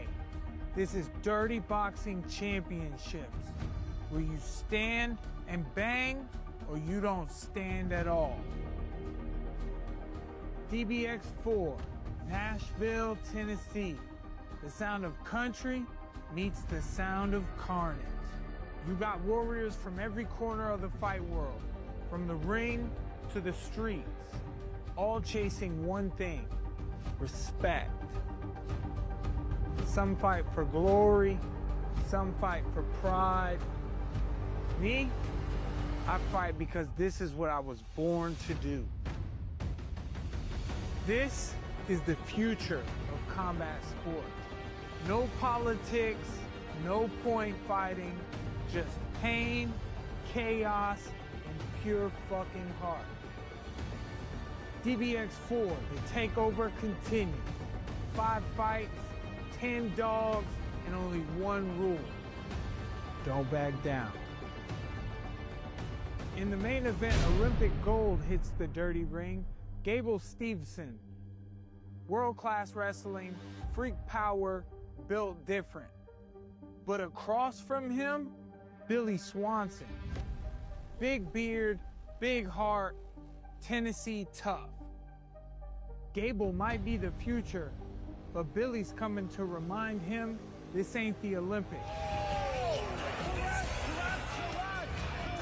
It's dirty boxing. In our co-main, Bryan Battle, the ultimate dog, all gas, no brakes, up against Nick Coring, smooth, dangerous, and ice in his veins.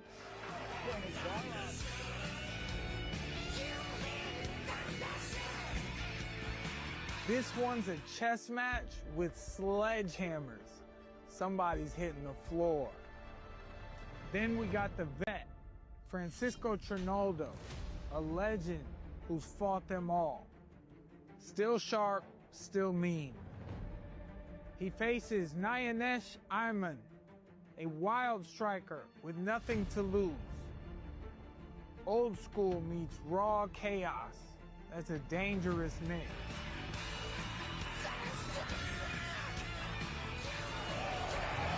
Next up, Montavious Ware. Born in the grind, built for pressure. But across from him, Alexander Shank, a sniper. Ruthless and cold-blooded. Both men fight like they're starving. Don't blink. This one could end before you know it. And to open the main card, Michael Garcia versus Levi DaCosta. Two heavyweights who throw every punch like it owes them money. This is raw violence. No dancing, no games. Somebody's going to sleep. Nice left hand.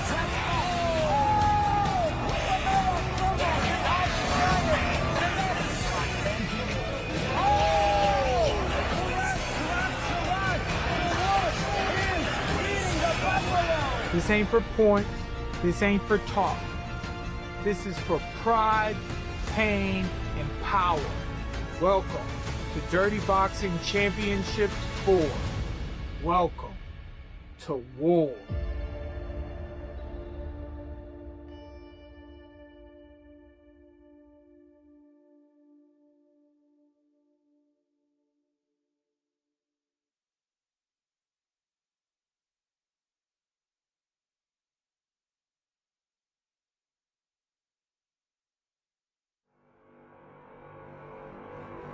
Pinnacle in Nashville, Tennessee.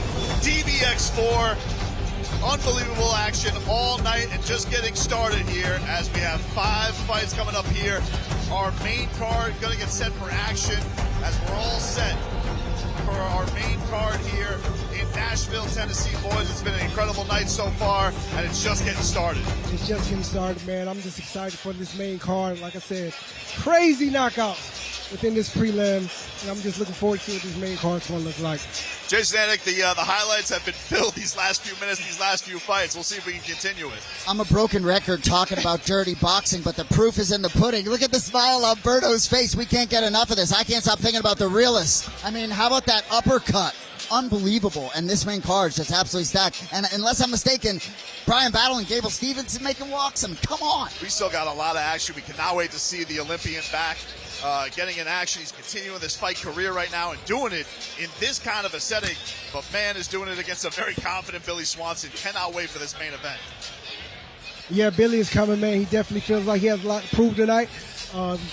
He has a big guy, like I said, in Gable Steveson. But he's trying to come and try to make a statement tonight. Having that doubt, though, has really, really fueled him so far, Jason, in the lead-up to this. Everybody expects Gable Steveson to walk through him, but he's saying, hey, I'm the guy with experience. I've been in this. This guy's just walking into my sport. Yeah, everybody maybe except Big Sexy. An enormous opportunity for him. Been training for 10 weeks. You can be sure he's going to be ready to go tonight, and he's not going to be surprised. He may shock the world, not going to shock himself. Well, we're going to send it up to our ring announcer, Michael Hansen, with an announcement here for our crowd here at the Pinnacle in Nashville, Tennessee. Ladies and gentlemen, before we resume the action here at DBX4, we ask that you join us in mourning the untimely loss of Arthur Jones with a moment of silence.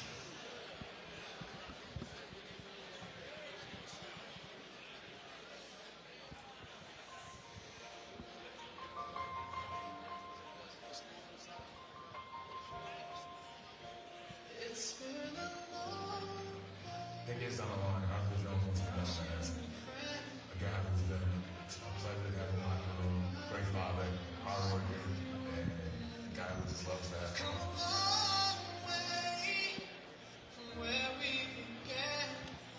And in-house here right now, you're seeing the crowd getting a video montage for the loss of Arthur Jones, brother, of course, of John Jones, tragically taken from us. Really, really unfortunate event here, guys. And so some honor here at Dirty Boxing. Of course, John Jones, one of the co-owners here, but remembering a brother who meant so much to him.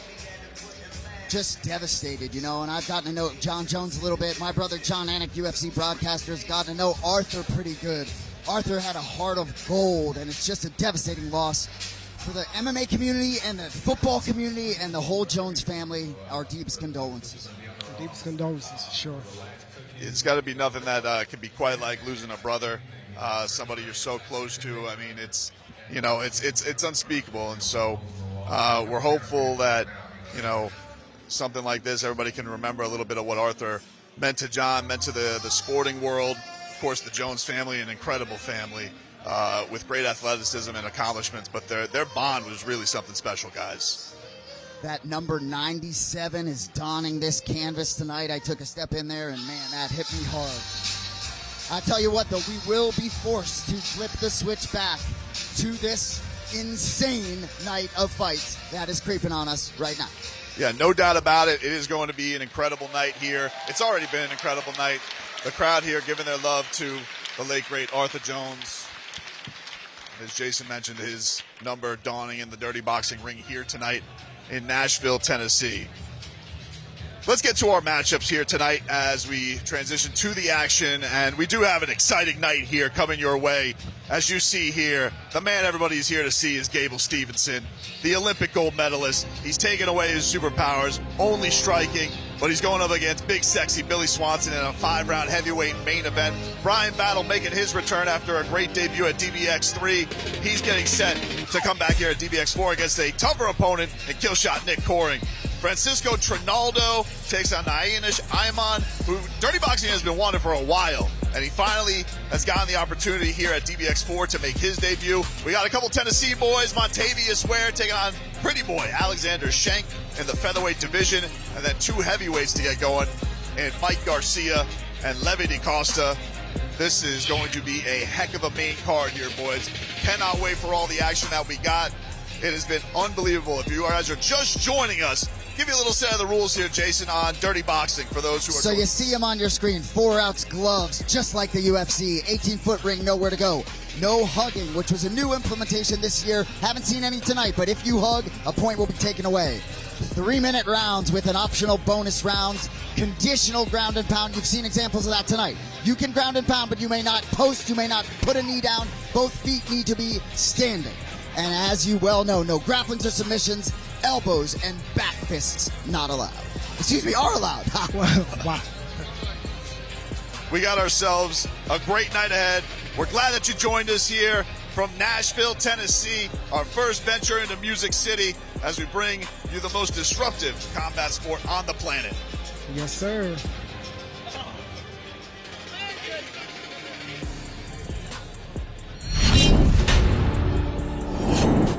My name is Michael Garcia, and I'm fighting out of San Bernardino, California. I've been fighting for around 15 years, give or take, training, but competing for a year.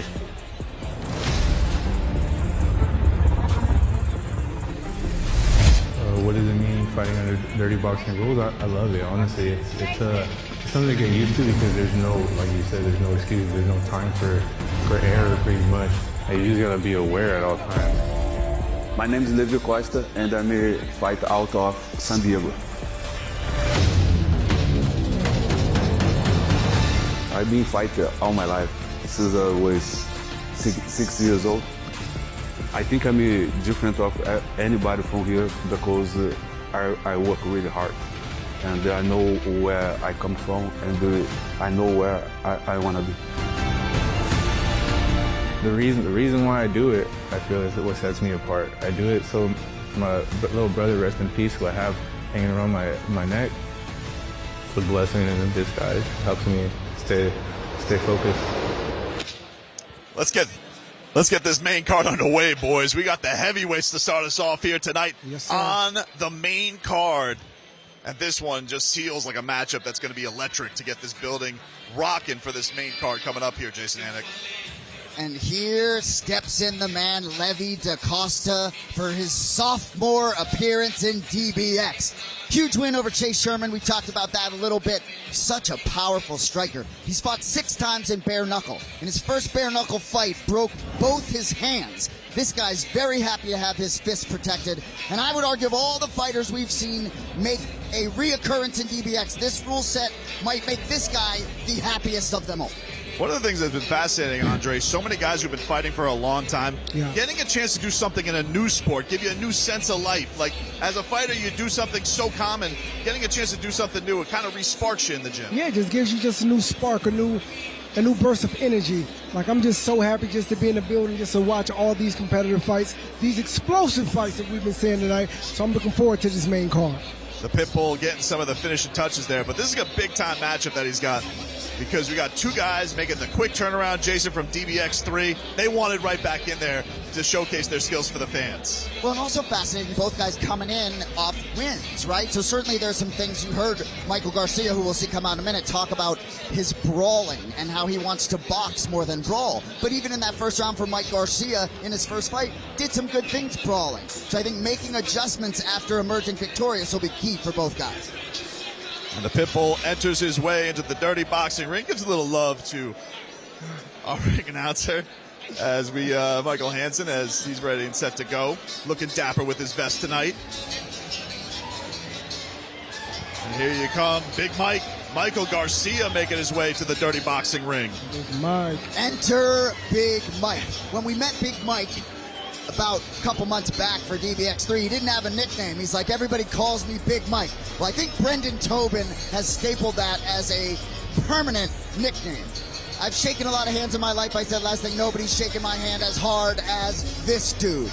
I love talking to him and hearing sort of his retrospective look back at his first fight. I think it creates great when you can look at yourself like that so acutely. I think it puts himself in a great position to make the proper adjustments tonight. Well, here's the interesting thing about this one, boys, is he says he wants to fight a little less reckless than the last time. Yes. And we've seen tonight, the guys who have their game plan, it has executed and led to a big-time finish. Yeah, some of them. So like I said, I want to see how Big Mike is going to execute tonight.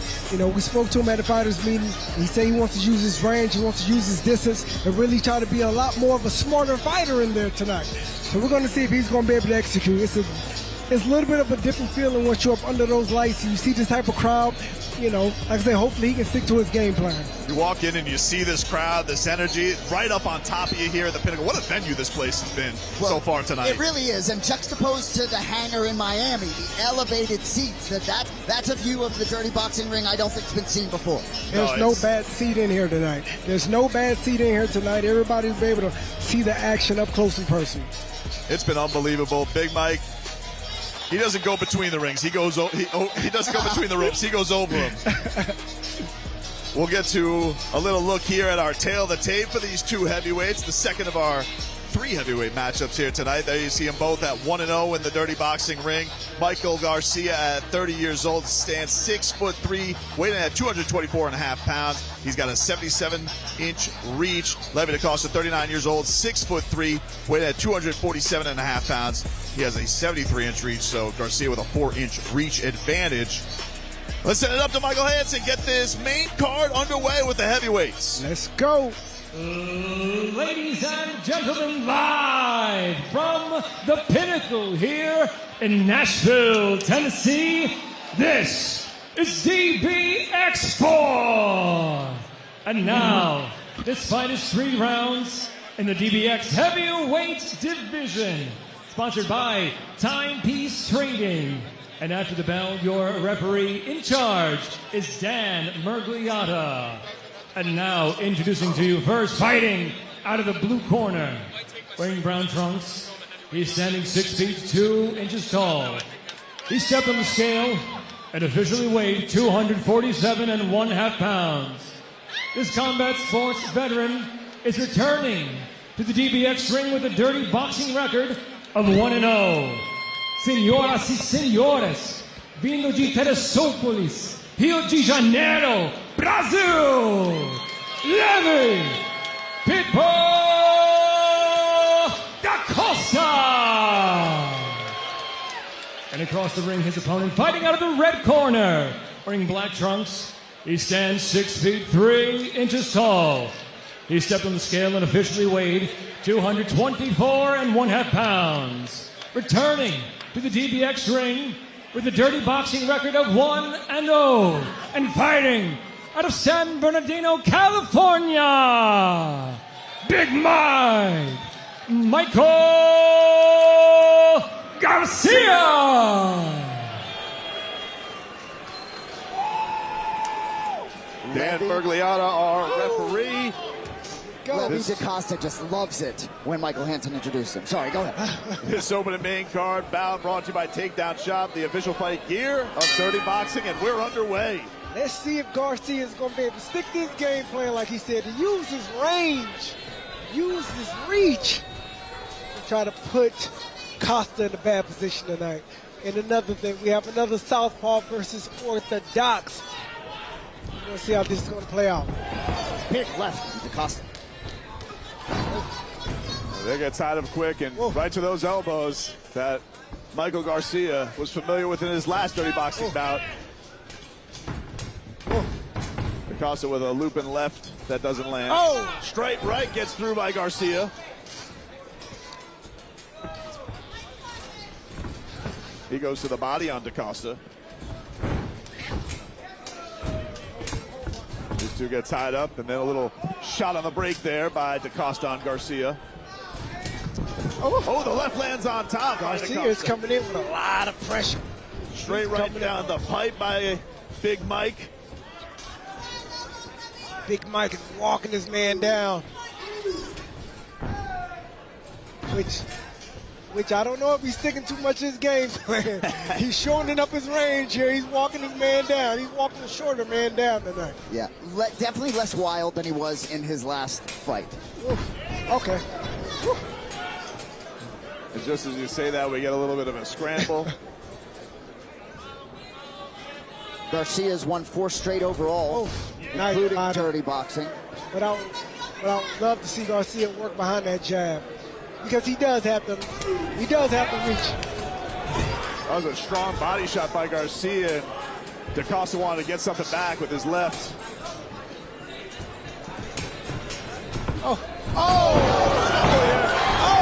DaCosta's following up as they're tied up into the corner. Bergliata breaks him up. No hugging in Dirty Boxing. Keep the action going. Got the right referee for the job to handle these big guys in the ring. Nice shot by Mike Garcia.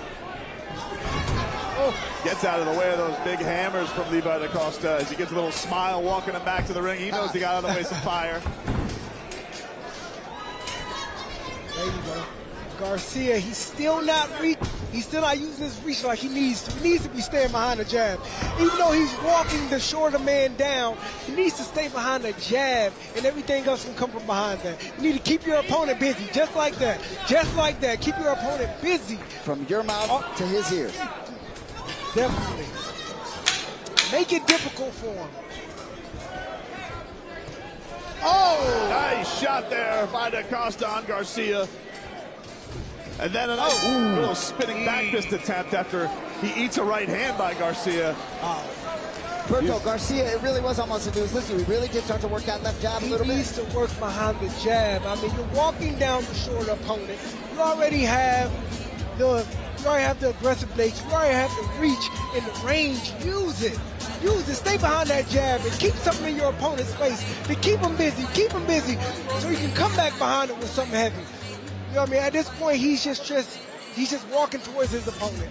He's keeping things on the level playing field right now. And he can make it a lot more difficult, you know what I mean, for Costa if he just uses his jab and stay behind his reach.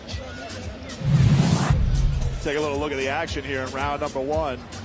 You see the slip there by Garcia, then the follow-up by DaCosta. Sticks a little shot there in his face when they get tied up. there's no way Acosta should be getting that close to him at all. Round number 2 underway between these heavyweights. See, right there, he should be throwing that jab right now. He needs to be keeping Acosta. There you go. Just keep Acosta busy with that jab. You have all that reach. There you go. I guess the person in this corner must have been telling him to stay behind that jab, because he's coming out jabbing this go around. A little combination from Acosta to retaliate, but nothing too clean there.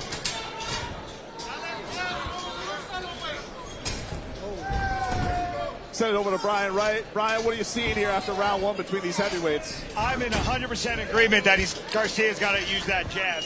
The issue that we've got, though, is Garcia is staying in front of him. He's walking after him. He's not cutting off the ring at all. So he's allowing Acosta, with the shorter reach, to fight like a long guy. Yeah. We're 50-50 in these exchanges. Like, they shouldn't be grappling here. Garcia should be behind that jab, setting up his cross, cutting off the ring, and that's how he's going to walk him down. That's a fact. Like I said, as of right now, he's even this fight on an even playing field right now, because he's just coming close. He's not staying behind the jab. He's not using his reach like he needs to. Tries an elbow there coming inside. Garcia walking down Acosta into the corner. Sticks the jab there a little bit. You got to watch out for these bursts from Acosta. The pit bull is dangerous. Nice little sneaky elbow there by Garcia. Yeah, Acosta found the body a little bit too, and I like the patience out of Acosta. Yeah. Oh, nice right hand gets through there by Acosta.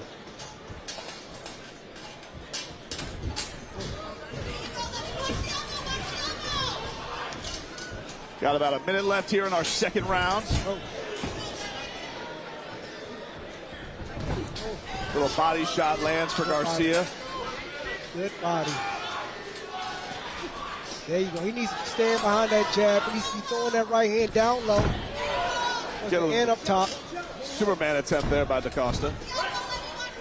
So at DBX3, Michael Garcia finished his opponent early round 2. Levy DaCosta went the distance with Chase Sherman. So if this goes into a third round, perhaps DaCosta has an advantage. Well, he seems to know that how to pace himself well in these rounds. He knows he fights in those little bursts. Yeah. Lets Garcia come to him a little bit. Doesn't burn himself out. Oh, good right hand to the body.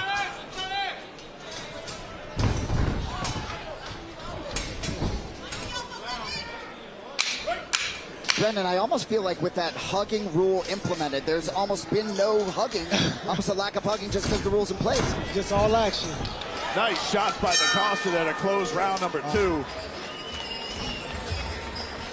We're going to take these heavyweights, see if they go the distance or finish it here in this round, but take a little look back here. There you got Montavious Ware, Tennessee zone. He's getting set for his dirty boxing debut. I'm excited for Andre Berto to watch Montavious Ware live, because this is probably as pure a boxer as I can think of that's come across the dirty boxing Well, I have to do it against the DBX vet, Alexander Shank, who was at DBX 1, got himself a decision victory, and he's back in his home state to put on a show for his fans. Getting set for this third round here in the heavyweight division. Welcome to all those here for DBX 4 from the Pinnacle in Nashville, Tennessee. We got Gable Steveson and big sexy Billy Swanson coming up later here for you on our main event. Bryan Battle going to be taking on Nick Coring. But first, the final round between Levy DaCosta and Big Mike Garcia.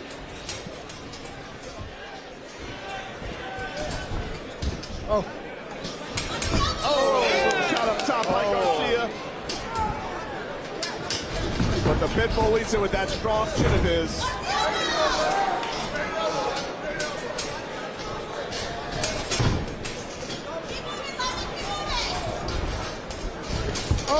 Right hand lands by Garcia up top. Another one up top lands by Garcia. Finding a home for it here in this third round.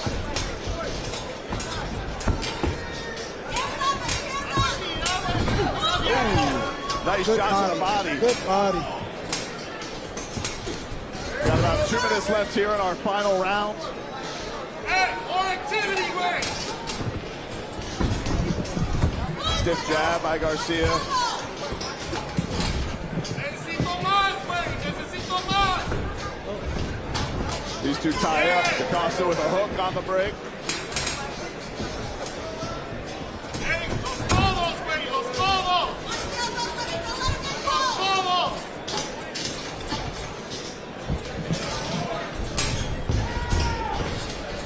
I will say, some good defense so far by Garcia, but he does look like he's cut up top. Oh, good body.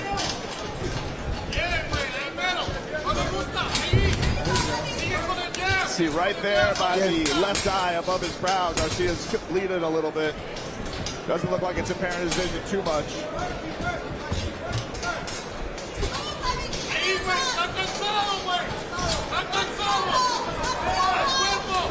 Oh, good right body. by Garcia. Good right here to the body. He's investing in that body, guys. He's investing in that body. Still love to see him work that left hand a lot more. Behind the jabs, up and down, because he has that reach. But he's starting to invest that right hand in the body. Garcia certainly controlling the ring here this third round. Yeah, but then again, like I said, you have a situation like this. Garcia's walking him down, but he's following them around the ring. He should be able to cut this ring off and make this fight a lot more difficult for Costa. But he's following them around the ring right now at this point. Great point.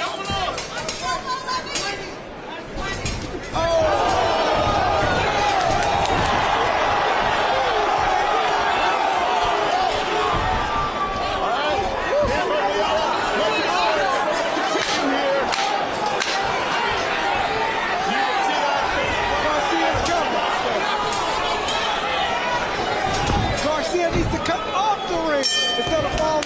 Oh, good fight. That was a heck of an exclamation point to put on that spot by Mike Garcia.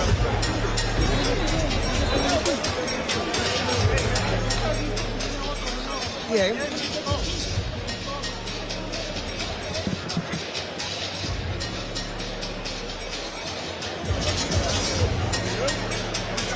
That was an impressive showing there by Mike Garcia. That big elbow really changing the tone of that round in a big way. Big impactful shot, follows up on DaCosta. Wow. Wow. PT, I don't mean to put you on the spot there. How do you think Mergliata handled that? I think he did okay. It seemed like he did enough time. You know, this is Mergliata's first dirty boxing matchup. Oh, nasty. Well, that was a nasty elbow. I thought it was a right hand, but that was an elbow to the face of Costa. Gave him about 5 strikes. Yep, I think it was perfect. It's not the easiest thing to adjust to as an official when it's your first rodeo. Even a veteran like Dan Mergliata, great to have him here in the building for this.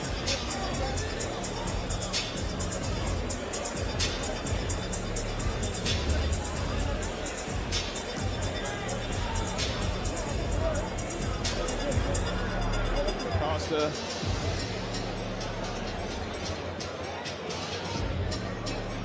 Getting looked on. You see Mike Garcia there getting a cut work.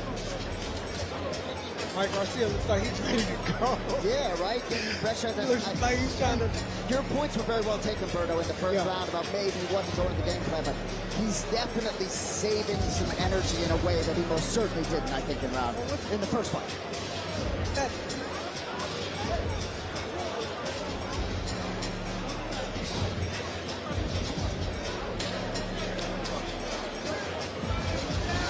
Ladies and gentlemen, after 3 rounds of action, our judges have scored this fight a split draw, and we will have one more round of dirty boxing to determine our winner.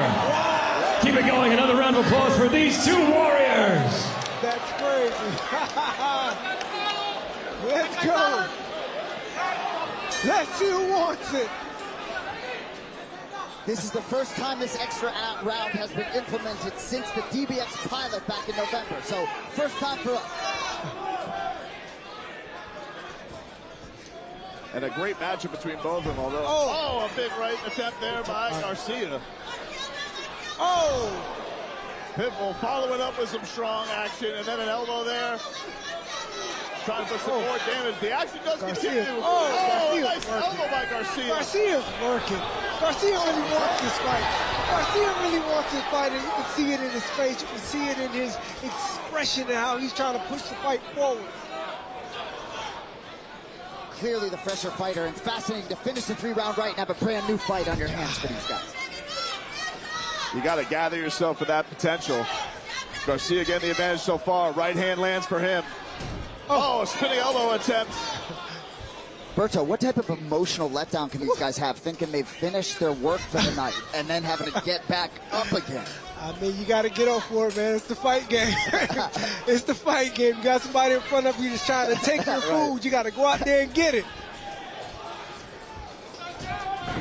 And I want to see Garcia cut off the ring if he wants to put that real pressure on Costa. As you can see right now, he's really just following him around the ring. He's making the situation a little bit tough. If he can cut the ring off, really bring that pressure like he's bringing now, I think it'll be a different type of fight. Stiff jab lands for Garcia on DaCosta.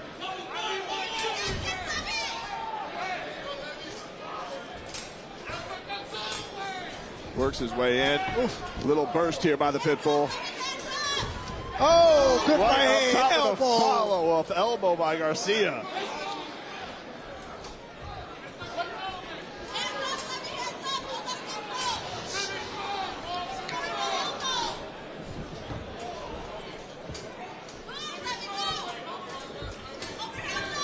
Have to think if Levy has anything else left, he's got to start getting real aggressive here, because Mike Garcia is certainly landing more in this final round. Especially since he dropped in that last round. He's really felt like he's had the momentum swing in this fight, extra round and all. But I believe Garcia really could stop this fight if he was able to really cut the ring off and really get the Costa like he needs to, instead of walking around the ring following him.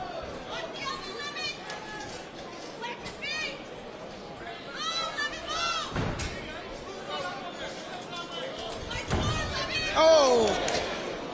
Garcia lands up top, sizing up DaCosta.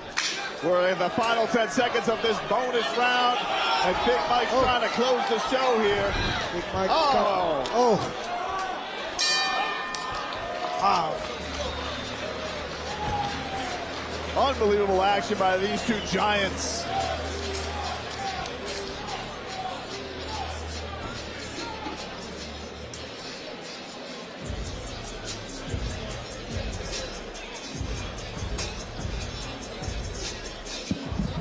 What a showing by these two. Going the extra action, trying to find a decisive winner.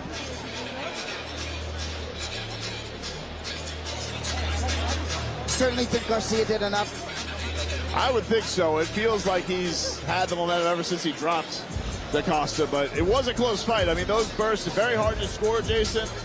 So I would think that he's going to get his hand raised here soon. And your point's kind of interesting, right? Because the judges really can't look at that knockdown at the end of round 3, correct? As you're judging this one bonus round. Yeah.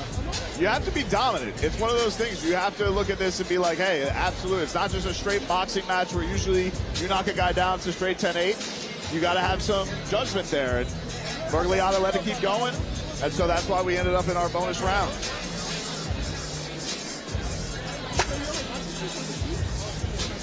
Sitting here looking like we're trying to gather our scorecards here for that extra round. Yeah, but Garcia looks like he's the pressure fighter. Yeah, he's got the jewelry back on. Yeah, he got the glass. Go out. He got the glass jewelry back on, like a walk in the park for him. You know, he's a former training partner of Dominic Reyes, and sometimes that high-level gym experience really does translate when you get to these spots.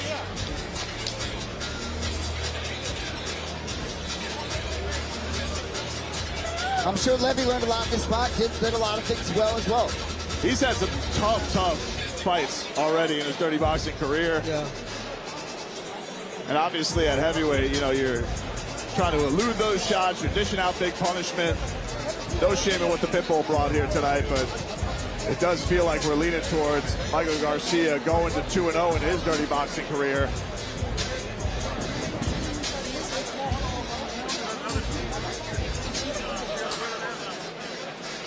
Looks like we do have an official decision now as Dan Bergliata gathers the fighters to the center of the ring. Michael Hansen has our official decision. Ladies and gentlemen, after our sudden death fourth round, we go once again to the scorecards. And our first judge scored the fight 38-38 even. And our remaining two judges scored the fight 39-37 and 38-37, both for your winner by a majority decision, Big Mike, Michael Garcia.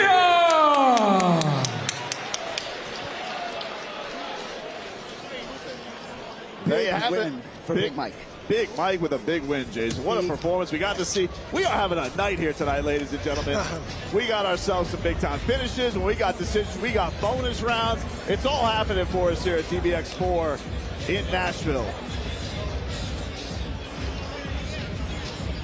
We got our guy, Rovin, out there. Schmo, what do you got for us? Thanks, guys. I'm here with the man with the hands, Platinum Mike Perry. We finally went to a sudden death here in Nashville. Big Mike Garcia got the decision. What, do you agree with that or what? Oh my God, the first fight to start the main card of Dirty Boxing. Every fight has been main event worthy tonight, but that one to start the main card, those heavyweights were so technical and so devastating, so dangerous. That fight was immaculate. It was incredible, and you know, may the best man win and stuff. Garcia did a great job. He came back. He fought hard. He got a big knockdown in the third round.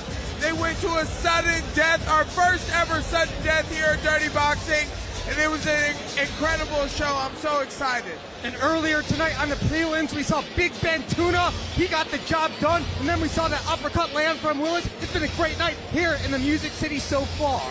So far, Willis has the knockout of the night. I mean, he's looking at that bonus right now, but we got 4 more fights coming on this main card, and these guys are coming for blood. Dirty Boxing's not playing around. We are now the fastest growing combat sports in the game. You better believe it. Let's go. We'll catch up with you lately. Platinum Mike Perry. Guys, back to you. There you go, the electric chief violence officer himself, Platinum Mike Perry. As our incredible night here in Nashville, Tennessee continues in the featherweight division. Montavious Ware getting set to take on Alexander Schenk. 3 rounds of action. 2 of Tennessee's own about to step in the Dirty Boxing ring and put on for their home state right here in the Pinnacle. What a night it's been so far. And there you have him. The Olympic gold medalist putting it all on the line tonight. Gable Steveson making his way into the building.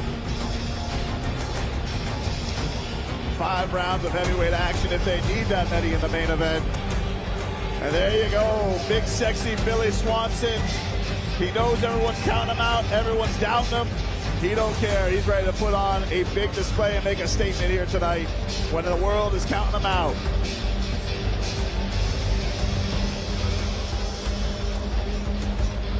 BT, you said we've seen a little bit of everything tonight, and I've been dying to see that sudden death situation, so I'm glad we got one of those under our belts. Hope y'all are enjoying at home. Dirty Boxing 4 live from the Pinnacle here in Nashville. Electric atmosphere.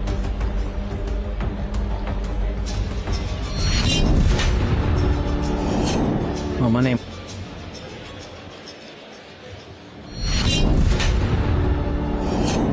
My name is Montavious Ware. I'm fighting out of Chattanooga, Tennessee. I've been fighting my whole life, but I started boxing when I was 12, and now I started MMA in 2020.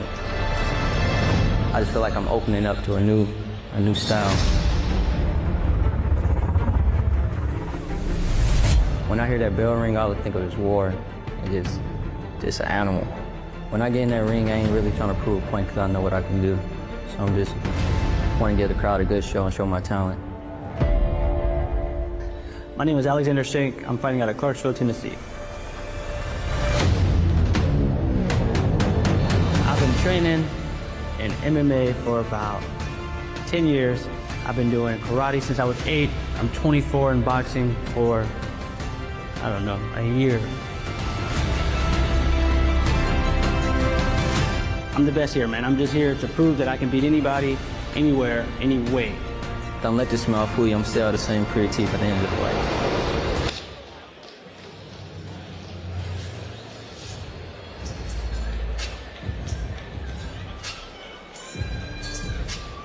Getting set for a couple of Tennessee's own out here.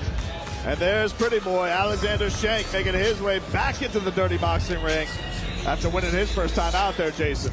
Glad to see Pretty Boy back 6-5 as a pro mixed martial artist. Very active fighter. We talked about his win at DBX 1. That was back in March. Unanimous decision win over Tristan Galashan.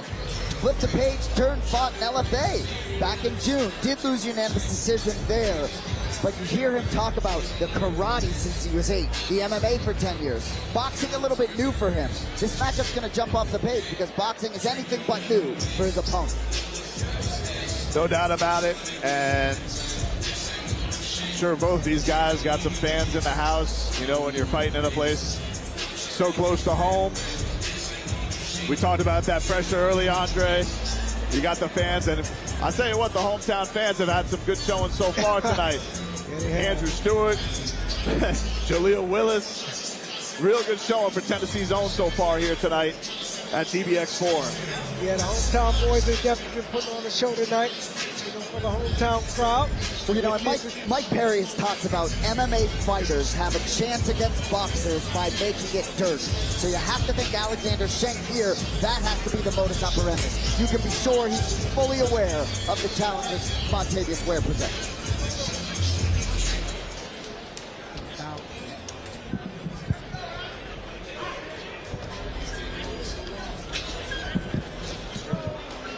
And there we see Montavious Ware get set to make his way to the dirty boxing ring and making his dirty boxing debut.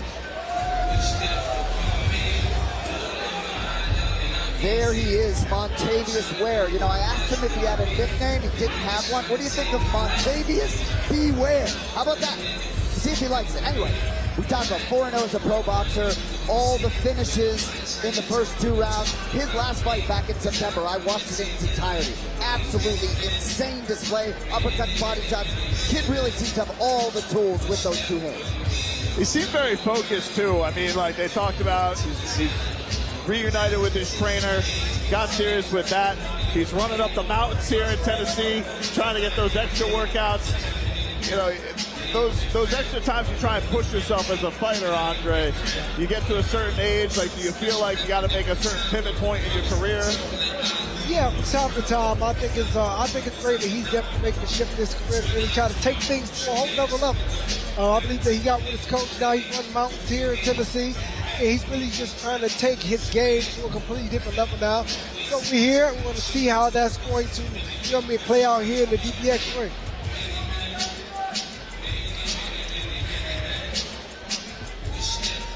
I'm looking forward to it. I'm looking forward to it. He has the shiny shoes on. It looks like he's going to come out and try to put a show tonight. Cannot wait to see these 2 young guns get at it. We've seen plenty of vets. These 2 tail the tape. Montavious Ware, 23 years old, comes in at 5'8". He weighed in at 149 pounds with a 70-inch reach. Alexander Shank, 24 years old. He's 1-0 in dirty boxing. 5'8", weighed in 151 pounds with a 70-inch reach. Getting after it here as we continue this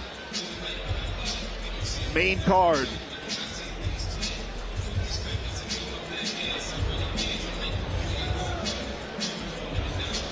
Let's send it up to our ring announcer, Michael Hansen. Make this one official and get this one going here. Ladies and gentlemen, this fight is scheduled for 3 rounds of dirty boxing at a catch weight of 150 pounds. Sponsored by Takedown. And after the bell, your referee in charge is Wayne Spinola. And now introducing first, fighting out of the blue corner, wearing brown trunks and standing 5 feet 7 inches tall. Official weight 151 pounds. This combat sports veteran is returning to the DBX ring with a dirty boxing record of 1-0 and fighting out of Nashville, Tennessee, Alexander Pretty Boy Shank. And across the ring, his opponent fighting out of the red corner, wearing black trunks and standing 5 feet 8 inches tall. Official weight, 149 pounds. And he steps through the ropes tonight to make his dirty boxing debut. And fighting out of Chattanooga, Tennessee, Montavious Ware.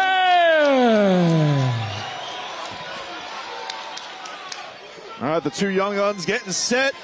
This main card fight brought to you by Timepiece Trading for all your jewelry needs, the official timekeeper for DBX. Well, it looks like he's coming out as a southpaw in this first round. And here we go. And I got to give it out to Montavious Ware for the great here tonight. And cracks him early with a hook up top. Oh, you can see that swift head movement that he's got. These boys are going to be moving fast tonight. Definitely see that good boxing skill that he has already. He has great boxing IQ from what I can see. He has a great stance. He's moving slick. He's showing us a few different looks and a nice range that he's keeping his opponent. Oh! There you go. Big time left lands from Montavious Ware. He drops it looks like he's going to try to finish him. There you go. That's the big difference. Up in the shot. There you go. Looks like he's going to finish him. Hey, look at that. He grabs the leg. He should be allowed to reset here. They're going to let him reset. But Ware? Montavious Ware has come out and made a statement early in this fight. Ware is so his hands up. Straight left hand by Ware.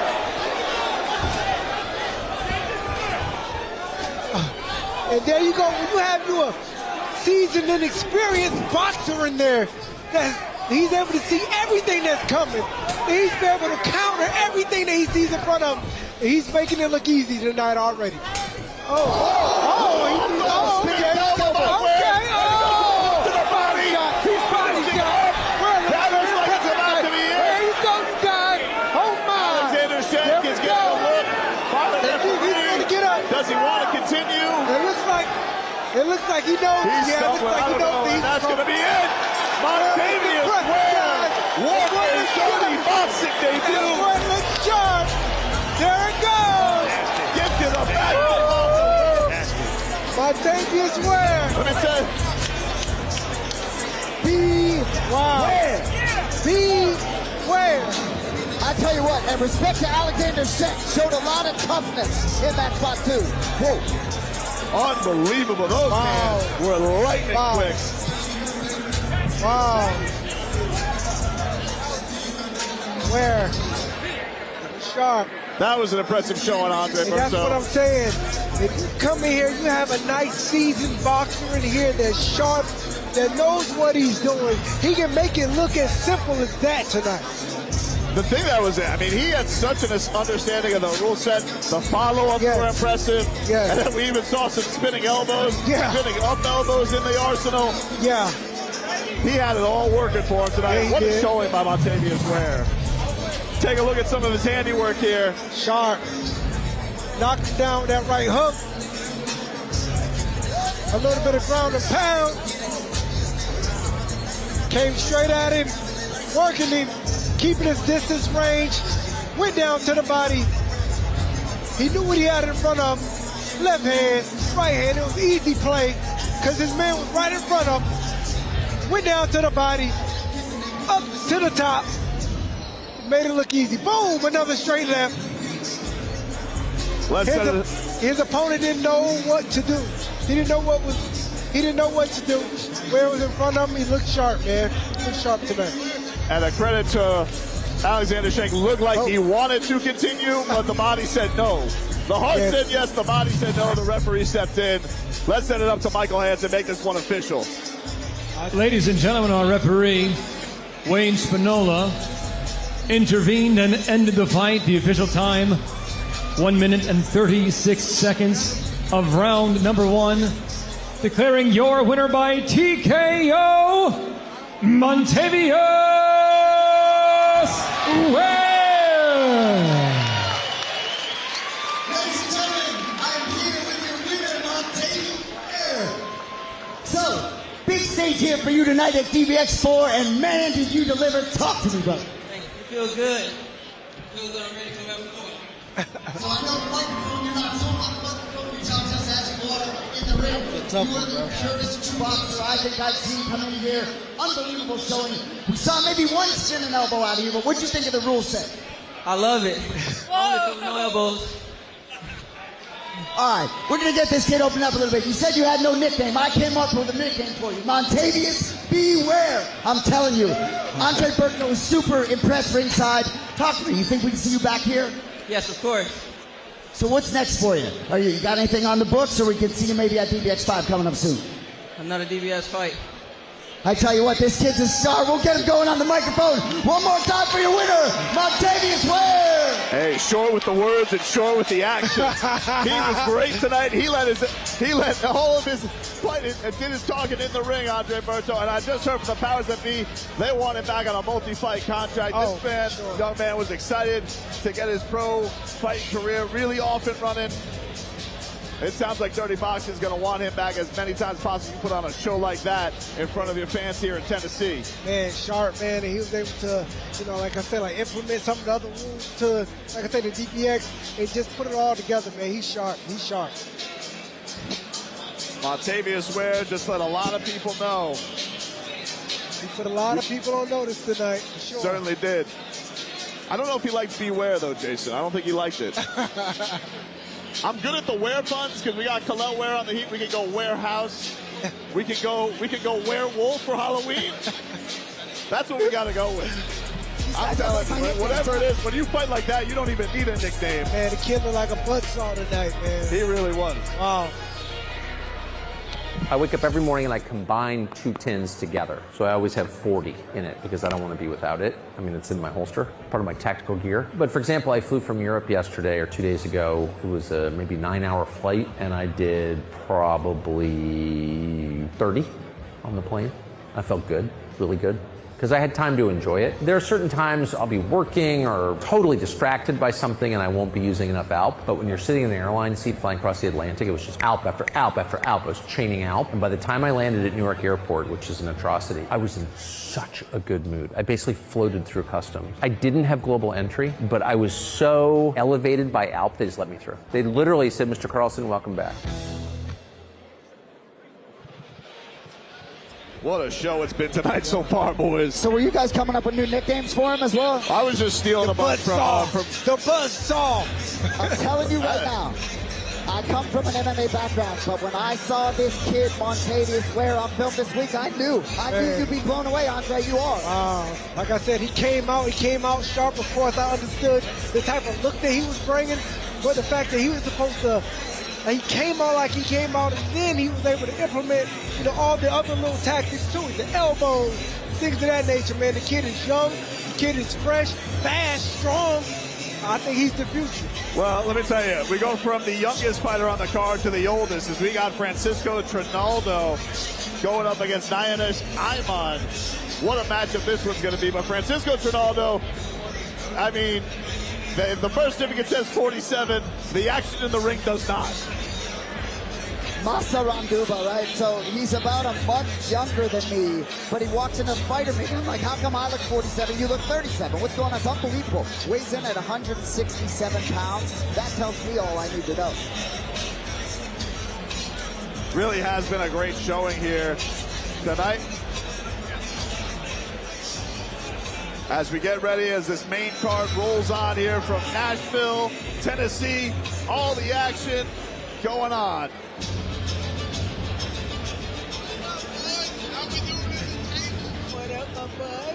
Mike Perry stopping by.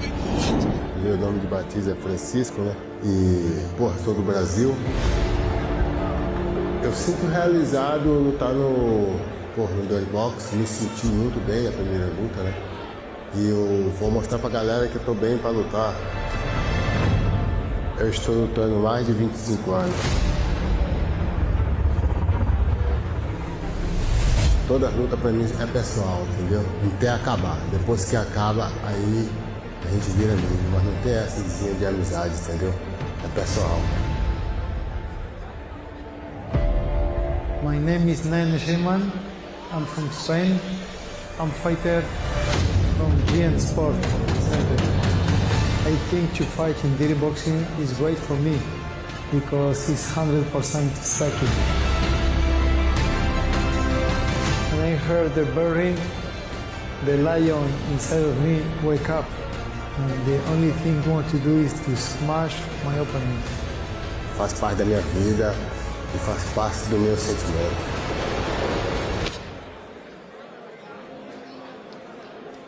Insane.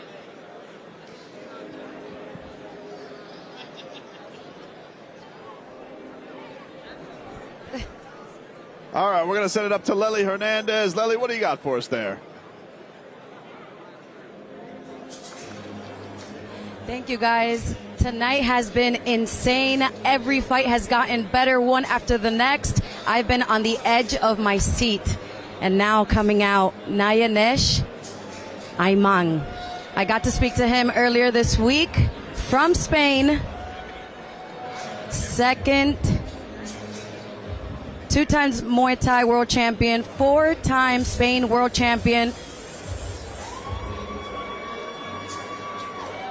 Won the Best Sportsman of the Year award, originally from Congo.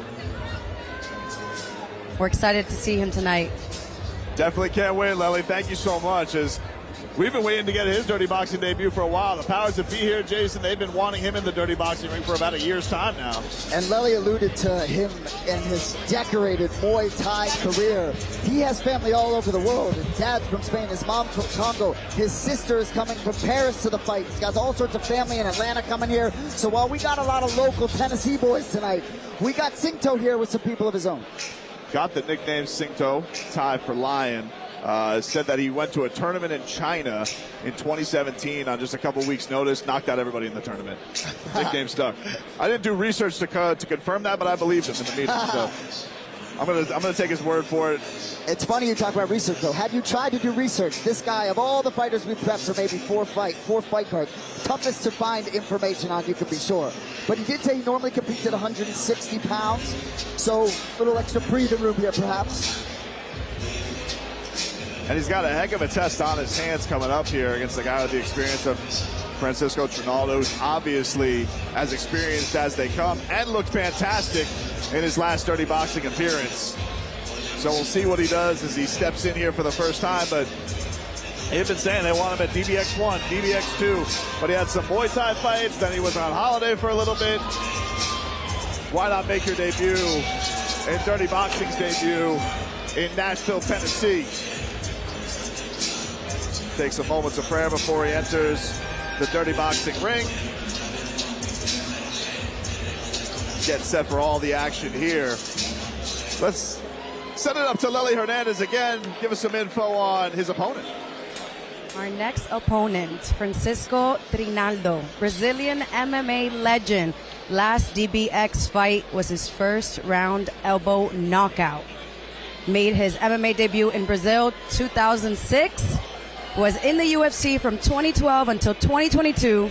Has wins over Paul Felder, Bobby Green, Jim Miller, and didn't start training until he was 23 years old. Started with kickboxing and owns a gym in Brazil where kids 8 to 15 years old could train for free.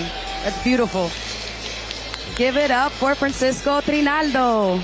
Thank you, Lely. We do. I mean, this guy is an absolute legend, making his way. This fan base excited to see him. See if he can top what he did the last time around when he took out EC Moon with those vicious elbows. Going to be a highlight reel on the Dirty Boxing montage for years to come.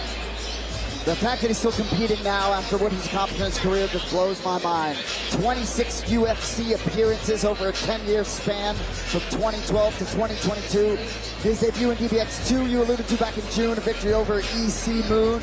Just keeps coming, But I think this opponent could present some different challenges for Masar Nduba. And Nayanesh Ayman just has a very confident way about him when we talk to him this week in the fighter meetings. You know, I asked him if he still gets nervous before fights, just given his long prowess, and he said, you know, when he gets the fight scheduled, it's still scary, still thinking about his opponent, constantly gets that feeling. If that feeling goes away, maybe that'll be the time he hangs up the book. Yeah, he also mentioned that, you know, even at his age, one of the things he likes about dirty boxing is, look, in MMA, you got to train wrestling, you got to train grappling. That's very hard on the body. And so this is a little bit easier on him. And even at his age, feels like he can compete. Francisco Trinaldo coming in, 47 years old, 5'9", 167 pounds with a 70-inch reach. Nayanesh Ayman coming in, 37 years old, 5'9", 169 pounds with a 74-inch reach. He'll have the advantage there as we get set for this matchup at 170 pounds. Send it up to Michael Hansen, get this one underway. Ladies and gentlemen, this fight is 3 rounds in the Dirty Boxing welterweight division. Sponsored by Market Cypher. And after the bell, your referee in charge is Samuel Burgos. And now introducing to you first, fighting out of the blue corner. Wearing brown trunks, he stands 6 feet tall. He stepped on the scale and officially weighed 169 pounds. And he comes in tonight making his dirty boxing debut. Damas y caballeros, desde Madrid, España, Nayanesh Ayman. And across the ring, his opponent fighting out of the red corner. Wearing black trunks, he stands 5 feet 9 inches tall. Official weight 167 pounds. This combat sports legend is returning to the dirty boxing ring with a DBX record of 1-0. Senhoras y señores, vindo de Brasília, Brasil, Massaranduba, Francisco Trinaldo. Getting set for this welterweight matchup as our main card continues. This matchup brought to you by Market Cypher, the only trading tool you'll ever need. Sam Burgos gives him those final instructions, and now we're set for action here. You can be sure not the first time Francisco Trinaldo has faced a taller opponent. And we're underway.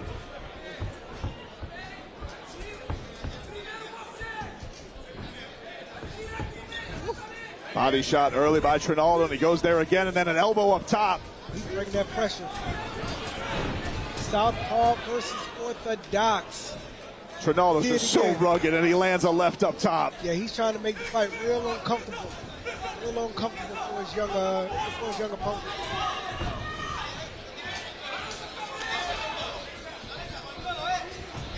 Oh, snapping shot there by Ayman.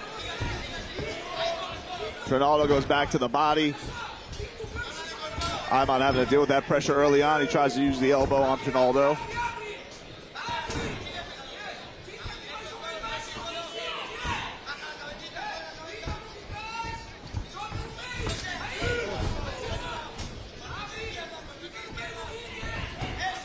Right hand sneaks through there by Ayman. Then it goes to the body. No jabs. They're out here just banging it. Banging it out. Little tie up. Sam Burgos going to let these guys work it out. Tells them no holding. Nice feints. Nice feints by Trinaldo. Right hand gets through by Ayman.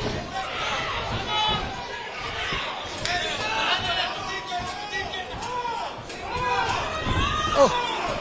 There's a big lefty elbow coming in by Ayman on Trinaldo.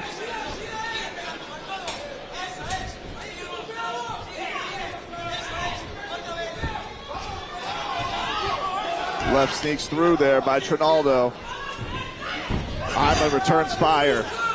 Almost see like you're seeing Sinto adjust to the rule set on the fly. Leaning on that clinch a little bit. Trinaldo still invested in that body.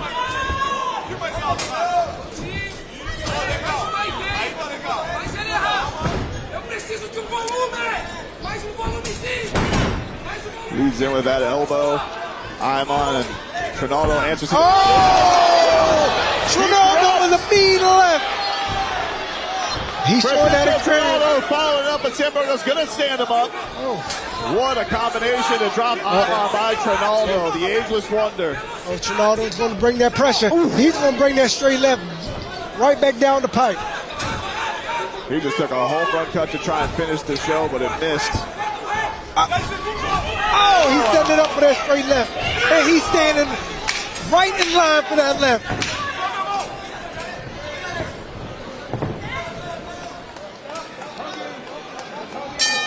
That is the end of round number 1. Francisco Trinaldo, just unbelievably accurate.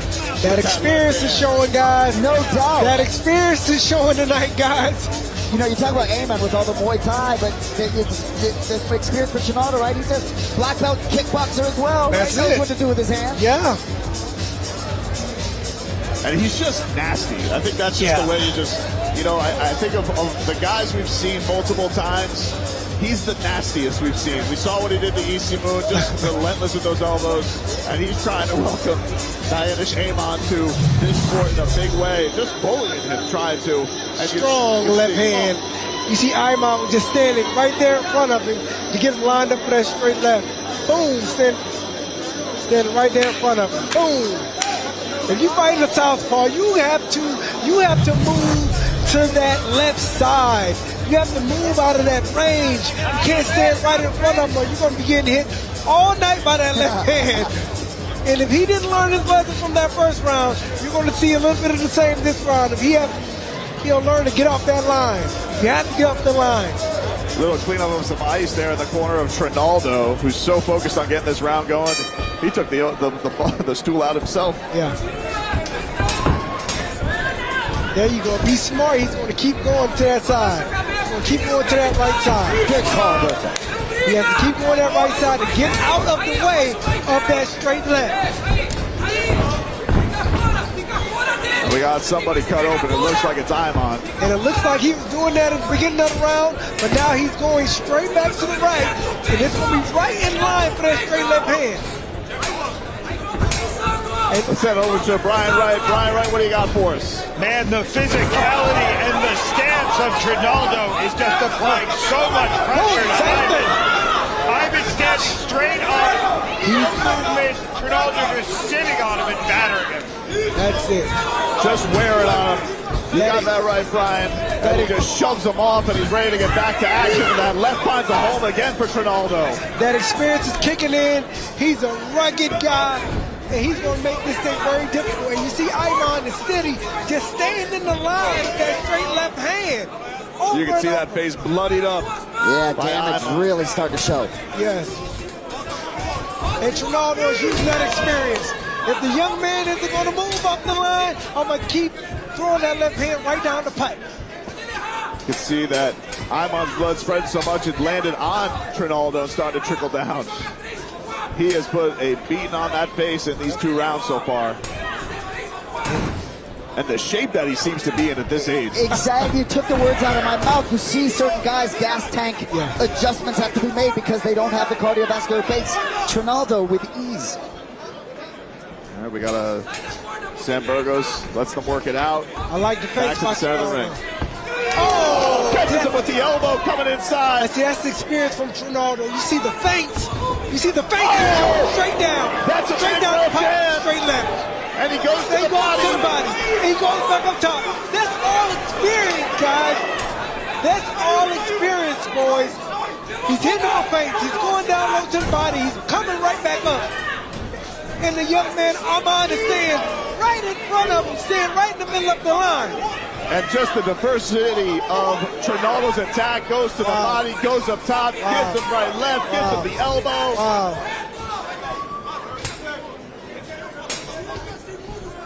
Under 30 seconds left in round number 2. Ayman finally makes contact with the right hand up top, but he is bloodied and battered.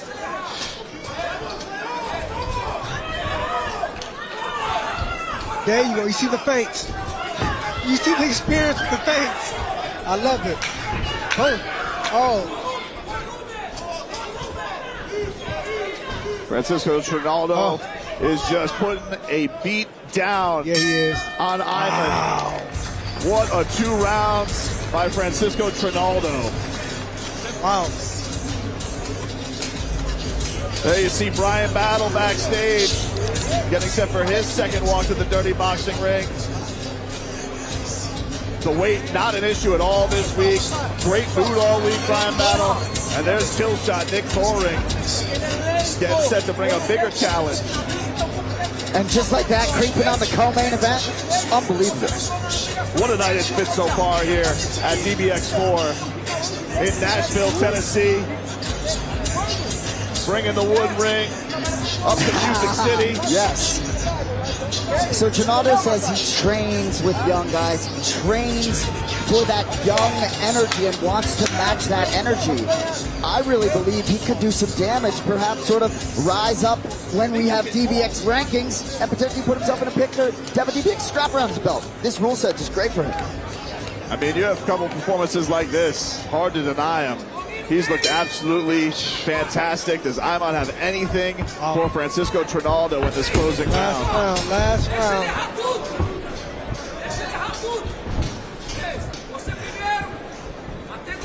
Oh, left gets through again, and then he goes to the body. Ayman trying to return fire and make a statement in this fight. He needs to. Wow. Nice little run out of Ayman. Straight left by Trinaldo.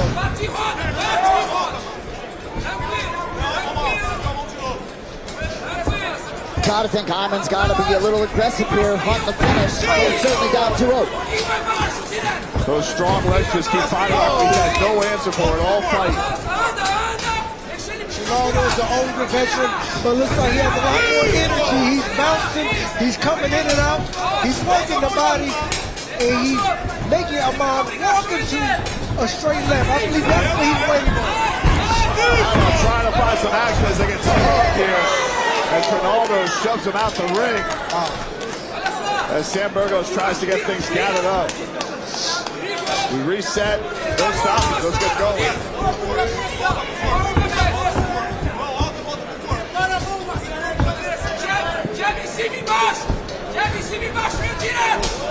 Body shot sneaks through.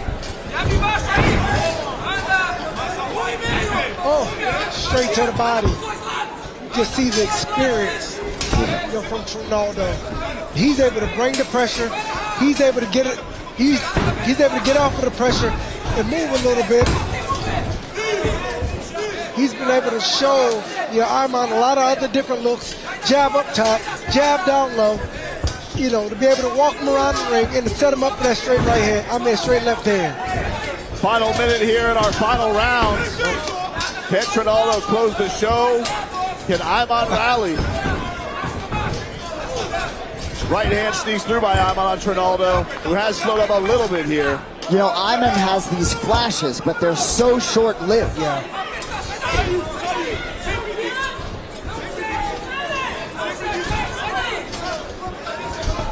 He'll mix in nice combinations. Trinaldo just neutralizes everything. The footwork is pristine. You can just see it all. You can see the experience that he has in the ring.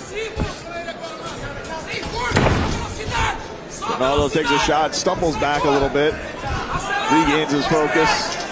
Another right hand sneaks through by Ayman. He is having more success with it this round. And he has more consequence there.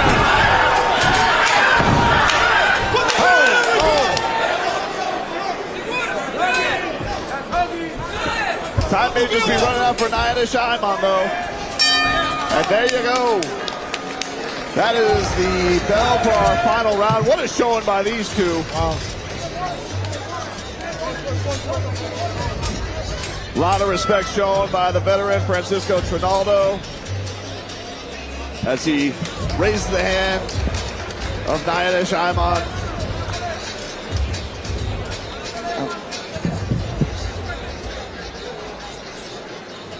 Trinaldo looked very much in control of this fight for the majority of it. I would be surprised if he's not getting his hand raised, Andre. Oh, no, it looks like it was a unanimous, it should be a unanimous decision tonight.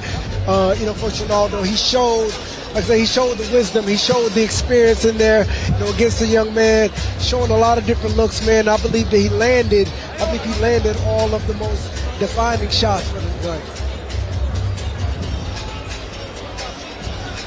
So once we get to the decision, I assume Masaranduba will be a nice, sparkling 2-0 in Dirty Boxing.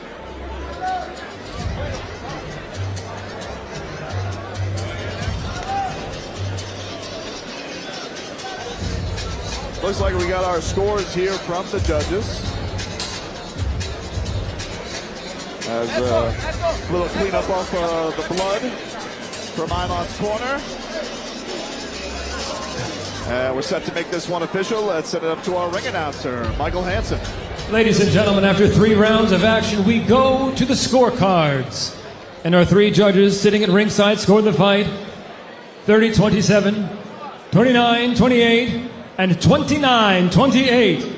All for your winner by unanimous decision, Masaranduba Francisco Trinaldo.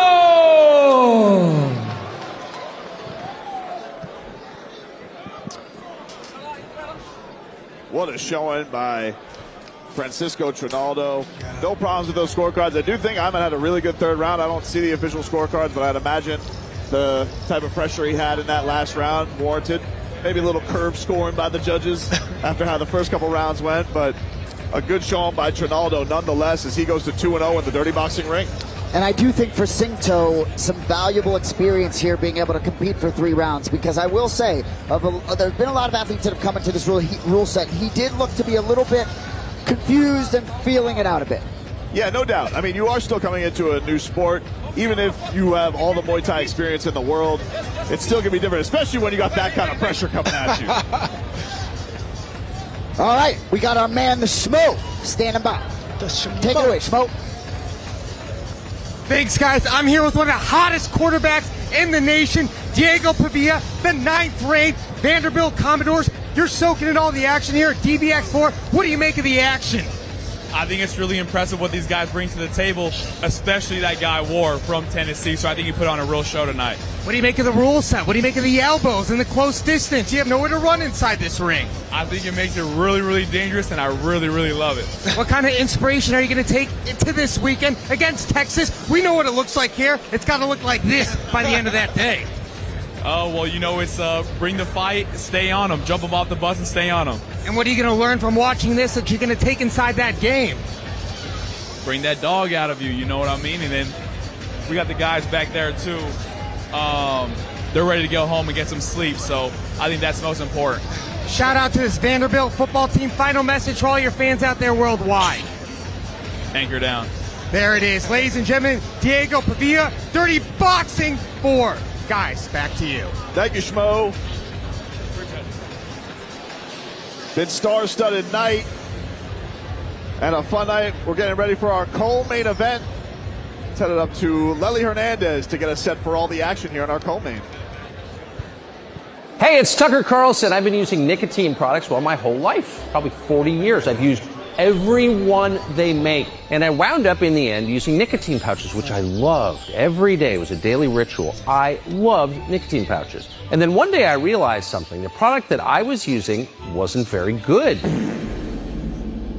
It's shit. That's actually horrible. That's when I decided to make something better. And that's why we started ALP. This isn't really a business experiment. It's something that we made because we use it all the time, every day. We wanted something better, and so we made something better. ALP pouches give you 20 pouches per tin, not 15 like the others, and they are moist. They're not dry like a tea bag. They're delicious. ALP has 5 product offerings, all available in 3 milligram, 6 milligram, and what I use, 9 milligram. Mountain wintergreen, chilled mint, refreshing chill, tropical fruit, and sweet nectar. I use all 5. What an incredible night it's been here in Nashville, Tennessee, and we're getting set for our co-main event coming up here. Bryan, the Butcher Battle, stepping in the Dirty Boxing ring for the 2nd time. He'll be taking on Killshot Nick Coring coming up here. Should be an all-action bout, as many of these have been here tonight. It has been an unbelievable setting here so far at the Pinnacle in Nashville, Tennessee. And we still got a couple of huge ones here for you. Bryan Battle liked his first experience at the Dirty Boxing ring. Now he's got a little bit more of a challenge coming his way. Let's get all this action set. Set it up to Lely Hernandez to get us ready for this co-main event. I'm still going crazy over that last.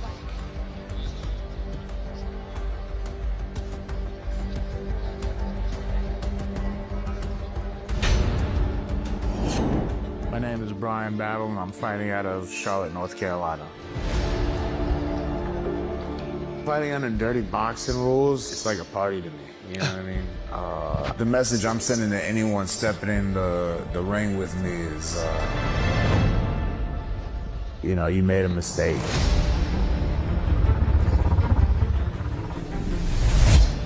The rules set, but fighting in general isn't like a fun thing to me, you know what I'm saying? Like, this is what I fucking do. If you're stepping in there with me, you better be willing to die for it, you know? My name is Nick Coring, and I'm fighting out of Stockton, California.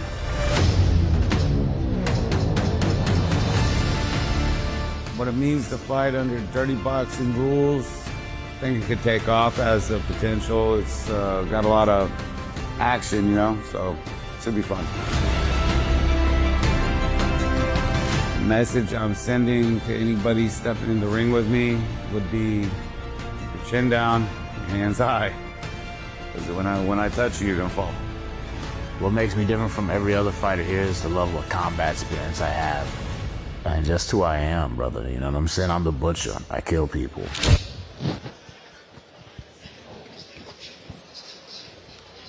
Let's get set for all this action.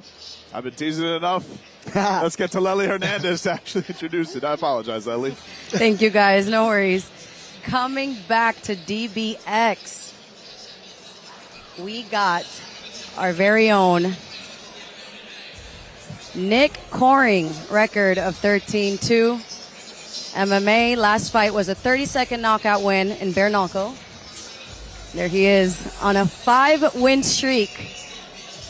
Part of the Diaz Army from Scottsdale, California.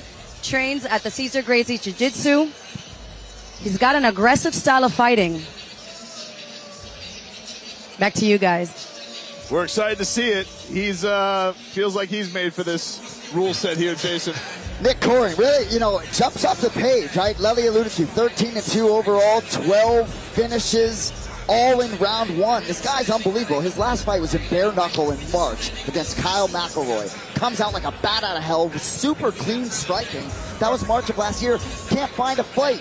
Now he's got Battle. Finally someone who will step into the ring against him. And we talked at the top, right? Battle's first opponent, Derek DeFreitas at DBX3. He just didn't really have much for him once he felt those hands. But tonight, it's a totally different test in Killshot. Stockton, California, spent time around Nate Diaz. He is ready. Well, let's get to the other side of this co-main and set it up to Lely Hernandez to introduce it. Coming back to DBX, we got Bryan Battle. Won his last fight on a 3-win streak. Former UFC fighter, 12-2 MMA winner. Was given the nickname Pooh Bear. Made MMA debut at heavyweight. Hated by all fans in France for swearing at the crowd during a UFC Paris fight. Known to be a party animal and loves the anime One Piece. Here he is, the butcher. You know he's got quite the resume. 7-1 in the biggest promotion in the world in the UFC. Talked about his DBX debut back in August. It's on a 6-fight unbeaten streak. Unbelievable to hear that he began as a heavyweight. But I genuinely believe this is a very different test. You know, Coring talks about being scary. Battle said there's looking scary and then there's being scary. So we'll see if he's scary when he gets in there. The weight misses in his past seem to be a thing of the past. Battle on weight, seems ready to go, has become a part of this DBX family. You have to think, too, the last time he was in here, so much chaos around his career. You get let go by the UFC. You say yes to this new promotion. you have to still make weight after trying to make weight recently. He came in this week very lively, just seemed very relaxed, ready to have some fun in the dirty boxing ring. Doesn't really know where the fight path is going to go. He's just kind of along for the ride right now, just wants to make statements and have great fights. But very loose all week, Bryan Battle. He was enjoying the fight week activities. Yeah, so he missed weight. UFC 319, that was in August, was scheduled to face Nursultan Ruziboyev, was 4 pounds over, simultaneously cut 10 days later, fighting into the extra. Gets a big welcome here from the Nashville crowd. Nick Corin ready to see if he can get a bigger challenge to Bryan Battle this time around. We take a look at our tail of the tape here. Bryan Battle 1-0 in the dirty boxing ring. He's 30 years old, stands 6'1", weighed in at 184.5 pounds with a 77-inch reach. Nick Corin, it's his DBX debut.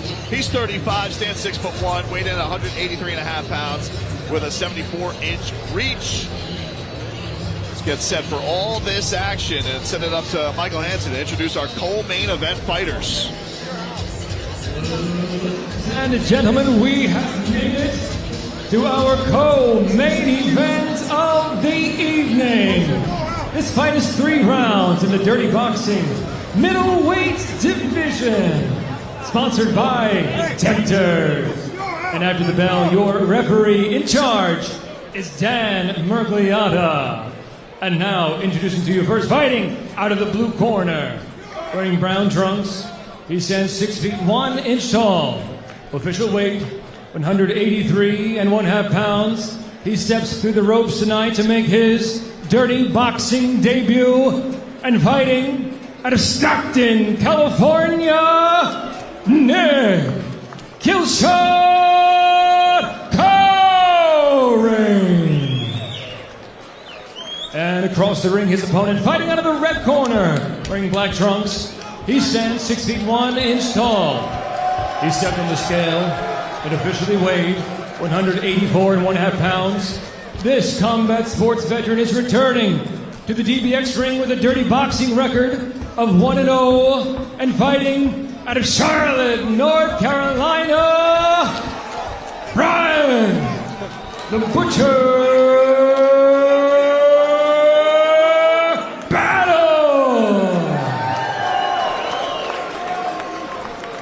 Heat on this co-main event, boys. Absolutely. This co-main event brought to you by Alp Pouches. Let's get going. Dan Mergliata gets these guys set, and round 1 is underway. Kill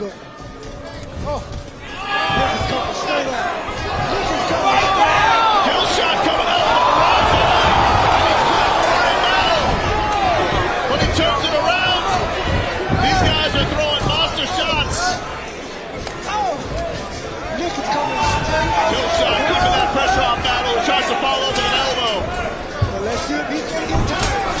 Let's see if he can get tired. Shots from Coring on Battle. He's trying to roll with that defense up top. Everything he's from Coring.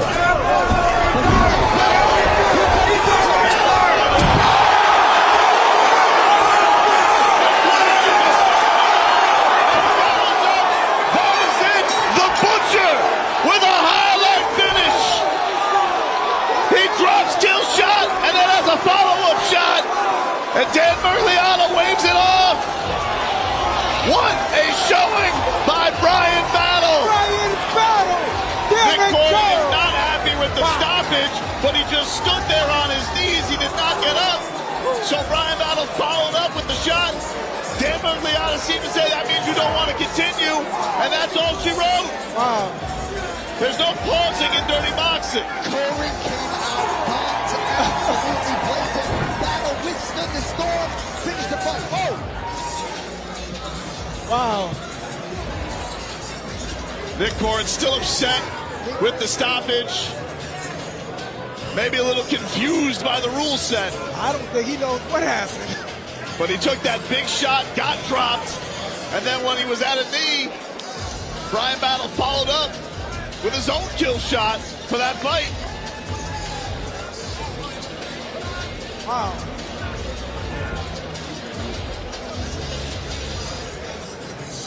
It looks like Bryan Battle's mistake posed the whole time.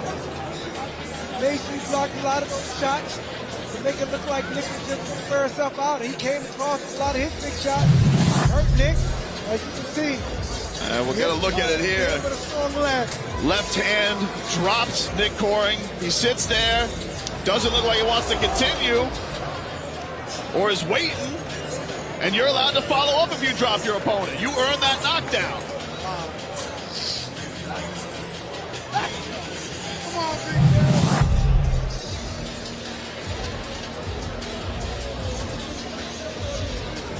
Dan Miragliotta gathers the fighters in the middle of the ring. Let's send it up to Michael Hansen to make it official. Ladies and gentlemen, our referee, Dan Miragliotta, intervened and put a stop to the fight. The official time coming at 48 seconds of round number 1. Declaring your winner by TKO, Bryan the Butcher Battle.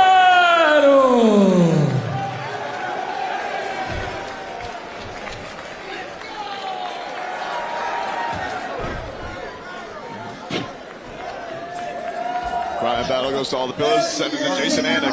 Ladies and gentlemen, I'm here with the Butcher, Bryan Battle. Brother, Killshot came out intense. You withstood all of it. Patient, found your spots, put him out of there. Talk to me about the finish. Listen, man. I'm playing a different game than all these other guys. These guys are coming out to fight. I'm coming out to win, brother. You know what I'm saying? That's what I do. They call them kill shot. They call me one shot, baby. This is what I do. I put people down, brother. You get in my way, I'm gonna kill you. Your last Dirty Boxing appearance didn't last very long. Is this what you expected Killshot to come out like? I'm sorry, say that again. Did you expect Killshot to come out absolutely insane like that? Were you expecting that?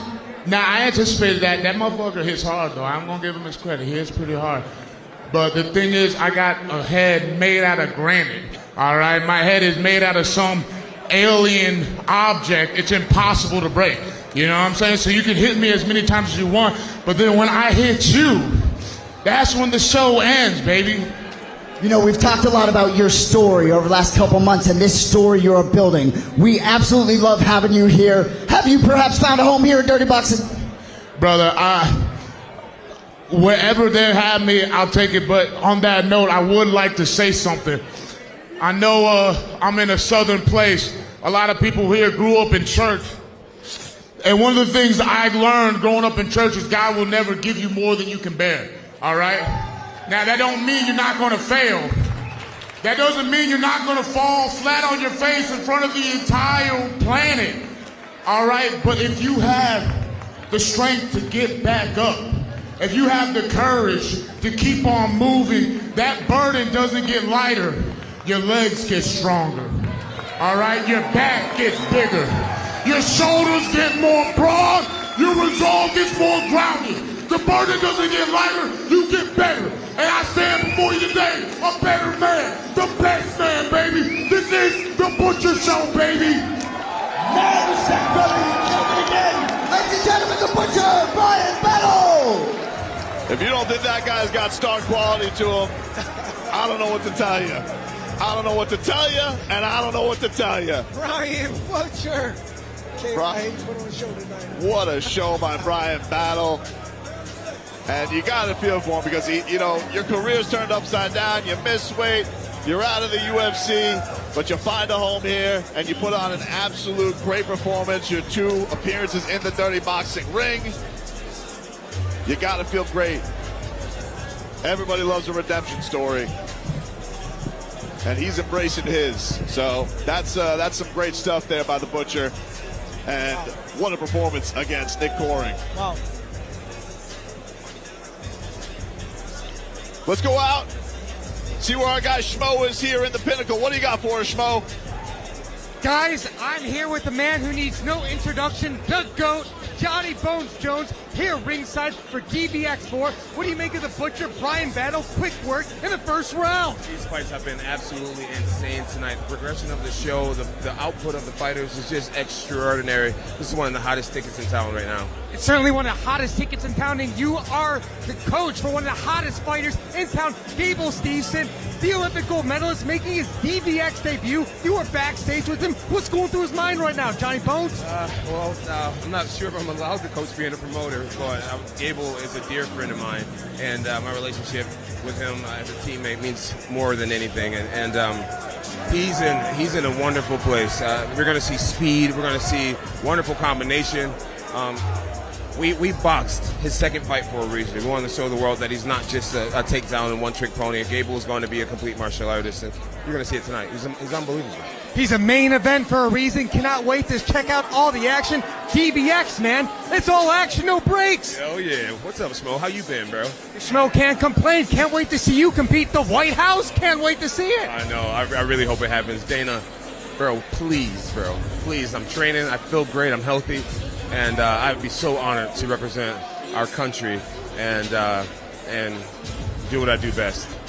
Johnny Bones Jones, the GOAT. We appreciate your time. Let's get the show on the road. Guys, back to you. The greatest of all time. How could you turn down a desire like that to go fight at the White House? And now, let's get set for the main event of the evening.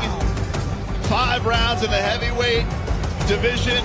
Gable Steveson, the Olympic gold medalist, trying to prove all of his skill set in the combat sports world, goes up against big, sexy Billy Swanson, Tennessee's own. These boys ready to put on a show here tonight, guys. We have had just an electric time here at DBX4.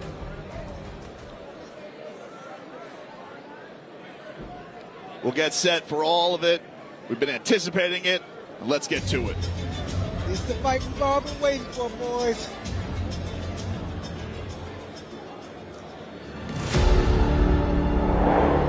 My name is Gable Steveson. I'm fighting out of Minneapolis, Minnesota.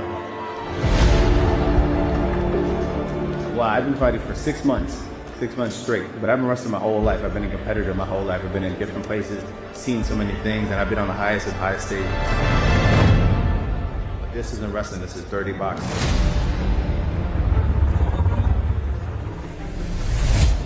When that bell rings, what flipped inside of me, the switch is already flipped. So when that bell rings, it's just an additional switch that gets the light and team on the rider and makes the people see a show they've never seen before, and that's Gable Steveson. My name is Billy Big Sexy Swanson. I'm fighting out of South Carolina. Grew up wrestling, so I've wrestled now for about 20 years. But yeah, 10 years in MMA. The opportunity to fight for dirty boxing means the world to me.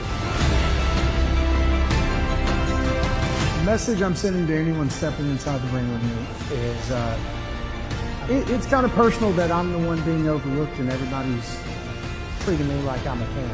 The message I'm sending to anyone who steps in that ring with me is that there's a chance that you can, but you won't. And I'll make sure that you won't.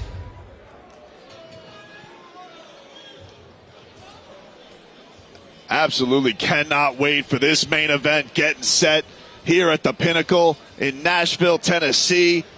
Gable Steveson against Billy Swanson. Gable Steveson looking to showcase all of his combat skills, but you're taking away the thing that he's known for, the thing that he won a gold medal for.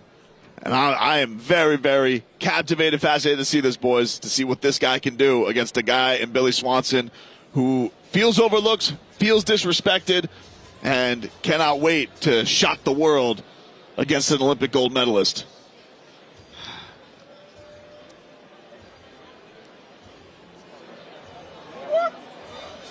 There you see Billy Swanson. In that Tennessee orange. He said he's not a Volunteers fan, by the way, but he's still rocking that Tennessee orange. You'll proudly represent your state. He's got a lot of guys here. Billy Swanson, bit of a Tennessee hero. Runs local promotions, has his own gym, has a lot of his students here today, a lot of support to see if he can come out here and do something nobody thinks he can do, which is run through an Olympic quality athlete. Saudi Daisy, Tennessee's own. Just unbelievable talking to him all week. In August, he fought in bare knuckle, right? He took the fight on 19 days' notice. And that loss he really took personal. He started holding himself to a higher standard on a daily basis immediately after that fight. 6 weeks training nonstop. Then he gets the call for this fight. Another 4 weeks of training. He's had full 10 weeks of training. Physically, I can't find a better looking physical version of this man than the one we're seeing tonight. He said he's not afraid of Gable. He says we'll see how he reacts when I split him open. He said I better watch those bows too. That's going to be the captivating thing tonight, Andre Berto. What happens when you got punches coming back at you if you're Gable Steveson? That's one thing about it. You know, that Gable is an amazing wrestler. But it's a whole different beast when you're in that ring and you got some heat coming back to you standing on the feet. You can't take him down. You can't take him down. You have to really stand up and show us what you got. But like I said, Gable, he's training with one of the best, John Jones. And we're going to see everything on display tonight. We're going to see if he's going to be able to rise to the occasion. The lights are bright tonight. And we're going to see what he's going to be able to do. I'm looking forward to it. Swanson's such a jovial guy all week. I don't think I've seen a serious look on his face until that walkout. Yeah. He definitely has seen the disrespect online, though. He's taking it personally, and he's hoping that he can make a statement and prove a lot of people wrong.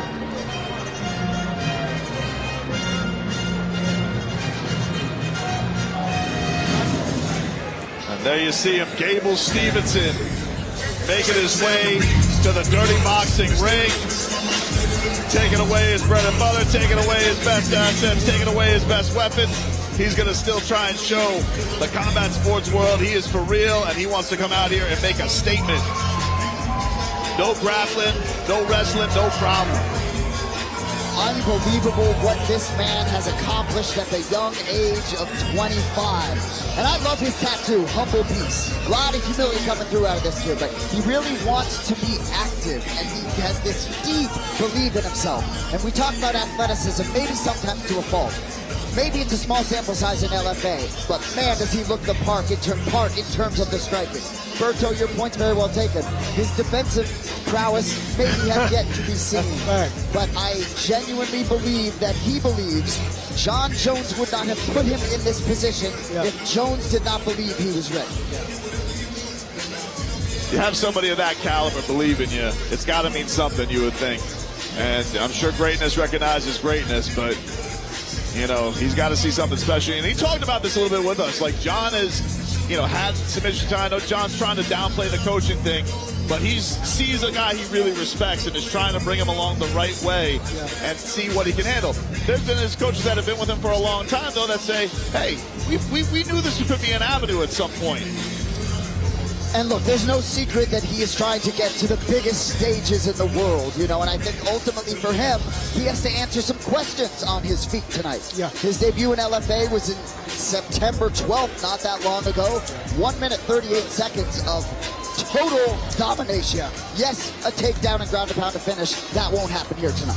Yeah. And it's got to say something that he's even willing to do something like this, because you could go take another MMA fight. But that's not what he wants to do. He wants to show that he can do this in the dirty boxing ring. Take a look at our tail of the tape here. It's Gable Stevenson's DBX debut. He's 25 years old, stands 6'1", weighed in at 265 pounds with a 75-inch reach. Billy Swanson, 31 years old, 6'1", weighed in at 256, a 72-inch reach on Big Sexy. The fighters are in the ring. Let's get all this action started in our main event from the Pinnacle here in Nashville. Michael Hansen, get us set. Ladies and gentlemen, our dirty boxing sponsor, Tempters, will be providing our knockout of the night and fight of the night bonuses to 3 lucky fighters tonight. And now at this time, we ask that you all please rise and remove any hats for the singing of our national anthem, which will be performed by recording artist Cass Cardell.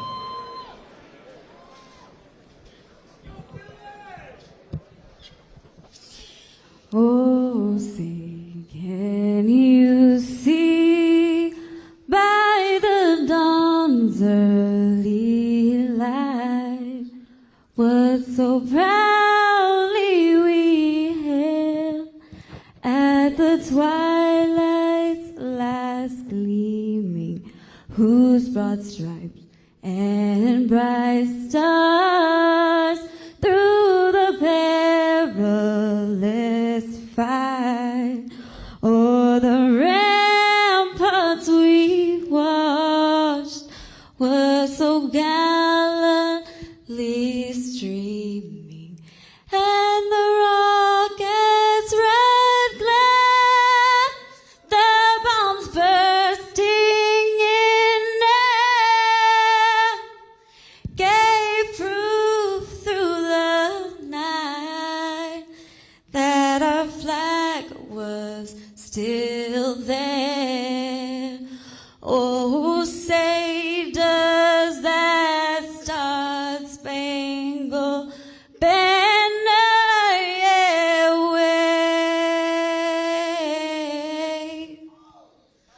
o'er the land of the free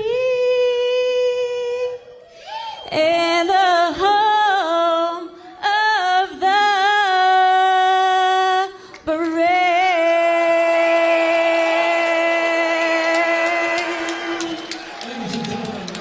Cartel.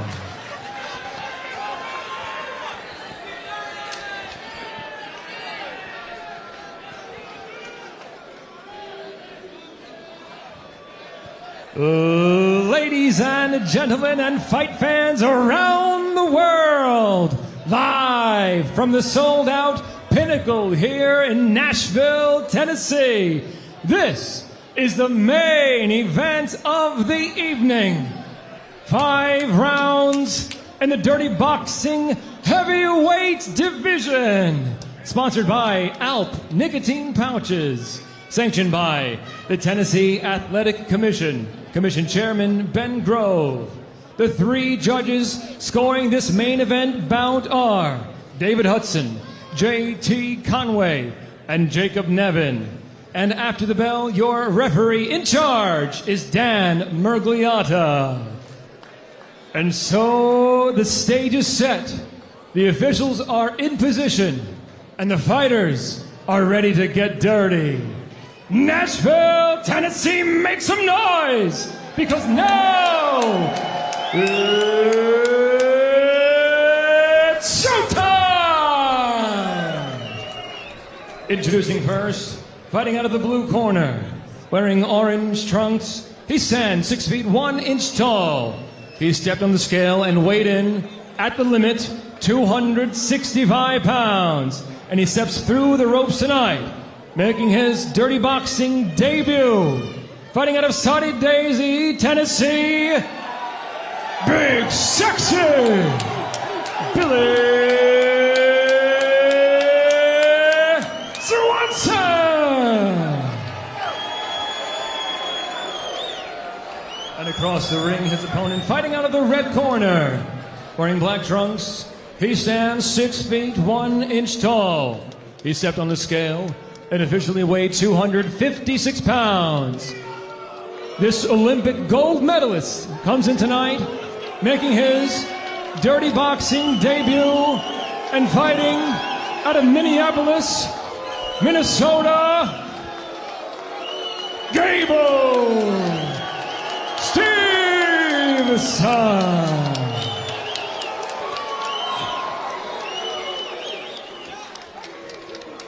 All right, gentlemen. You've been through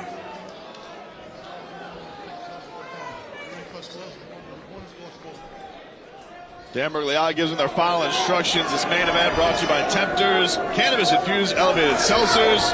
Gable Steveson, Billy Swanson. We're set to go in our main event at DBS 4. This is the fight we all came here to see tonight. Here we go. Oh! Steveson!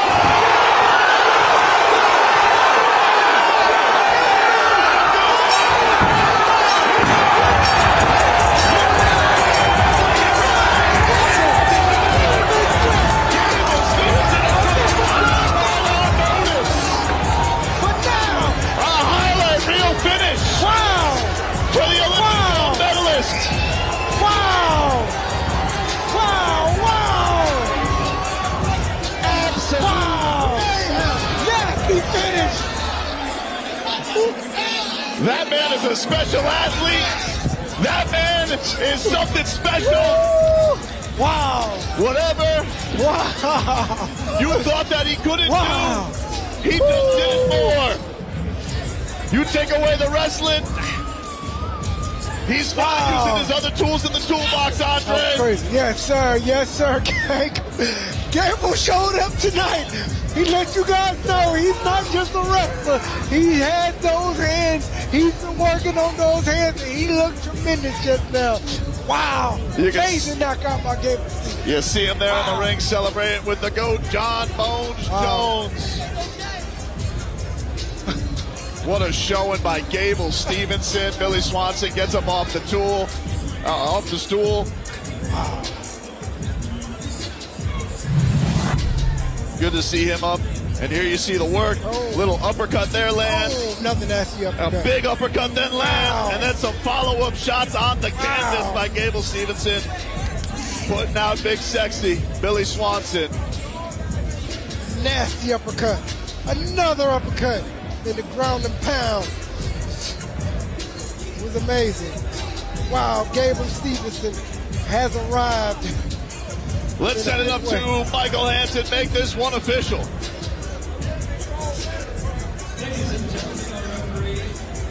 Wow. Fight.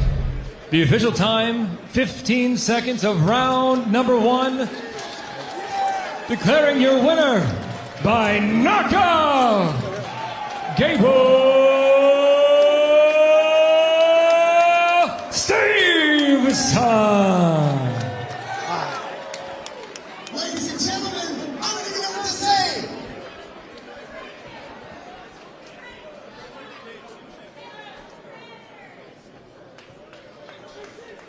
Ladies and gentlemen, I'm gonna creep over here. How about Gable Steveson one more time? It's hard to find the words to talk to you. I'm blown away. How are you feeling right now? Oh man, I feel fantastic. I came into an environment that wasn't really sound to me, but hopefully today I made you love me. I made you want to watch me in the future, and man, I thank everybody for coming in. This was a great event. You know, we saw your debut, obviously, in mixed martial arts in LFA. Really was blown away there, but a quick sample size, much quicker here. Just talk to us about that 10, 15 seconds of your life. You know, just the anxiousness coming into this, you know, just the trash talk, the people in between, you know, you got to get over a lot of obstacles, and today was one of them. I hope I showed the world that I can throw a punch and shoot a takedown, so man, it was a nice day. Obviously, we'd love to have you in dirty boxing as long as we'd have you, but you are a bright star. Any ideas what is next for Gable? I think a special guest was here to come watch me, but I'm just not sure where he is. His name is Mick Maynard with UFC. And he's right there. So, Mick, I mean, you've seen a little bit. I would love to show a lot more. And, man, hopefully you believe in me, and I appreciate you. You are a world-class athlete. I believe you have championships in your future. Ladies and gentlemen, one more time for the man, Gable Steveson! What a showing, Andre Berto, by Gable Steveson here tonight. Got the UFC brass in the building. Gets to celebrate. He gets to do whatever he wants. Listen, you win a fight in 15 seconds. You do the rest of the time what you want. But, man, what a showing by him today. Man, just not winning the fight in 15 seconds, but making it look devastating. He definitely made a statement tonight, and he's letting everybody know. He put the world at attention that he is here. He's been able to make this transition and make it look very impressive. What a feeling, Jason. What a performance by him. I tell you what, I almost didn't know what to do with the microphone. I'm so stunned. And look, we have these small sample size, and we've talked about athleticism and world-class athletes, but he jumped off the page at LFA. And I talked to you about watching him hit pads, and I am not you. I don't know what you know. But gosh, I believe what he has, every day for 6 months. And we were talking to his coach. He was training last night. He is so married to the game. Just blown away. He got so fired up for the fight because of the weigh-ins and how it went. that he was ready to go train. So what a showing tonight by Gable Steveson, guys. What a show here in Nashville. Thank you for having us here at Dirty Boxing. DBX4, another night to remember. Andre Berto, Yes, it was sir. a thrill having you here. And I had a great time being here. I appreciate you guys for having me. Hopefully see me again. It was absolutely unbelievable, Jason. These shows just continue to get bigger and better. We'll see you guys next time in the most disruptive combat sport on the planet. Thanks for tuning in to Dirty Boxing.